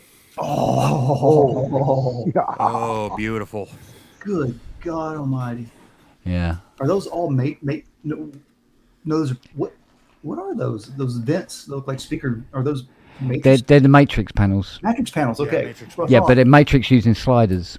So you have like 10 contact bars running across, and then by moving a particular slider, which is the bottom ones are audio path and the top ones are all CVs. So you use this, whatever it's going to be, whether it's the square wave, say, of the VCO right at the front there, and you move the one that's above the little line that says, square wave, move it up to a bar number, and then all those bars across the top there of that number, say 6, will all have that square wave running on it, or rather the bottom one, because it's the it's the top. No, it's the top one's audio. Sorry, the bottom ones are control voltages and gates and what have you. That's really wild. Yeah. Now that's the one that's in Hans' studio now.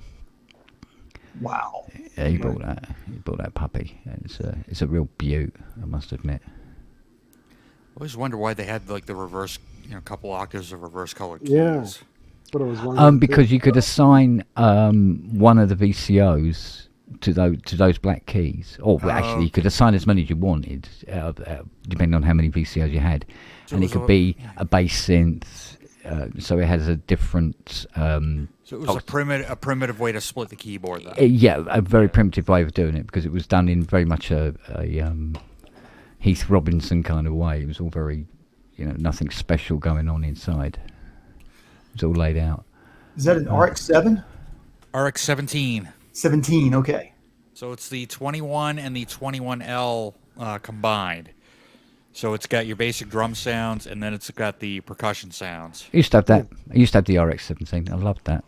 I want to say I paid, $80 for this thing, and it's fully functioning, and it works.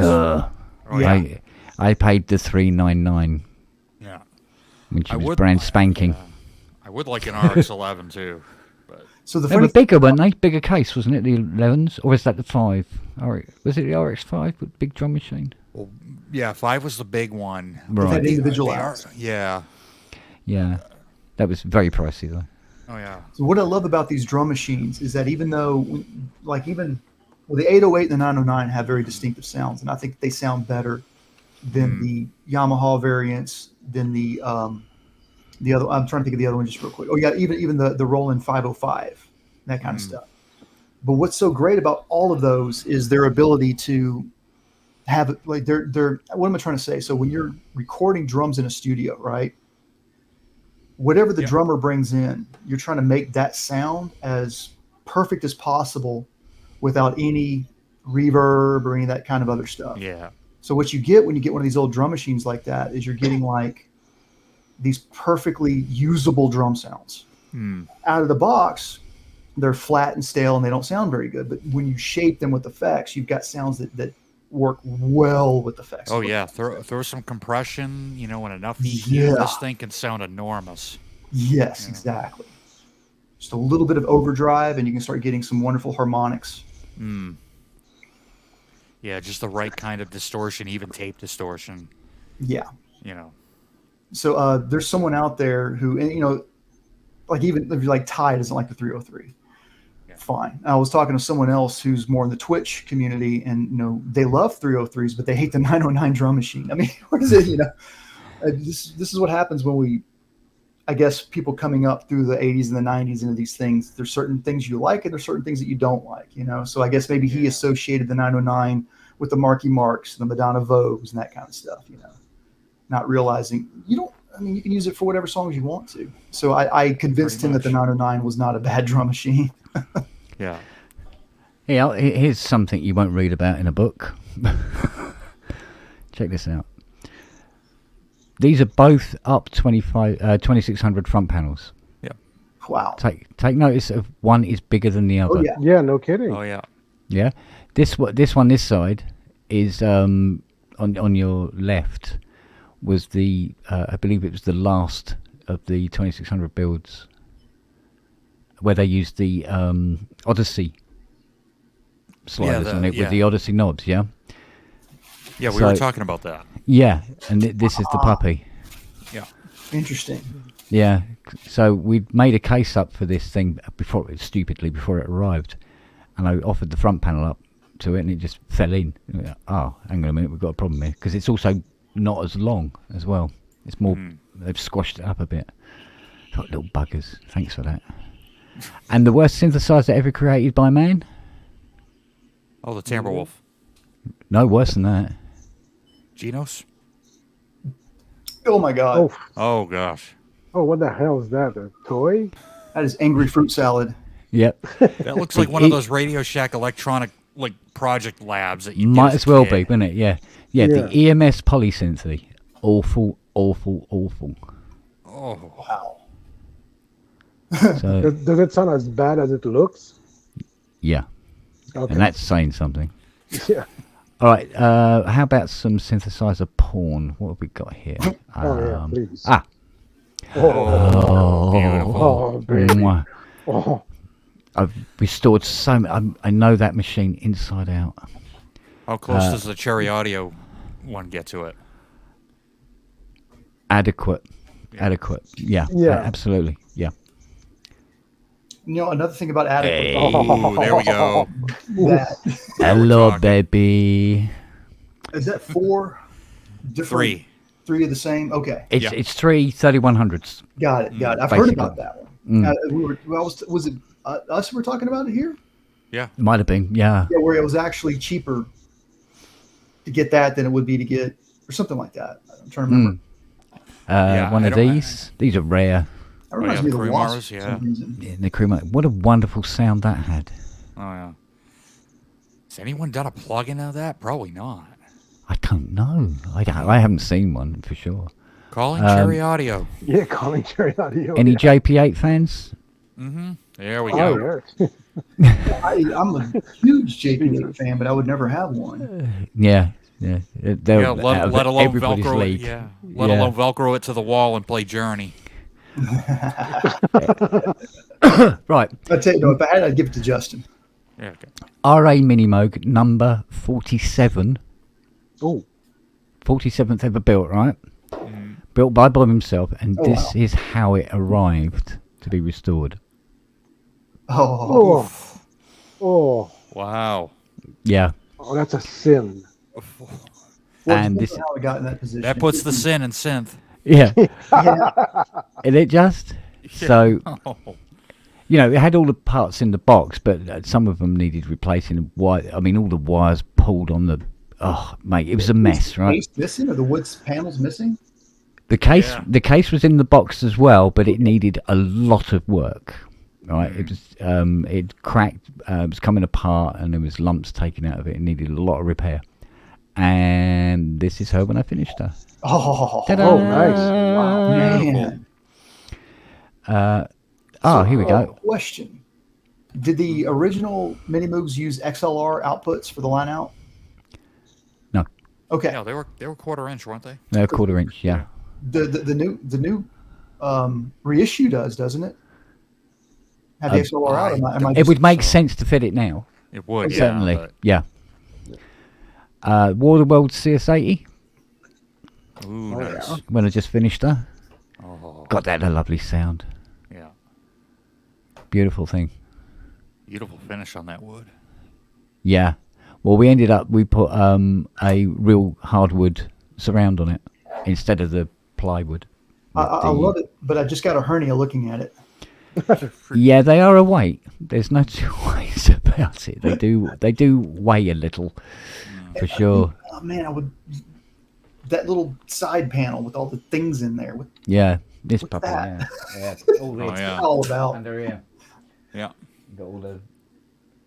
It's It's two like times. Yeah. 2 times the whole front panel. mini me. Yeah.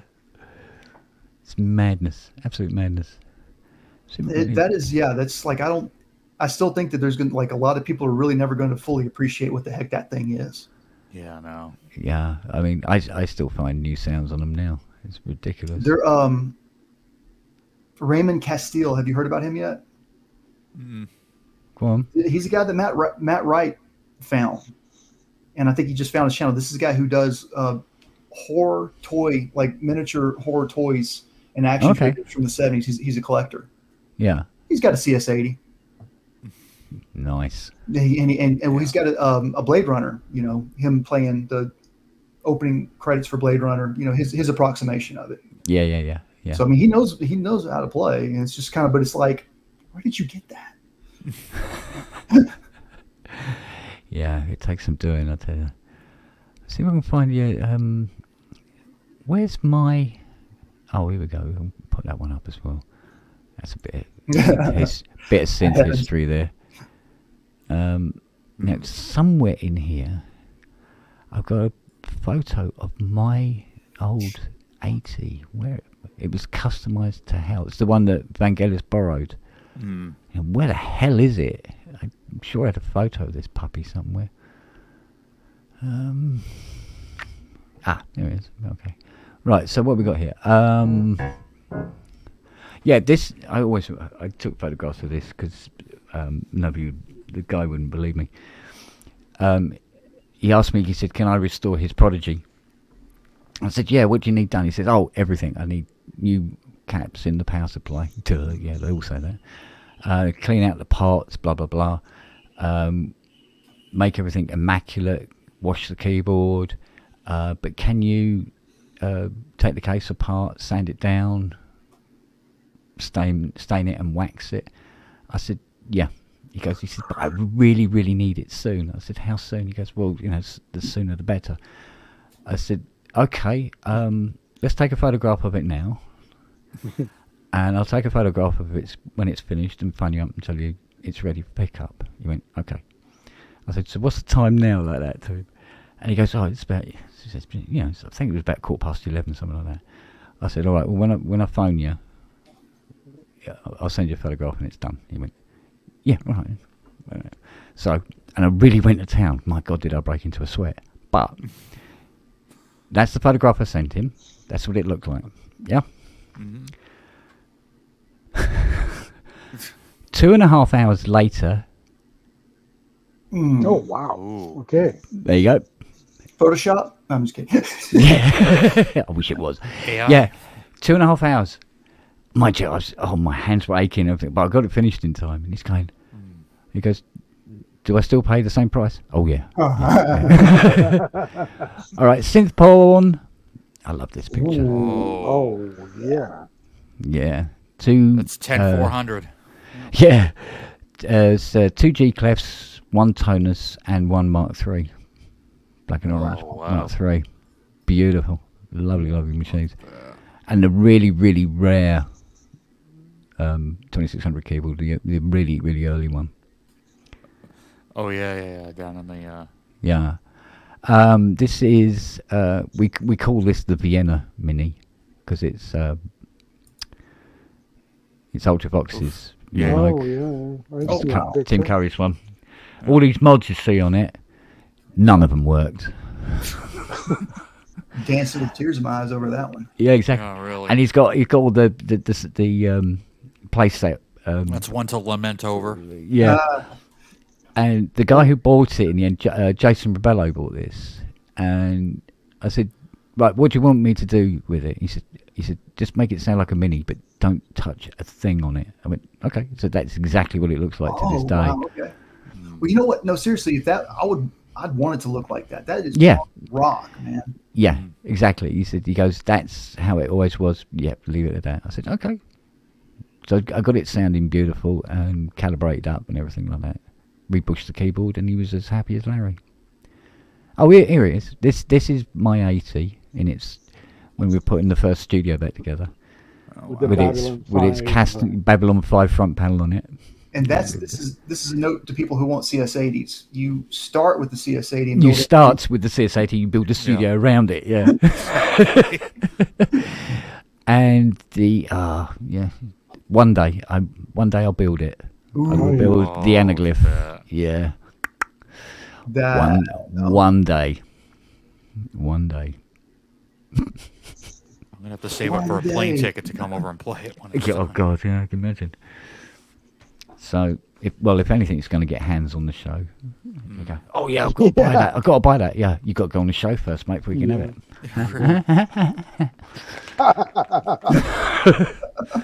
Yeah. All right then. So yeah. Oh, do I have any? So, but I got some photographs of some such weird synthesizers over the years that I worked on. Mm. You know that Malta Monica. What a weird thing that is. There can't be many. I saw a photograph of one on Facebook. I think it was last week. Somebody's got one. So there's at least two. So there you go. So it's not on its own anyway. Bless its little cottons. I don't know. I don't know. Half these photographs, I don't know where they are now. Anyway, they're around. So I think what we want to do for 808 Day this year, which is what's going on here. I'm going to go ahead and knock out 808. You ready for this? I already knocked out 606 Day. Oh. And the video's already preloaded, waiting to be published on 606 Day on my channel. So what I'm trying to do is, because of my situation, I'm trying to I'm here to get a job and to get out of here. But man, in the meantime, I've still got to make some music, and I got my subscribers want me to make music anyway. So I figured this way I can do this now, and then when I have to focus on the job, when I get the job, and just don't have any time, nose to the grindstone, not going to worry about it. So I might go ahead and do. I've also got the TD9 as well. It's over here. Nice. No, I'm not going to get it. It's too much trouble to get. But actually, I prefer the 909 over the 808.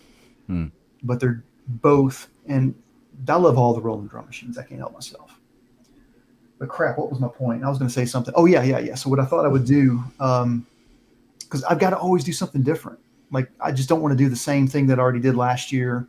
So I try to mix it up somehow. Like last year, what I did for 808 Day, 909 Days, I only used just this. And I tried to get the sound of 4 or 5 drum machines out of this one drum machine. And then I did the same thing for 909 Day with just the one drum machine. So this time I'm going to use the Behringer against the Roland. What I thought I would do, though, for 808 Day is use as many of my Tube Screamer clones as I can. Because one of the models for Tube Screamer is 808. Yes, 808. So you utilize the individual outputs, have different layers of overdrive going to different things, and just from there, I just basically it sounds like crap until it starts sounding good. That's how I work. You start out with just a bunch of kind of an idea and throw some effects at it, and then from there, it's just like what I used to do is I used to give myself 24 hours or maybe 48 hours. So that was a rush to get something out. But now I'm like, what's the hurry, Yeah. So I'll actually try to sleep on it and hear what it wants to be and let the composition sort of do itself. It's just my excuse for not knowing theory well enough to be a good, not knowing songwriting crafting, essentially. Here, I'll show you some. This is an old rig I had back in 2015.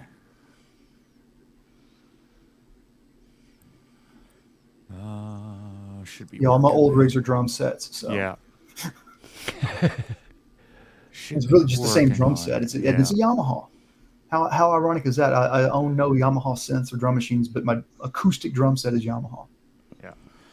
Should be sharing that screen, but This is an old rig I had back in 2015. I was doing a there it is. Oh wow. Oh yeah. Doing a Christmas concert for a school, and there were only 3 of us in the house band, and I don't like changing presets in the middle of songs. So wow. there you go. Okay. There you go. So I just had I a don't blame Yamaha portable Grand. That key bed actually, it's unweighted, but didn't feel too bad. Yeah, I had one of those. Yeah, and then it was Gave actually it to not a my bad. nephew who broke my speaker. Anyway, Not a bad sounding piano. sounds great. Yeah, a couple of Alesis boards in there. So I got a QS 6.2, 7.1 in the middle, over top a PSR 530, which has some really good strings in it. And then to the right, on the bottom is a PC2X. In the middle is an ESQ1. And on the top is, and I missed that top board, the K2000. Yeah, I missed that board. Yeah, mine too. But I'm really thinking that when the K2061 comes out, I'm gonna get it. Yeah. I'm just But hey, on that note, guys, dinner time. So Well, hope you get those headphones fixed for cheap. I hope so too, and and thank you for sharing my pain. Fingers crossed. Ouch! At least you got 2 years of use out of them. You know. At least, yeah. Yeah. But all right, guys. Okay, thank you, and you have a good night. All right, buddy. Bye. Look after yourself, man. No, Roz, after purchasing a rig like that, I couldn't afford the cape. And the roadie work, it keeps me in shape. Some band baits and myself, we came up with the term to describe pretentiousness on stage, and we're like, it's a Rick Wakeman cape with a Peter Gabriel bass drum. Pretty much. Which do you guys watch Rick Wakeman on YouTube at all? Oh yeah. I didn't realize how hysterical the man is. Oh yeah, he's massive. He's a very, very funny bloke. What his what was it called? The Gas Something, that show he had in 1980. That's all on YouTube now. He uploaded all those episodes to YouTube, and they get a little kind of not my style of music per se. That kind of honky tonk, bluesy woozy, rock and roll kind of 50s kind of style stuff. Yeah. Like I'm definitely a child of the 70s. Yeah. But the interviews that he has on that show are just amazing, absolutely amazing. And it's just he's just a world class entertainer. Oh yeah. But he said that he actually played for the Queen, and he met her twice. Yeah. And I think he said the first time something, I can't remember what it was, man. Like when he met her the second time, he mentioned the first time, and she said something to him that it was like she had forgotten, but she hadn't forgotten. It was something that she said that made him realize that no, she did remember, and she was probably just sort of, I'm the Queen right now. I can't acknowledge such things.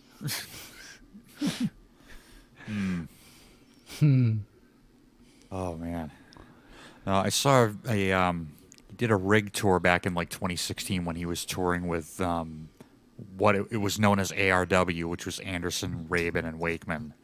And he did a whole rig tour for Keyboard Magazine, and he pretty much said the same thing that I do. I just want to play, forget it, because he's got so many different parts he's got to play. Honestly, for me, it's easier, remembering where, in the rig the sounds are versus I gotta find where's the sound? That makes a what lot number of sound, That's how drums are. Oh yeah. That's how drums are, I don't have to, I can play drums blindfolded, no problem. It's like hitting the broadside of a barn, don't get me wrong, but you don't think, you just instinctively go. And Exactly. So yeah, that makes all the difference in the world. I totally get that. Yeah, exactly. I mean, the biggest rig I tour with now is 5, and again, or I play out with, just my Modi X in the front, couple things over here, and I know where everything is on the rig. Yeah. And if anything fails, if 1 or 2 things fail, I've still got backup. So on that big rig, if the piano on the left, that Yamaha failed, I've got the PC2X as a backup. So while they're getting kids on and off stage, I could go and troubleshoot if I needed to troubleshoot anything. So I'd rather have something else, something extra, and not need it than the reverse, than need it and not have it. Same thing with cables. I usually bring like double the amount of cables that I need. Yeah, I could see that. Once you bring enough, like a certain amount of gear, of course, too much gear is gonna be too much to bring with you. But there is a sweet spot where you might as well just bring this much more, because it's not going to really be any more sweat off of you to carry it. Oh yeah, and to set it up and tear it down. Exactly. I mean, I'm hopefully going to sell, all 3 of my 88s soon, because they're just too heavy to, to lug around. That, and 2 of them are not fully functioning, and one of them's just got a horrible action on it. So, yeah, I mean, I don't mind going lightweight with the boards, but my Modi X7, which right now is my main workhorse, I just think it's too light. I need to put a couple of bricks of lead inside of it. Gotcha. Yeah, there's definitely a difference in quality in electronic drum sets. Like, God, yeah, oh yeah.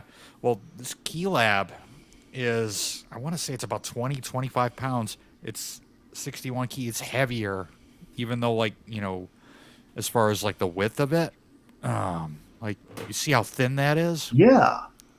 This thing's heavy. I will say Arturia Oh yeah. have densely packed devices. Oh yeah. They are heavy. You can feel it on the inside. Oh yeah. Which is build quality of this thing is great. I have no, issues with taking this on the road. It's rock solid. And that's what I love about Boss pedals. Mm-hmm. Like, if you take their line selector, the LS2 versus like the DS1, it's absolutely hilarious. Like, if you open up a DS1, you're going to feel ripped off. Mm-hmm. You're going to feel really ripped off. Barely, Like, that's all it is. But you open up an LS1, they've got vertically mounted resistors, because there would not be room otherwise. Yeah. Right. And they are, I mean, I was looking at trying to fix one that my bass player gave to me in my old band when I was in Murfreesboro. We've been up for a year now anyways. Let me talk about that for a quick second. That was like, that band practice, like, we went nowhere. And the my 2 bandmates, I would drink with them a little bit, but I don't really drink anymore. Like, I would have like a beer, mainly just because. But they were alcoholics.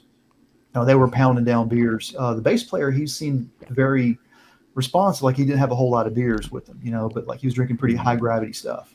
But I didn't realize that my guitar player was like swigging whiskey out his amp when we weren't looking at kind of stuff. And I mean, he was not trying to hide it from us, but like, he was drinking a lot. So he had an altercation, and he decided to stop drinking a couple of years ago. And our bass player, he just wouldn't respect that. It was so bizarre. It was like, he actually even at one point said, I like practice better when you were drinking. I know. It's like, well, imagine if you stopped drinking, Yeah. So it was, and he had a lot of great ideas, but we never went anywhere with them. So, but what was very funny is that I ended up bonding more with my guitar player because of guitar pedals, because I was getting into guitar pedals at the time. Yeah. And bass players just don't have a lot of interesting guitar pedals. They don't, And bass players tend to be more pragmatic because, again, I get it, like, it's all about that bottom end. Oh yeah. So they're going to go with the more digital equivalents, the ones that are more just the boring stuff, really, And my bass player, he had this beautiful setup that I'd never understood, because it's like the only way to understand it is to set it up yourself, because he had complex switching going on, and it was great. He could hit a switch and go from like changing 4 patches on a pedal, turning these off, turning those on, swapping programs, all with one. It was really slick shit that he was doing. Wow. But again, it's like, you look at it, you can't engage. Because the only way to engage is if you set up yourself. Whereas my guitar player would be like, "Hey, here's my new overdrive. I'm going to try." Here's a new rotary that I want to try. I hated that. Oh, these guitar players are famous for this. He comes in, it's like, this Strymon Lex is the best rotary pedal ever. 3 weeks later, he's replaced it. What happened? Too much noise. Oh man. Man. Because they're constantly having to deal with that. It's like, I mean, everything. So you're fine, right? And all of a sudden you switch to a certain setting of effects, and everything is stripped open and bare. All of a sudden you hear, in these past couple jams that I've done, one that's not available yet, but the one that's available now on my channel, I had to work very hard so that you don't hear the noise. You see what I'm saying? You'll see me activate pedals as the music is, and that's because you'll hear me activate the pedal, but maybe not hear anything change. I'm just masking the noise. Then I have to remember when I end the jam what to make sure is off, so that you don't hear the noise at the end of it either. Yeah. Yeah. Oh, what is this? Oh, here we go. Let me see. Yeah, I don't like using noise gates. And I've got a lot of noise isolators that I use. I pay like $100 for all of these. And they work, but the quality of your audio suffers for it. And you can get it back, engineering. And hey, sometimes you find magic that way. Yeah. Yeah. So I don't know. I guess what am I trying to say here? I guess that's why I enjoy using a lot of single function devices and hooking them up together. Yeah. Yeah. And I get that with modular, but the reason why I don't go into modular is because that's just too much work. Oh, these little flip-ons right here. My eye doctor recommended these to me, and they made all the difference in the world. Like, I could not see the computer screen. Oh. I couldn't see, like, even when I'm jamming now, I use these when I'm jamming. I can read what the labels say. So that is definitely something that was keeping me out of modular, was like, my eyes can't see this crap, folks. Yeah. This has been a huge help.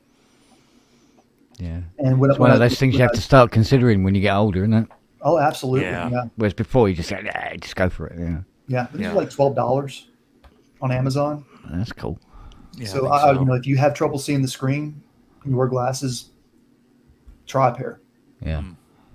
Oh, I need a pair of glasses that help me understand what's on the screen. Never mind see it. I have trouble sometimes with that. They're coming. They're coming. Yeah. Oh, here we go. So here's a studio back in 2015. Ooh. 2015. Yeah. So right I had before this was being popular. Yes. So I had a custom-built computer that you can't see. I forget where I even put that thing. And the rack on the bottom is a server that I never really used. Really just used it for backup more than anything. The rack, I don't know why there's a crossover in there. There's that DOD. I think somebody gave it to me, is what it was. But there's a compressor, 31-band EQ I never used, and then the 2 Fire Studios. That was my interface setup. And then my Quadrasynth. I miss that. That had such a lovely keybed, and it sounded really good too. I think I've been around those before. That was the second one I've owned. Okay. And both of the ones that I've owned have fallen victim to a bug in the display, where part of the display would just stop working, or it would scramble itself. Yeah. And I couldn't do anything to fix it, not even replace the screen. I mean, thankfully I didn't pay much for either one of those. I don't think I paid more than like $200 for either of them, but man, did they sound good. Yeah, what you need is one of these. Yeah. Lovely little thing. Oh yeah, those are great. I'm surprised somebody hasn't made a harpsichord MIDI controller. I know, right?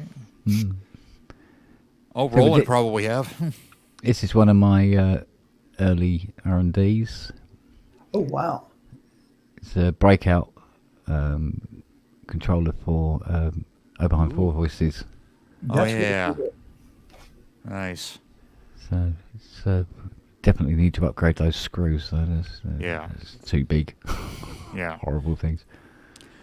Got any I'll seat show porn you here? Oh, here we go. Oh, hello, baby. Is that an actual 55? That's an actual 55. Yeah. Oh.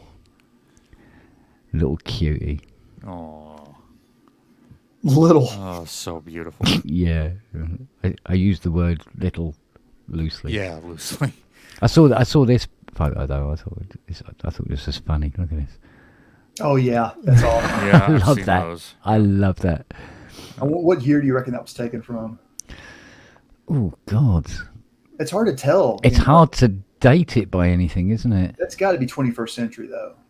Yeah. That's an Instagram photo. Those are Yeah. Instagram. That's an Instagram filter, Oh, yeah, it is. and you can also tell because it's a perfect square ratio. Mm. So I'm going to guess that's like circa 2012 Something or like that, 13. isn't it? Yeah. I mean, it think could be any gig, any concert. Oh, yeah. So y'all have y'all So seen the here's video about AC/DC's rig, Mm-hmm. specifically Angus Young's, Yeah. I think I have, yeah. where the guy is like actually hot swapping amps as he blows them on stage? Yep. So Amazing. so this is my this was a Christian conference back in 2013. This was my rig. We had a second keyboardist that did mostly piano stuff, so that's why I brought the piano with me. But there's a good amount of roll in there, a lot more than I have now. But you can see over on the left, I got a couple of JVs, JV80 on the bottom, JV35 in the middle, and then a cute little CZ101 on the top. And then on the right side, there's an Axiom 61 with a broken knob. And on top of that, I think is the Yamaha SO3. So that had some of the Yamaha XG sounds in it, but it had some really good pads. And then custom computer rig running main stage. No, I used a MacBook because you can see the MacBook down there. I just have the monitor up there so I could see what the heck I'm doing. But all I had that there was just to see patch changes and stuff. And you can see in the rack, you can see my my Fire Studio setup. Nice. Yeah, that's a cool. Yeah, that was a fun little setup. Hmm. And I say little very loosely too. Yeah. What were the stands and racks that you used to hoist them up? Oh, so on the left side where I have the triple, I want to say it was an Amazon company called Griffin that made that. It kind of was a knockoff of a Quick Lock, what they call a T stand. You could put like a really heavy soundboard on that. You could probably put an 80 on it, and it would still be rock solid. But I bought this stand. It came with a second tier attachment, and then I had the onstage universal second tier is what they called it. I just put that on as a third tier. Yeah. Middle is just a basic X stand, and I wasn't putting anything heavy other than that Roland. I want to say it was an EP7 Mark II home/stage piano. On the right side was the onstage double tier Z stand, and which I still have. Oh, okay, cool. I've had that for like 25. No, I've had that for 20 years. It's still, you could still see like signs of road wear on it because it's been around a lot, but Yeah. it's still really rock solid. I just got to replace a couple of the knobs on it because a couple of the plastic caps have like broken off on it. But Yeah. Cool. yeah, Because I was have also wondering like how easy that would be to set up and take down. Because that one didn't look very easy to set up. no, it wasn't because both of those racks, you kind of had to build them like an erector set. You Gotcha. kind of had to piece them together. If I had, say, like the Standtastic, those are the ones that just fold up and they just stay together. It probably would have saved me a good like 15, 20 minutes. Now what I use are pretty much X style stands. So when I take out the 5 keyboard rig, I've got one in the front of me, 2 on each side. Those will probably go up in maybe like 2 or 3 minutes, and then the keys go up on that. The hardest part now is the cabling, but I can probably get that 5 keyboards set up done in maybe about under a half an hour. maybe even less. There you Because go. it's all because it's all the cabling too. Do you know what But if- looming cables is? Yep. Have you tried doing that maybe? I haven't tried that, but you know what I do with the you know what I do is I use a pair of just 1/4 inch to 1/4 inch, but they're bundled as like one Right, cable yeah. because I run everything in stereo. Right. So I've got 2 right now, and then I've got a 4-channel snake that somebody gave me that works perfect on. It's actually an 8-channel. I just only use 4 channels, but put that on one of the side rigs, and then put the the couple of dual tip sleeve cables on one of the other sides. It actually makes cabling pretty quick, and I just go right into the XR18. So that's what I use as my mixer / DI out to front of house. Gotcha. Cool. Yeah. So it takes me about half hour to set that up, and less time to take it down. That's not bad. No. That's actually. I mean, that's keyboard players have got a lot of setup. Wow. Yeah, and I've gotten comments like, "Why don't you go minimalist?" And I say, "Well, you know what? I don't like changing presets in the middle of songs." Like, well, a lot of keyboard players do that. I'm like, "Yeah, but that's not, the way I play." And the other thing too is I never play the same thing twice. So, depending on the gig, if we got a lot of jamming going on, I want to be able to, do something here, but I want a Mellotron sound. I can just quickly go, to something else, and just keep the one hand going. And then just set something else up over here, because again, I know my rig and I know where everything is. So like the Mode EX stays in setlist mode. My Karma, if you're familiar with the Trinity and the Triton and any of the Korg stuff, they have a tens hold, which basically takes the keypad and makes it like a one-touch registration kind of thing. So you basically hold the tens place in your program number, and all I have to do is just hit one button, and it just changes sounds. DeepMind 12, not so much. I'm not a fan of the way that they're making you change patches. You kind of have to scroll through them with a jog That is wheel. a legitimate complaint I have about Behringer is lack of MIDI control. Oh yeah, no real way to do any It's, program it changes. is what it is. I'm not. It's part of the price. Yep. The way I look at it. Yeah. Again, what I was pointing out by this having full MIDI CC expression. Oh yeah. Every parameter, every knob, you can control with MIDI CC. Mm-hmm. Yeah. Yep. And then I've got a sequencer that will transform LFOs into MIDI CC.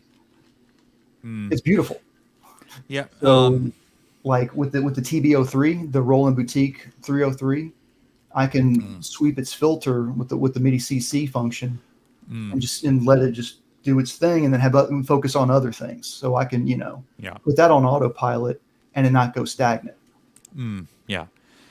Yeah. And then, but the Behringers, they're analog, but it does have MIDI.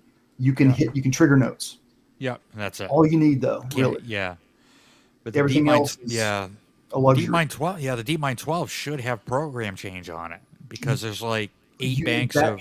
But it does it? Yeah, it doesn't. It doesn't. Yeah, that doesn't surprise me at all. What I kind of have to do is, all right, I've got like my 6 sounds, and I kind of have them in the order of the set, so I just have to remember, if somebody else is starting the song, I just have to remember to go, all right, I got to go 2 clicks to the right, and then I'm on the right sound or whatever.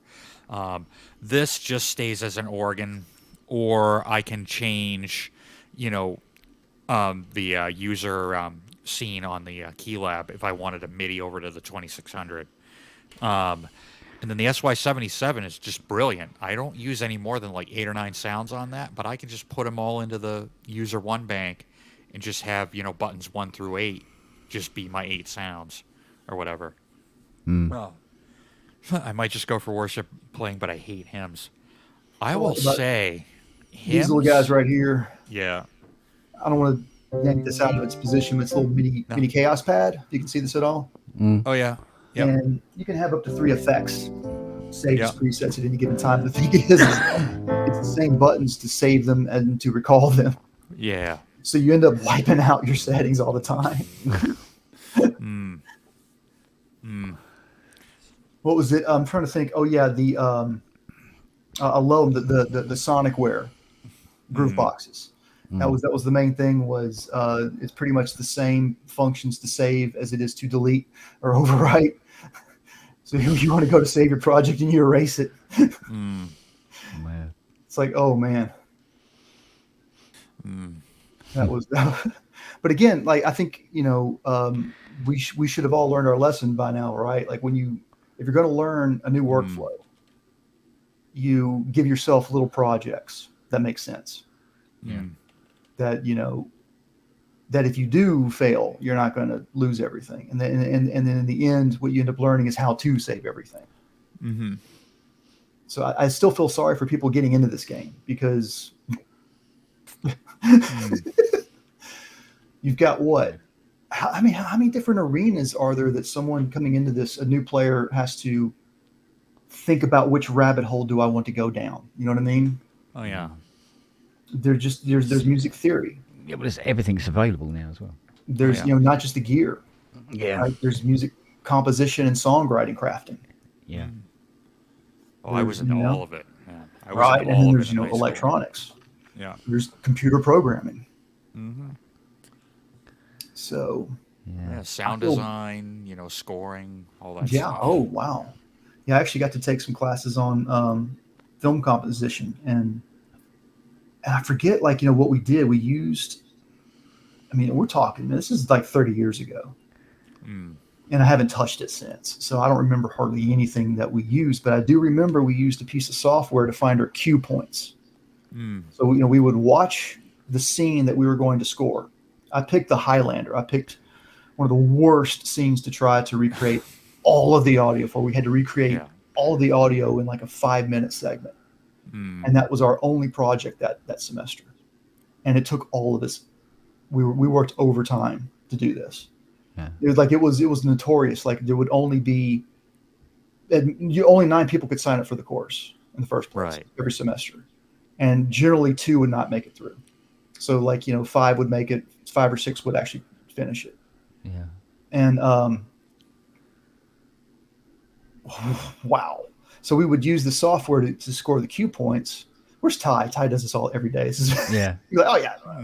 Yeah. What's great about that is it was amazing, like how you could make your music fit perfectly in, and it was almost effortless once you had the cue points down.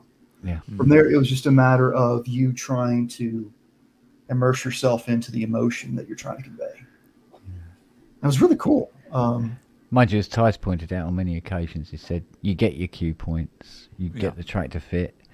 Director comes back after a couple of days going, we've recut it and nothing fits. And can you make it fit again? Yeah. Just pick a different key on pick a different key on the M8X. Yeah, because we've taken 30 seconds out of this bit. Oh my god. The first thing I would be tempted to do would take the audio that I gave them and try to just edit that and see if that would work. Yeah. There's a good chance it won't, of course, but yeah. But especially if you're building to a particular point and stuff like that, you can't just suddenly get there and go, oh god, this has literally got to be rewritten to fit now. Yeah, it's a lesson to be learned, It's the same thing with software design. You buffer your deliveries to people in the sense that what I've learned is they don't care what your problems are.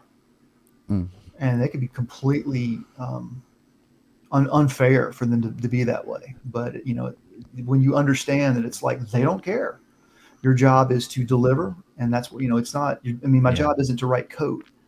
My job is to get the job done. There's a difference, right? Yeah, exactly. Yeah. So you learn how not to, number one, invest your soul into that, so to speak. Wow, no, it's got to be this way, man. You don't know how much work I put into this. It's just it has to be this way because it's like, no, you got to tear it all down. Yeah. Or you learn how to just sort of kind of give them sort of what they want, knowing that they're going to change their mind. Yeah. God. Dang, that's tough though, because with music though, that's even harder, man, because it's 100% emotion.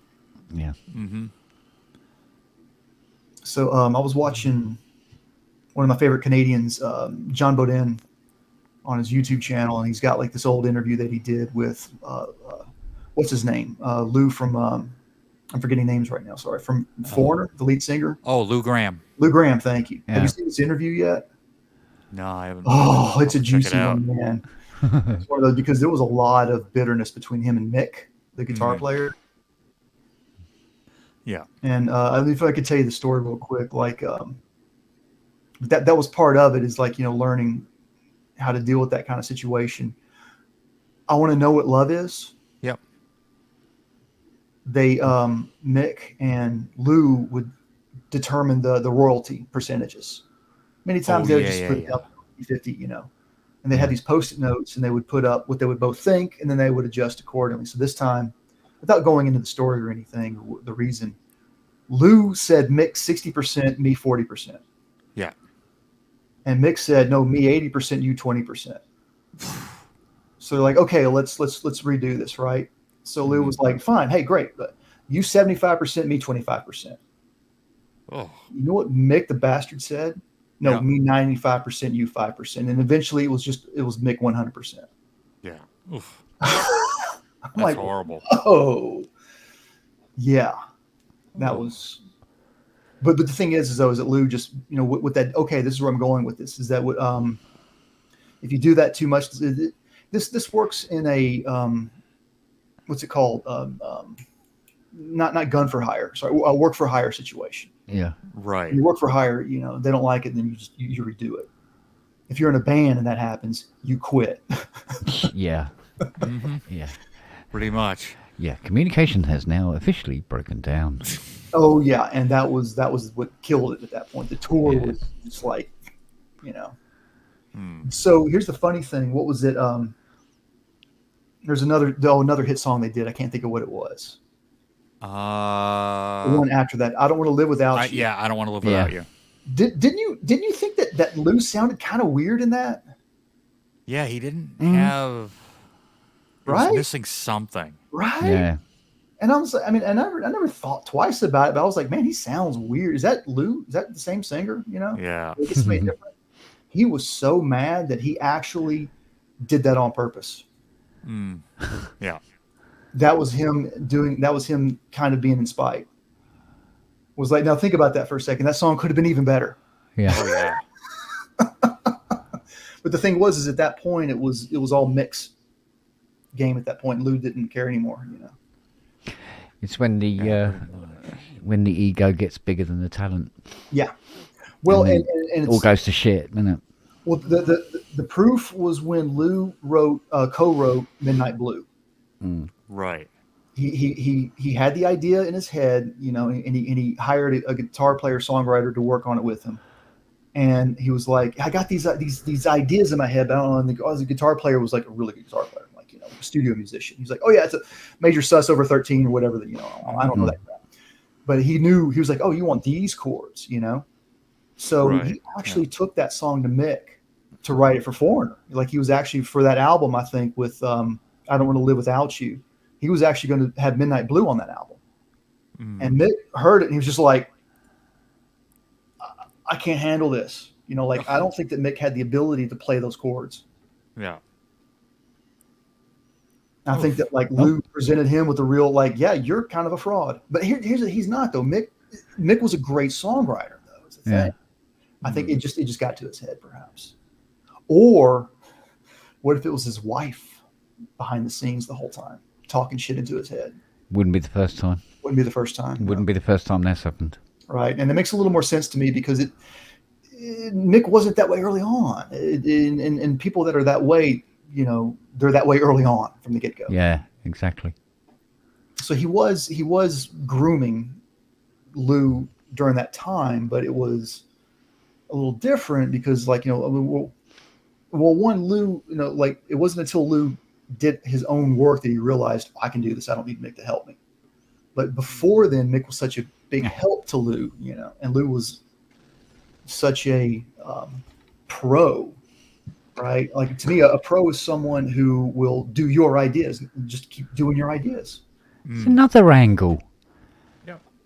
I know. You're just moving it around. You're as bad as me. You know what it is? It's the hey everybody, sorry.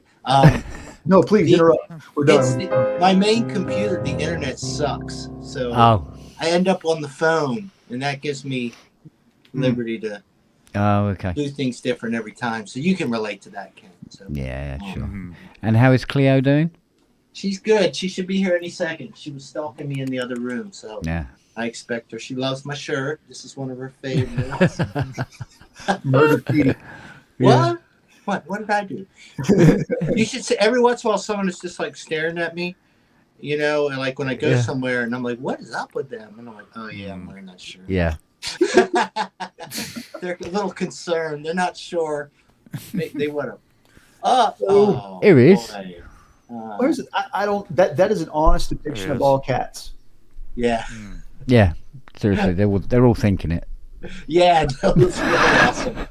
No, man. They're just waiting to take us out, I believe that. I got one that bites me in the morning if I don't get up. There's Clay. Wait. There she is. There she is. Yeah, nothing on me. Let's see if we can get her up here. Oh, sorry. Oh. Calico. Hey, Rob. Hey. Hello. He's back. That's a Calico, yeah. One of mine just tried to kill me. Yeah. With the with the smelliest shit in the world. That's the worst. At least this time he got it in the bloody tray. He's had a funny week. He's kind of been like, I guess he's a bit stressed about something, and he's been missing. Fucking great. Yes, Cleo. Yes, he has. Yes. Yeah, sorry. And he's an asshole. I agree. I'll tell him what you said. Yes. Yeah, Cleo did not like that. I don't know why. Whenever I see one of my cats running really fast from the cat box, I'm like, what? Why did you just? What happened? What happened? I'm like, oh yeah. What can you no longer stand the smell of? My friend in Florida didn't understand what a cat person was, and he's a dog person. And I told him he's like, he didn't understand, like, oh, you're not a dog person. What, like, you're a murderer. You hate dogs. I'm like, no. I love dogs. I don't know. I just can't handle dogs constantly attacking me, So I come back up to Tennessee and he sends me, he's like, loves this hey, I loves this conversation, by the way. Just go on. So he gets a cat. The guy goes and just gets a cat. And I'm like, oh, this is going to end well, right? So I go down to visit again, and luckily he gets one of the coolest cats in the world. I don't know how to describe it. This cat is the bee's knees. So I feel... It's about 1 in 10. You got a 1 in 10 chance. You got a good cat. Yeah, right? You got to get 10 of them. There you go. One good one. Then you get a bunch of assholes. The cat loves the dog. The dog loves the cat, I think at about her high point, my grandmother had 17 at any one time. Oh, cat lady. Yeah. And she used to keep them out in a... It was kind of like a... I don't know what you call it. It was part of the house, but it had a big open front to it. A porch.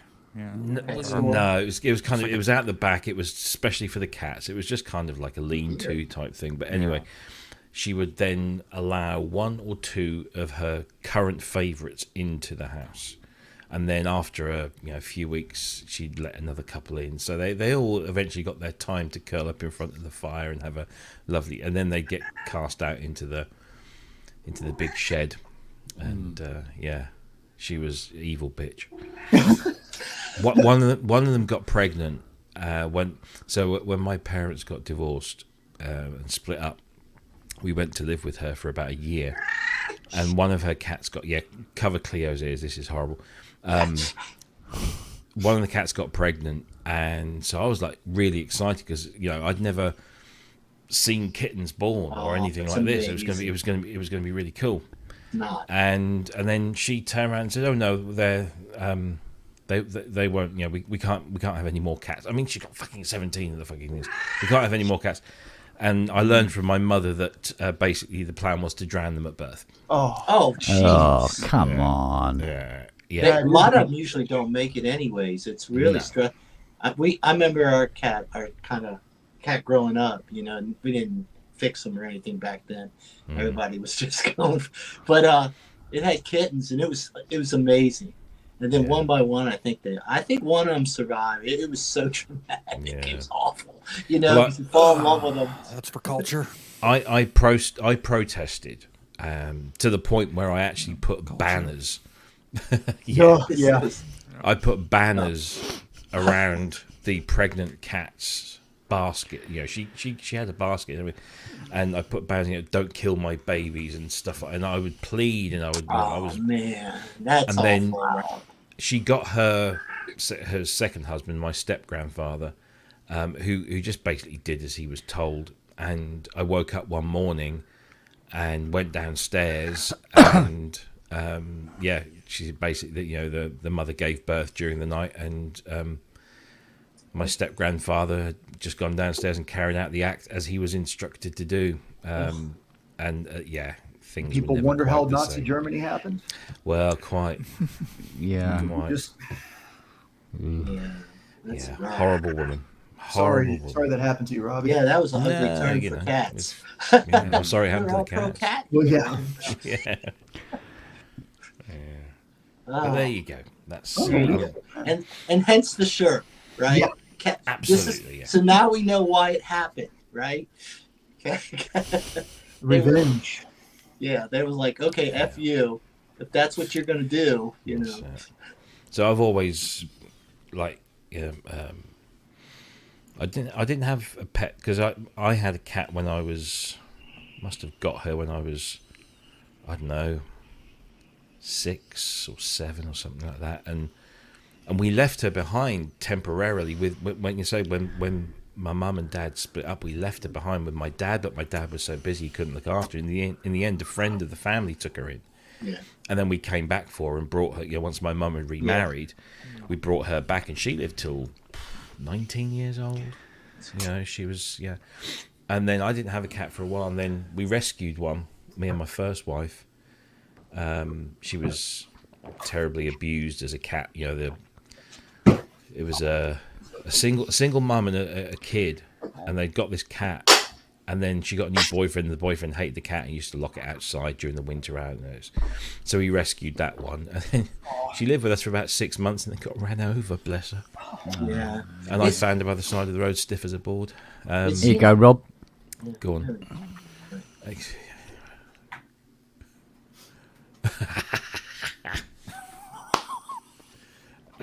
Yay. Oh.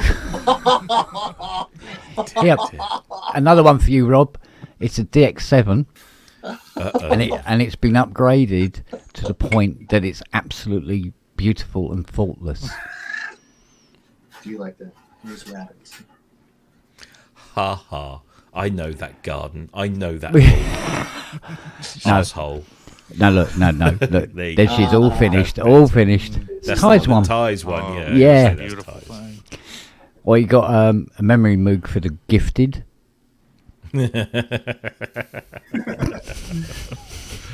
Oh, I'll be able to find my way around that. Yeah. God, I think even I can now. Well, we've got some synth porn. Here we go.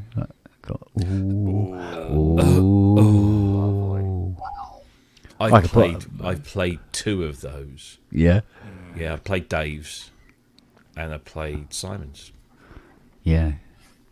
God, it took ages to get Dave's to work. Jesus. Mm. Yeah, because I said on Mike Metley's post, wasn't it? I said it should have been called Profit 5+5. What was Kinda that true. pose? What was that pose? Yeah. Yeah, I know.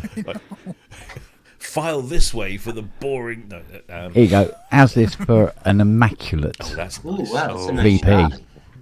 Ooh, beautiful. That's a money shot right there. Yeah. Yeah. Oh my God. I think in the end, I think Richard put that up for big money simply because, I mean, well, look at it. Mm. You know? Beautiful. More synth porn? Oh, I still want one. That's your one. Isn't it? I still want one of them so bad. Theo wants one as well, apparently. Oh, man. I know. Yeah, Anaglyph was actually originally designed as a modular. And then you saw sense. And then I went, no, hang on, we can't build this. Now it's going to be a VST. Yeah, because if we build this, we're actually going to create a singularity Yeah. in the room. Time will collapse in it. Yeah. God, yeah, I don't know.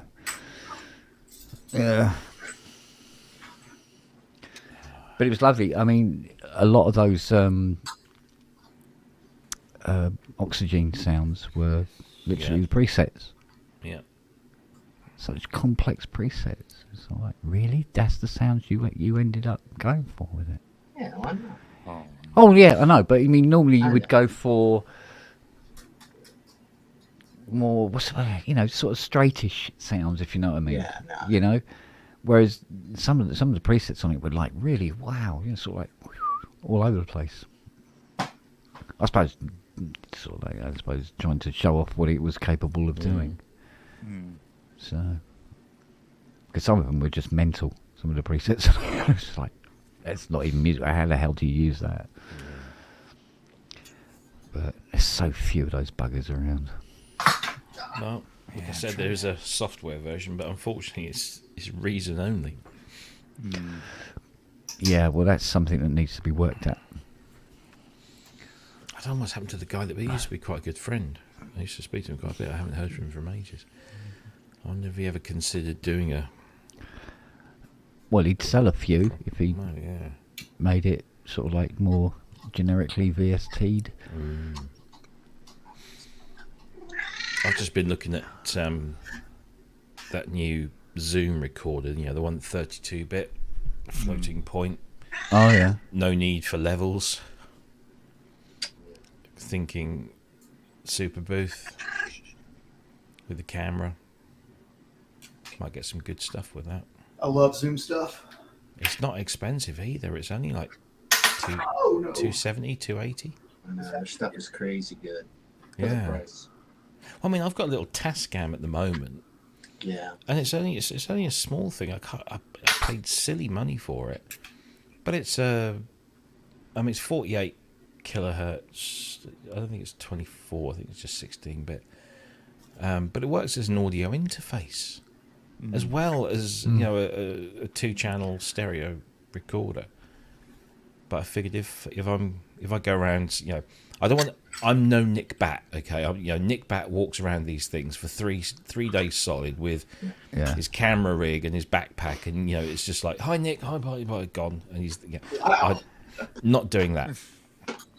But I thought if I find like a handful of people who've got really cool gear that we can maybe capture a few things. And I thought maybe obviously I'll take this camera that I'm, I'll take a decent audio recorder and maybe capture some stuff.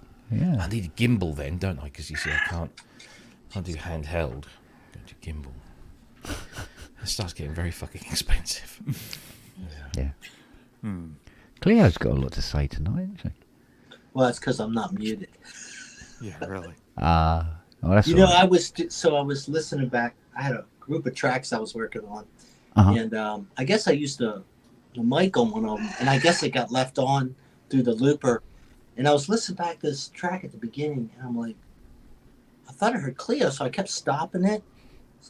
And it took me about 5 minutes to realize she was buried in the track. Right? Wow. Awesome. And it was just, you could hear how clear you can hear it, right? She cuts through anything. Like, it's no way to bury it. It was excellent. Yeah, I don't even know how she got on there. I was like, well, I think I do because of that. Yeah, leave it on. I think, no. It's unique. In like 50 years' time, people will be listening to that track going, what synthesizer did he use? Yes. What was he trying to say here? Yeah. What did he mean by that? What was the real true meaning behind that? Yeah, people would be creating the Surcheck patch. The Cleo patch. Trust me, they won't remember my name. It'll be like, yeah, somebody will discover this thing on the internet. They'll go, there's that sound. That sound we've been wasting thousands and thousands of dollars on trying to recreate, and it's just a freaking cat. I mean, sorry, Cleo, you're not just a freaking Yeah. cat. Yeah, but there's You're bound to be freaking somebody amazing. going, "Oh, it was one of those vintage Behringer Deep Mines." Because I've got one, and I've created that sound myself. And all that, yeah, mate. I mean, it's not really easy to create a cat sound like that. You know, No. you have to really like scratch your head a little bit to think about how to pull that off. Well, there you go. You've already got this unique sound on the track. Yeah. So, yeah, Clio VST. Yeah. Yeah, she's got a lot of different expressions with it. One of those vintage cats. She's pissed actually because I keep petting her. Oh. But you know, when you pet her and you lift your hand up, like the fur takes off, and you have to like, you know. Dude, what you got to do? Record her. Do a really, really good sample of her, right? And we'll put it on the Patreon page. Yeah. So we can all have Cleo on our tracks. I'll tell you what, I wonder what Cleo sounds like through a black hole. Black hole reverb. Lexicon 244. Cleo Yeah. Yeah. Fuzz pedals. You go, now we're going to demonstrate the new, LX 480 XL I know. with That's the Cleo way to do patch. it. If I really want to make money and be famous, it's really it's the cat. Got to do it. I'll run it through the 2600 filter. Exactly. Here she's doing 2600. This is what I felt kind of sorry for Ollie, wouldn't it? Because when Simon hit fully, and everything to do with Simon's like through the roof, and then all the great stuff that he'd been doing besides that. I was know. like, yeah, that's all right. Yeah, but where's Simon? Yeah. Come on. Yeah, really. It's humbling, Yeah. It's great though. Just got to go with what works, isn't it? Man, you gotta stop. Or not. Oh, let's see what else we got in here. Oh, there we go. So you firing up this Mask 1, Rob? What now? Yeah, why not? Right. Now I gotta. It's so far away. He's got to get up. He's got to get up. Jesus. Yeah. Just Where's my MIDI remote when I need it? Yeah. Hang on. Someone push him over there. Yes. Okay. You go, oh, I'm in front of the keyboard. That's handy. Oh, look. Yeah, come on. Hang on. Is there a rug there Hang on. that might impede you? There is actually, yeah. Yeah. There is. Let me do. Actually, It is cool. The more I hear it, the more I. Here's one from 2011. It's kind of small, but What's it? Cat sound? yeah. Modest setup there. Yeah. Oh, yes. Yeah, that's small. Well, it's small Yeah. for me. I'm on the phone. Yeah, it's a small photo, but Yeah. O1W Pro X on the bottom, Axiom 61 in the middle, and something Robbie might be familiar with on the top. I can't see at the moment. Yeah. Must be Mark's. I'm trying to untangle my non-tangling headphone extension cable. Well, you might be able to, yeah. You'd probably be able to prophesize what's sitting on the top. Does it begin with a D and end What a with a hint. 7? No. No. It ends with a prof and ends with a C. Yeah. I can't. Nothing's coming. Oh, Mini Moog. Yeah, really. No, I wish I'd have kept it, but I was in a bind. I needed the money. I bought that prophecy for $250. I sold it for like $300, but I wish I'd have kept it. And then show you one more. Seeing as how we're kicking around a bunch of really cool stuff. Let's see. This is from 2013.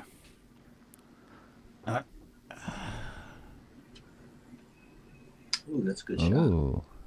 So on the left is my O1W Pro X, then the Axiom 61, just MIDI controller. I want to say that that's a JV80, and then on the top is a Yamaha SO3. Certainly looks thin enough to be a JV80. Yeah. They are quite low profile, aren't they? Oh yeah, they are. Well, I think all of them were. Yeah, As far as I know. Yeah. Yeah, they're all quite thin looking. Yeah. On the right is a General Music Pro 1. Beautiful piano, good sound. The only thing is, anytime I did anything like this, anything like big like that, it would crash. Oh. And I'd have to shut it down and start it back up again. Wow. You know what else I had that did that? Was, I think, a second gen Kurzweil MIDI board. Oh. Would do the exact same thing. And I don't know why. Then I've got a JV35, so that's in the middle. That's also got a kind of thin.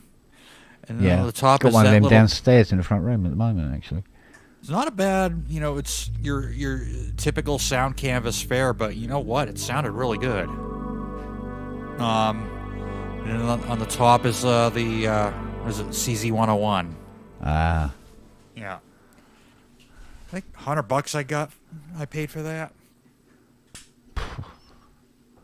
I don't know. I sold it like maybe a couple years later just because I wasn't really using it. Trouble is, every time Robbie plays this Mask 1, I just want to go out and buy one. No money or not. Yeah, absolutely. Well, I kind of either want an AN1X or a CS6X.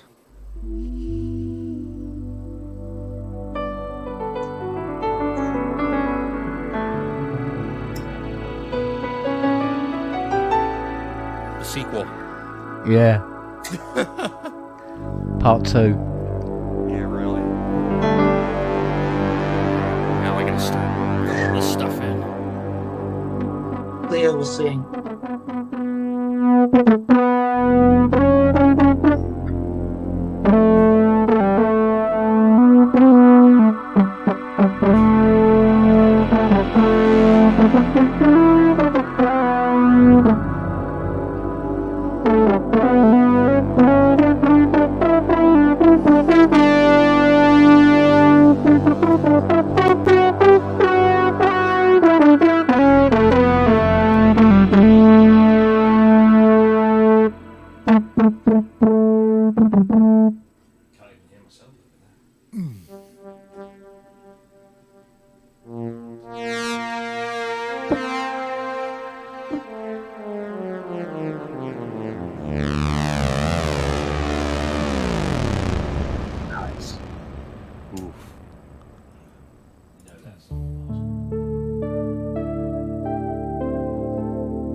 Come on, guys, pick a key.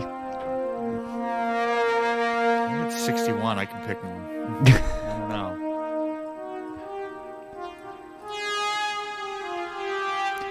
Oh, somebody needs to grow a beard. Got everything else. Look at pads. Move it. He needs to stop that. Now I want one. Yeah, no, it's lovely, isn't it? Oh, man. All that modulation.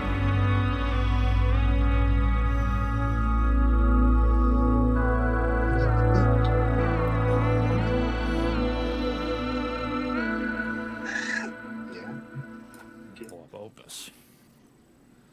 So what other crazy things I can come up with?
Yes, it's 2 o'clock, everyone. We've just jumped ahead an hour here in the UK.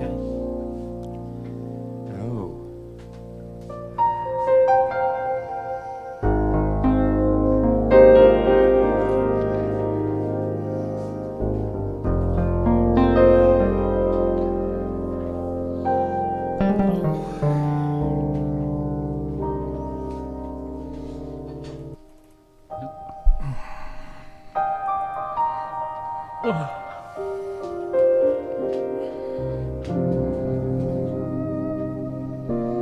I think Really? my prophecy needs some attention. Yeah.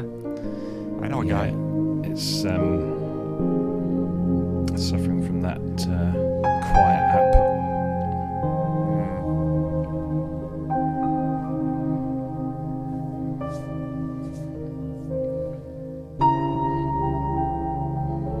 Oh, shit.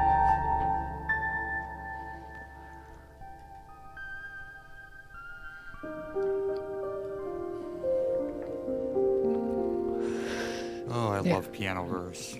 There's a lot of patches that I wanted to jump on, but of course it requires some sort of clock synchronization Yeah. with whatever you had going your end. Yeah.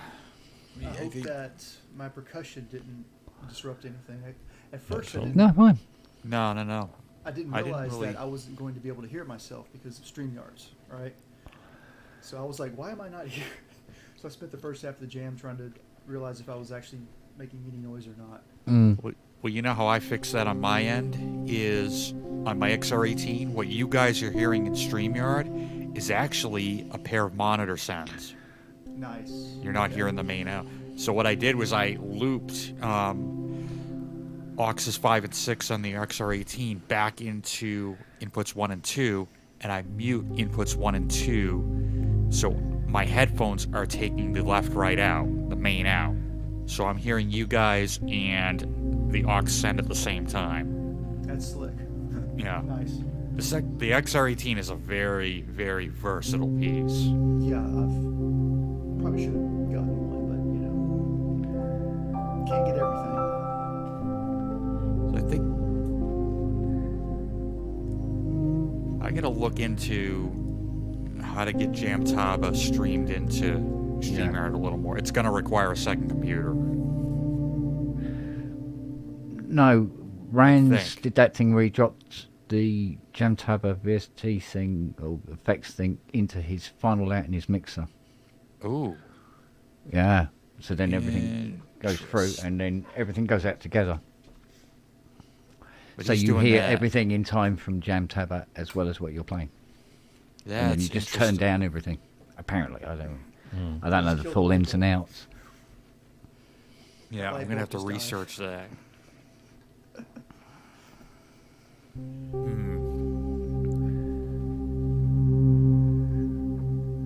But he's probably doing everything like through his DAW. Yeah. Yeah. So I think what I would have to do is mute everything on the XR18 and just create audio tracks in the DAW with monitor inputting. Yeah, this If I want to use stuff like this. Yeah, so what actually goes out, you don't hear. You only Right. hear the in-time stuff from the Jamtaba that you're running within the door. Right. As far as I know, from what I can work out. Because they said in some cases it can be up to 15 bars behind. Or, from what's actually streaming out. Yeah, that's interesting. I have to look into that a Well, little people more. are inevitably just only going to get better at playing with metronomes now. Pretty much.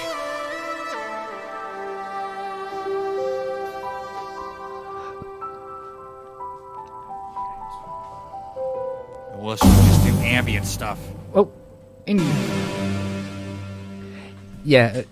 Outside of the Jamtaba realm, it's all Yeah, ambient drones stuff are is key. easy. Yeah. Yeah, where the Drones timing and is then very yeah. loose, very loose. Yeah, And then, like everything in the same scale or whatever. yeah.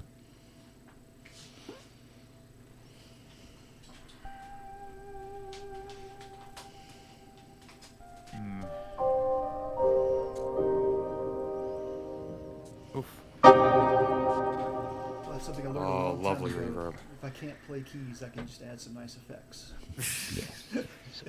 It's the go-to, isn't it? Yeah, like that. Yep. I'm messing around with two of these Von Gogh pedals. The Von Gogh Polyphrase is such a cool delay. It has stereo delay, but it also has send return mono mode. So I'm doing the send return into a filter. And this is something I've been experimenting with. You can get some amazing sounds, but it's like you got to work so hard to get the timing just right. The filter has to sweep just right, and but it's just it's fun to try to get cool, interesting sounds out of. Yeah.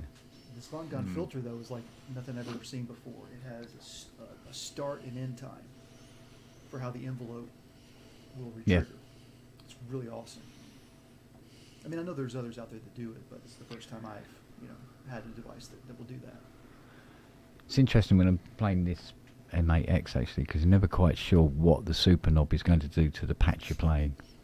Right. Is it going to do something complementary or not so complementary? Sometimes it does go a bit sort of like, whoa, why are you doing that?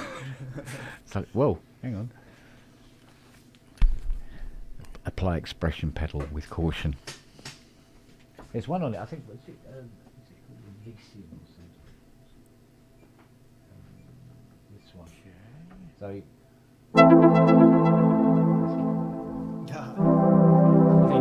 Okay, nice straightforward sound.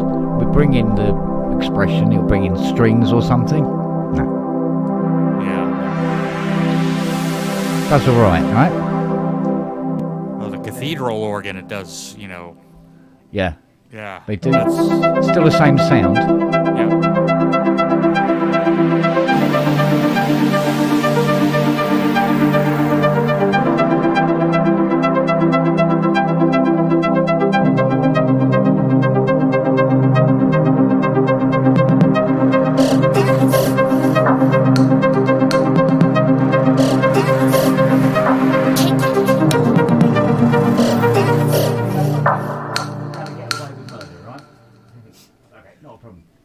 Try a different sound like this one.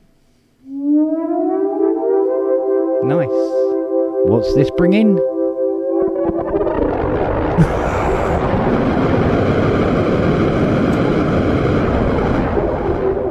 I just flushed this down the toilet. Yeah, you go, whoops, what? Yeah. Yeah. Oh, there's the plug-in. I have it. It's a nice pad though.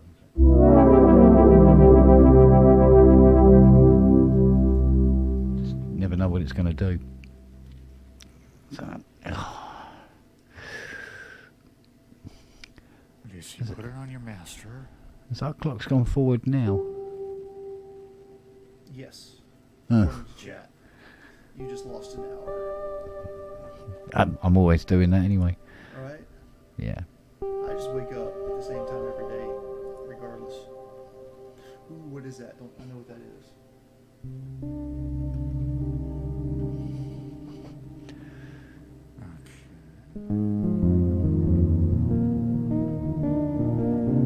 It's off of Blade Runner. Yeah, no. No. It's been too long since I listened to Van Gogh. What's when he does that? I think it's down there.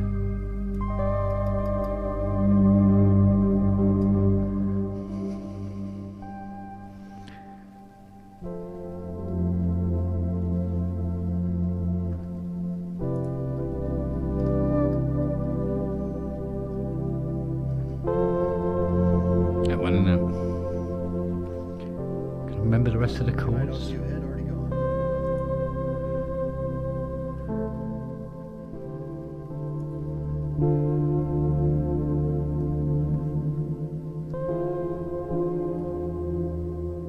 I can't remember it now. Damn it. It'll come back to me. Memories of Green? Way. Was that Memories of Green? Yeah, I think so, isn't it? So.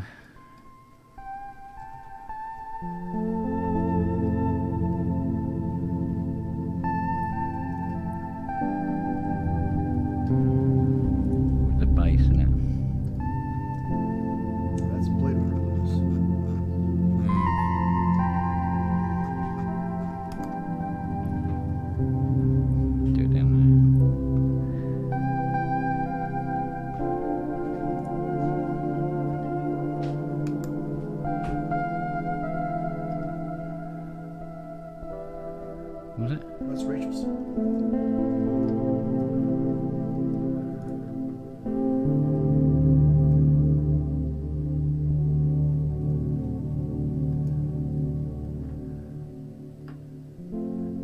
Oh, do you know what? It'll come back to me. I'm going to visit to that tomorrow.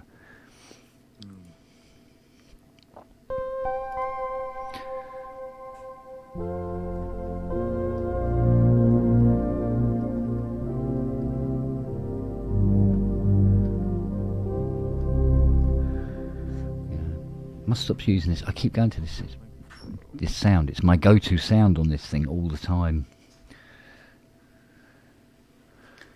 That's one thing I meant to do before I took the studio down, or inevitably got to that point, is for each of the analog synths that I had, I wanted to just dial in one sound that I wanted to use on that synth. You know. Yeah. Just leave it there. Yeah. Which is what I tend to do with this. This one quite a lot. So. Well, I mean, that's treating it like an instrument in a sense, right? It's like this instrument has a certain timbre and a tone I'm going for. Yeah. And this is what I use when I want that. But I get it though. It's the wonderful thing about synthesis is that you can express many, many different instruments. Yeah. Well, this is it. Yeah. I just can't stop using this one. Oh, that one's just too gorgeous. It's like, why would you?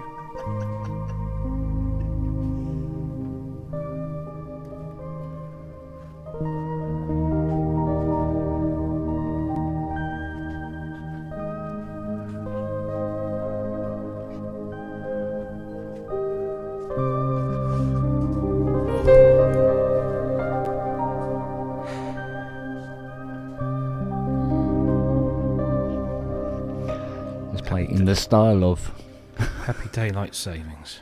Happy Daylight Savings. That means that the clock in the front room and on the microwave now tell the right time for the first time in 6 months. Yay! Because we got the clock on the microwave is a bit like our phone. How the hell does this work? Because that you remember said about it does that thing where it does 2 rings and then it goes to answer phone. Yes. And there is no settings on the phone. 2 rings is all anyone ever needed. I'm shattered. Yeah. I haven't really done anything, but I'm shattered. Well, that's why. Well, yeah, I suppose. The body reacts like that, doesn't it? When you don't do anything, it doesn't feel very invigorated and goes, I'm going to go sleep. You know what's called Saturday? Sorry? Because we sat all day. Yeah. That's true. This is true. Actually, I did go take a walk today because it was so lovely outside here. It felt like what it feels like in Los Angeles every day. Well, in Los Angeles, it's been pissing down with rain. Well, good for them. They need it. Yeah, that's true. Actually, they don't at least do mudslides. Yeah. Yeah, Manu was saying something was on its way. Oh dear. When I did live in LA, it's driving out there when it first. You don't want to go on the roads when it first rains. No. Because it doesn't rain often enough that there is an oil slick. Yeah, it's greasy. Yeah. Greasy. Which explains why the tyres are so wide on the Mustang. What's that noise? I can hear. Which one? Oh, it could be my fan noise. No, it sounds like a... Is it me? It could be CS80. Hang on. Let me turn it down. Yeah, gone. Yeah. That in the background. It's just, yeah. It just holds whatever the last note was. Right in the distance. Yeah. The VCA's never properly close on it. No. And it's funny that that happens on modern synths. And I know one or two that's happened to recently. People lose their fucking shit over that. All it means was I was just pushing it too hard. Yeah. Or, you got an expression pedal, Kent. Use it. Use it, yeah. Yes. Oh, dear me. Yeah, I'm going to finish this then. I think I'm off.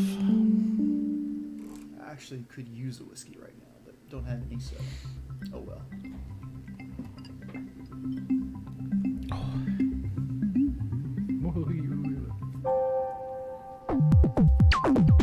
For God's sake, what else does it do?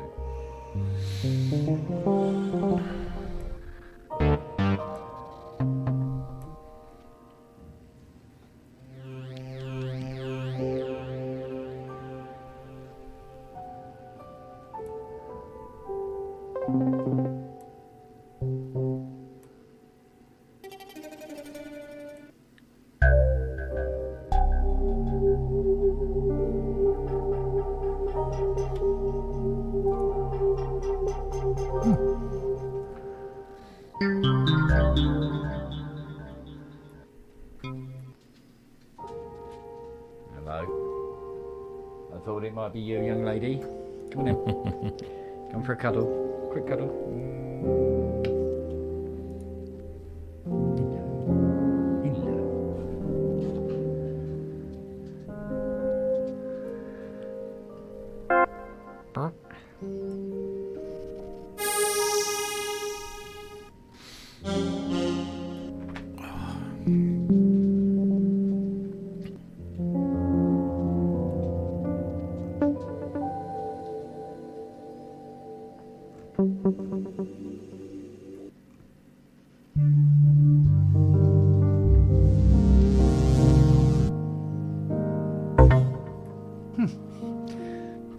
Banks and banks and banks and banks and banks of sounds on this thing.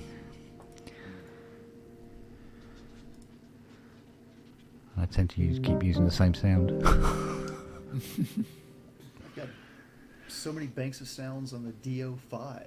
It's unreal. Oh yeah. I think something like It's got about like the factory, and then it's got all the expansion cards. Yeah. And I bought it on a whim, and I said, I shouldn't buy this. Why am I buying this? This is stupid. And I bought it at Corner Music in Nashville, and it was the last one they had. It was their show piece, their demo piece or whatever, and they charged me full price for it pretty much anyways. And then 2 days later, it was discontinued. Oof. I was like, oh, okay, that's why I bought it. I checked the prices just now, and it's like, yeah, they're $600 still. It's crazy. Yeah, that's insane. I don't know why they made so little of that unit. Oh yeah. And as much as I love the boutiques, I mean, I'm still like, what's on the inside, Like, could they have stuck the Jupiter, the Juno, and the JXL3 all in one, right? Yeah. Probably. The thing is, though, is that it would have been a totally different synth because each one is defined by their interface, and they each have subtly different interfaces, but they're all pretty different. So, I mean, I always looked at it like the Jupiter was the more lead capable synth, more of a almost like a pre workstation almost. It was more of a performance synth.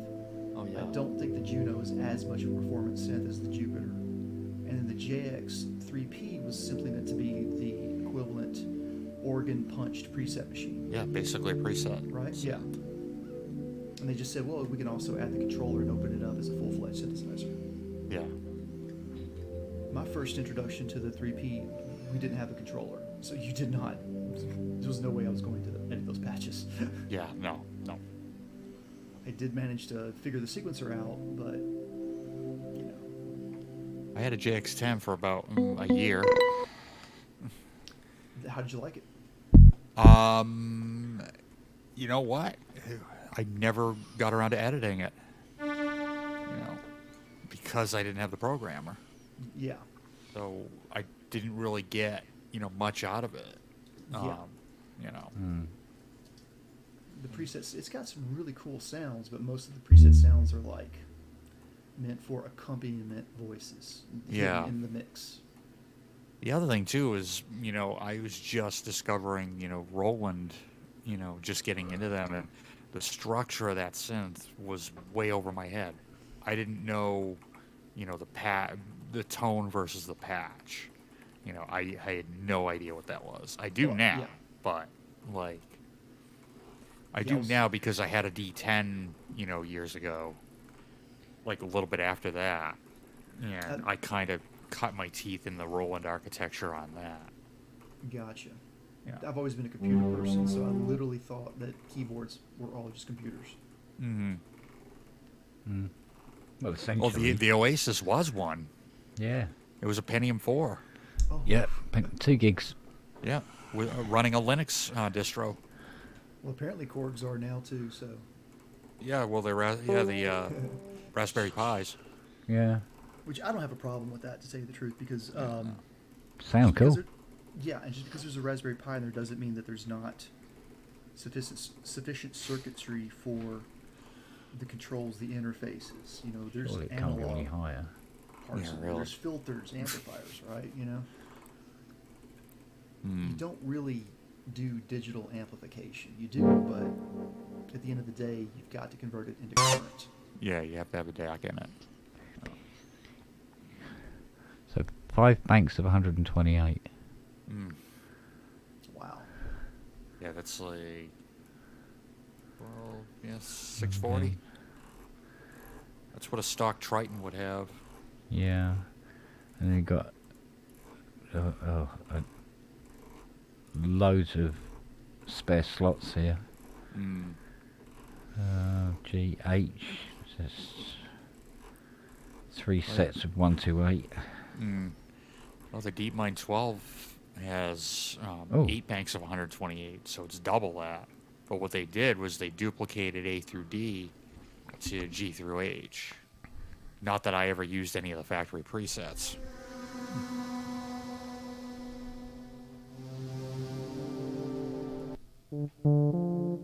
There's another bank here. Yeah, it's corner music. I think is still around, but they're just not the same. What happened is Corner was a really cool music store in what used to be how do I say it? It was not the greatest neighborhood at the time, but the neighborhood turned into like frou-frouville in no time, like just posh, expensive, just rents. Just all of a sudden, are you kidding me? And they eventually had to move. And also next door to Corner was Fork's Drum Closet. So both stores had to move, and the problem is that you had these two wonderful stores right next to each other. So bands would go there all the time. You'd have Corner Music would service the musicians, and Fork's Drum Closet would service the non-musicians. I'm joking, but it was a one-stop shop for the whole band. And so when they both moved, they moved to different locations, and it just, Corner Music moved out to a really bad part of town. A lot of people just didn't want to go out and go to that, And then the pandemic hit. Yeah.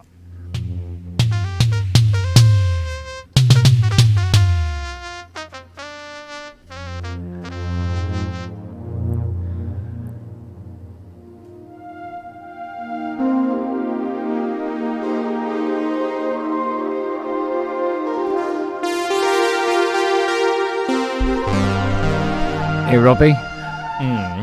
But Ricky, he's your son. Dingy, dingy, ding. Get out my pub. Yeah. I'd never dog in its door again. Pat, what have you done to me, Pat? We become fireside.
Thanks for that toy matinee link, Justin. Oh yeah, no problem. I've not seen that one before with Cheryl on the keys. Yeah, it's hard to see her. She's like kind of like over on the Yeah, side of the right. stage behind Kevin. Yeah.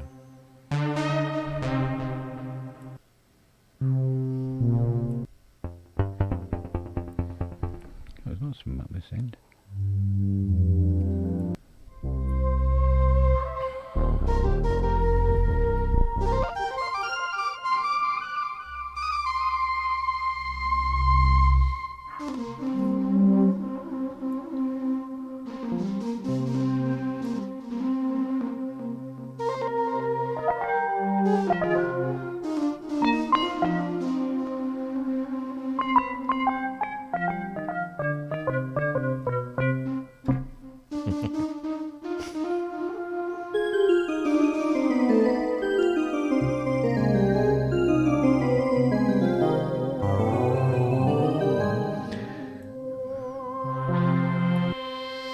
There's banks and banks and banks and banks in this. What, the Hydra? Yeah.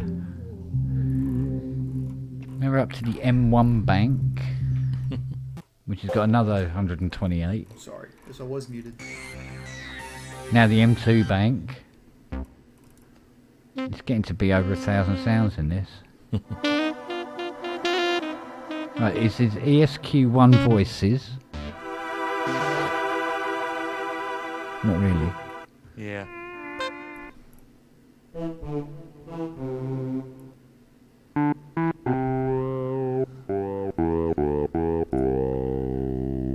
It's got that talking filter on it, doesn't it? Yeah. Oh, there is a synthesizer I do want. I'm not going to get it though. There's no way. See if I can find it again. Maybe y'all know about it. Right, that's CS80 flute. That's that cheap plasticky flute sound, but I love it. Oh yeah.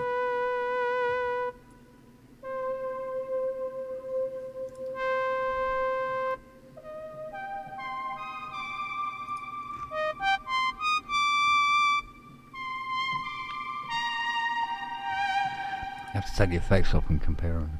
Yeah. Yeah. I have to say the filter is a little too open. Yeah, it sounds like that Hydra's a little bit brighter. Less resonance.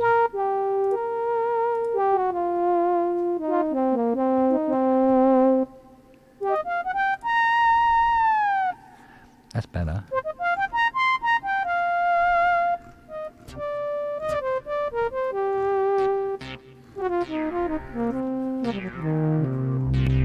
Yeah. Just a little tweak here and there, that's all. Cool.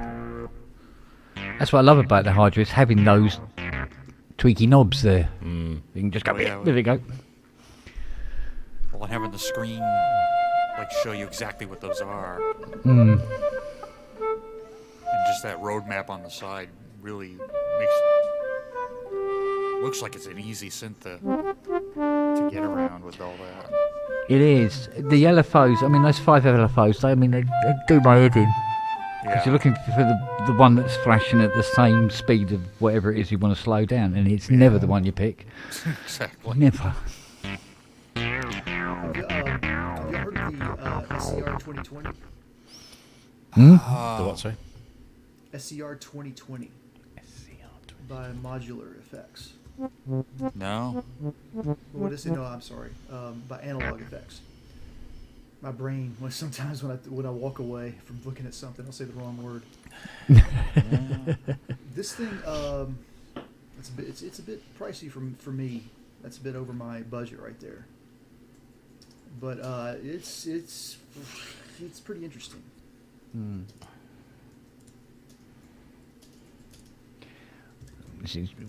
What is annoying the living hell out of me is I've got all this stuff in here, but I hear that Mask 1 and go, oh, that Mask 1, it sounding nicey. I like it. Oh, so. Oof. Itchy. There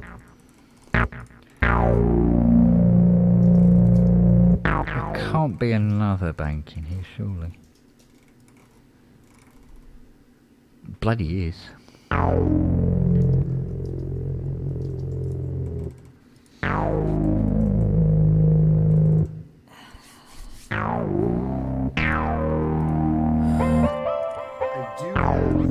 Delta Step A. I don't think a lot of people have that one. Yeah. I'm always disappointed though when there's a Mark II that comes out and you don't have it. I can barely hear him. Who be? Sorry. The Delta Step A. Jesus. So there's 10 banks of 128 populated Oh, sounds. Wagoo's got one. That's awesome. Factory. Yeah. Wow. I don't know. Like anytime there's a Mark II that comes out, I'm always like, great. What happened? Yeah. And about 5 spare banks there for user patches. I suppose it's possible that he had to change. They had to change the architecture of the chip shorters, though. There is that. Yeah. Mm. But the thing is, I'm like, this is, I don't see anything wrong with the synthesizer. There is one thing, a little glitch that when you want to change from the paraphonic mode, it will cut out. Like, you have to. I'm trying to remember exactly what it is, but you press a button, and everything cuts out in a way that it's not very awesome when you're performing. But you just have to watch out for that. Wagoo may know what I'm talking about. I don't know. Oh, it's there's some neat features that you can do with it where you can quantize the pitch, what the CV is doing to the pitch. And to get it into that mode, you have to sort of suffer the loss of audio.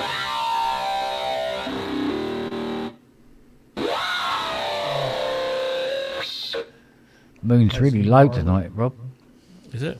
Oh, yeah. Can't see it around here too much. It's barely off the ground over here. Is that the Prophecy plugin? Yeah. I know that bitch anyway. So unfortunately, it looks like it has finally succumbed to the low output issue, which I believe is just a recap. So, yay! But hey, look, it's what? When did I buy that? Nearly 30 years ago. So what are they? 10s at 16 or 220s at 25 or what? Sorry, speak English. Oh, okay. I don't know. All I know is that it's a common thing, and the solution, I believe, is you recap the outputs. Okay. So, what they are, I don't know. There's a channel that I watch on YouTube, and he recently recapped, or he inspected the caps, on this old device that he had. And he opens up the device. It's a little power brick unit for guitar pedals. And we look at the caps, and they're already bulging. If anybody knows what like ESR is, these caps were resistors. And that scared the crap out of me, actually. And I mentioned something in the comments to him, and he just was like, get in there and start replacing all your caps now while you can. Yeah.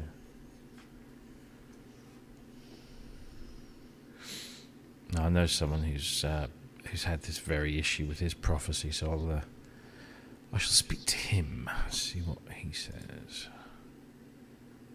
Don't want that little thing going out of action. I won't. I'll just get quieter and then I'll hang around there for ages and ages and ages. Right. They reckon they're 16 volt 100 UFs. Very off the shelf. Oh yeah, I don't think there's a parts supply thing. No. It's very straightforward. Just don't put your hand anywhere near that switch mode. Exactly. Oh, what's he got? Oh no! Just as he said, don't put your hand anywhere near that switchboard. Boy. Don't push the red button. Push the red button. Where did you go, you dick? Push the red button. I didn't do anything at all. It just went, bye. I went, what?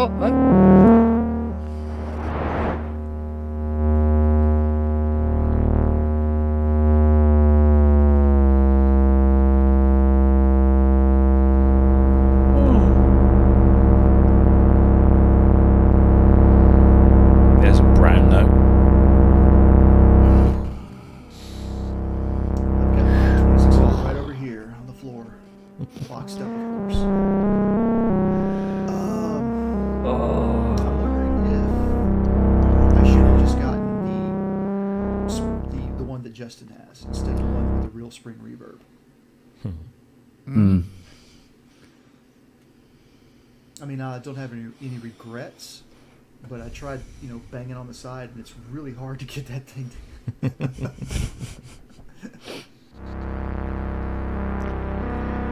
Back in my day, that was a good thing. Yeah.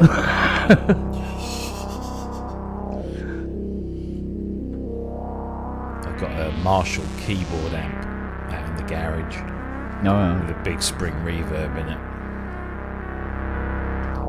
Got the Dreadbox Hypnosis right here. That's it's I think my camera AI is being messed with. It's getting really upset.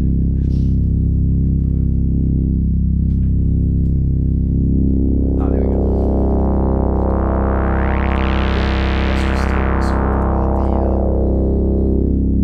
the Barb 2600 on the Sorry, Dreadbox Hypnosis. But why did I spend the extra $100 for that real spring reverb there? Yeah. Yeah.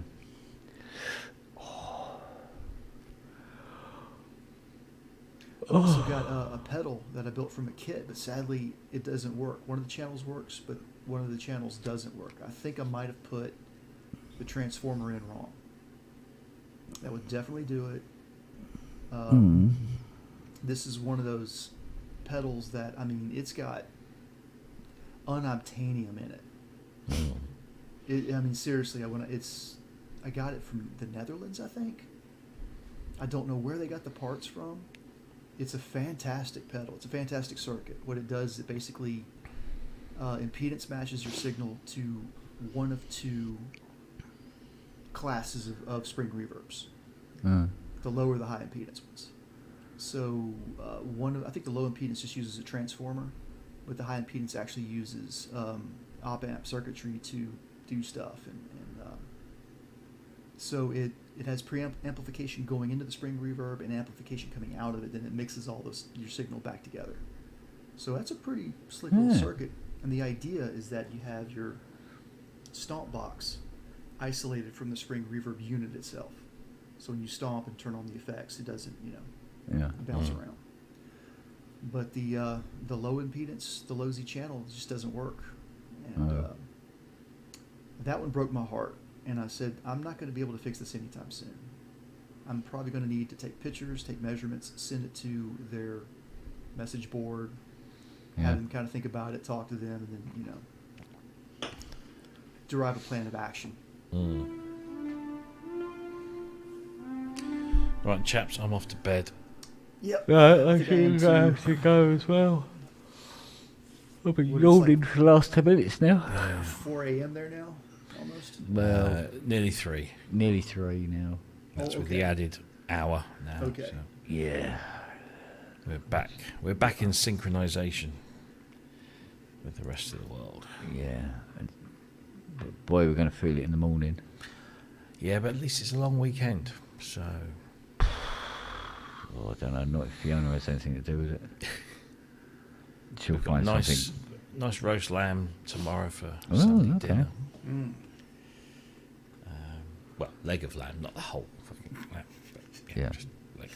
It's funny. It's the only meat when it's placed in front of me. I think of the little thing in the field. Just tiny fleeting second, and then Yeah. no. said the carnivore. The older I've gotten, the more sensitive to those sort of things. Yeah. I've got, but not so sensitive that I think, no, I shan't give up meat.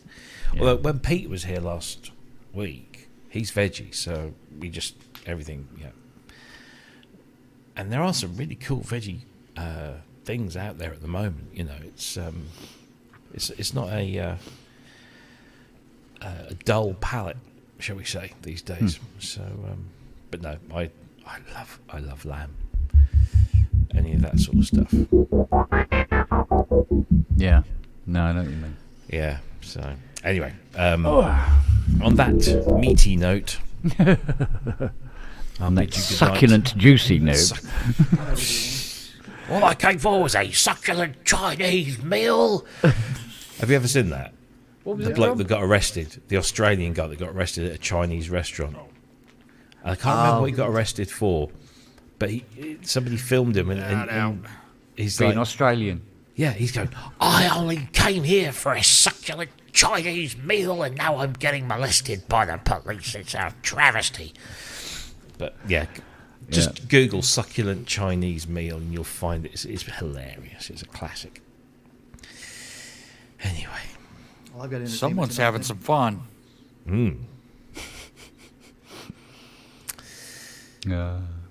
Right then.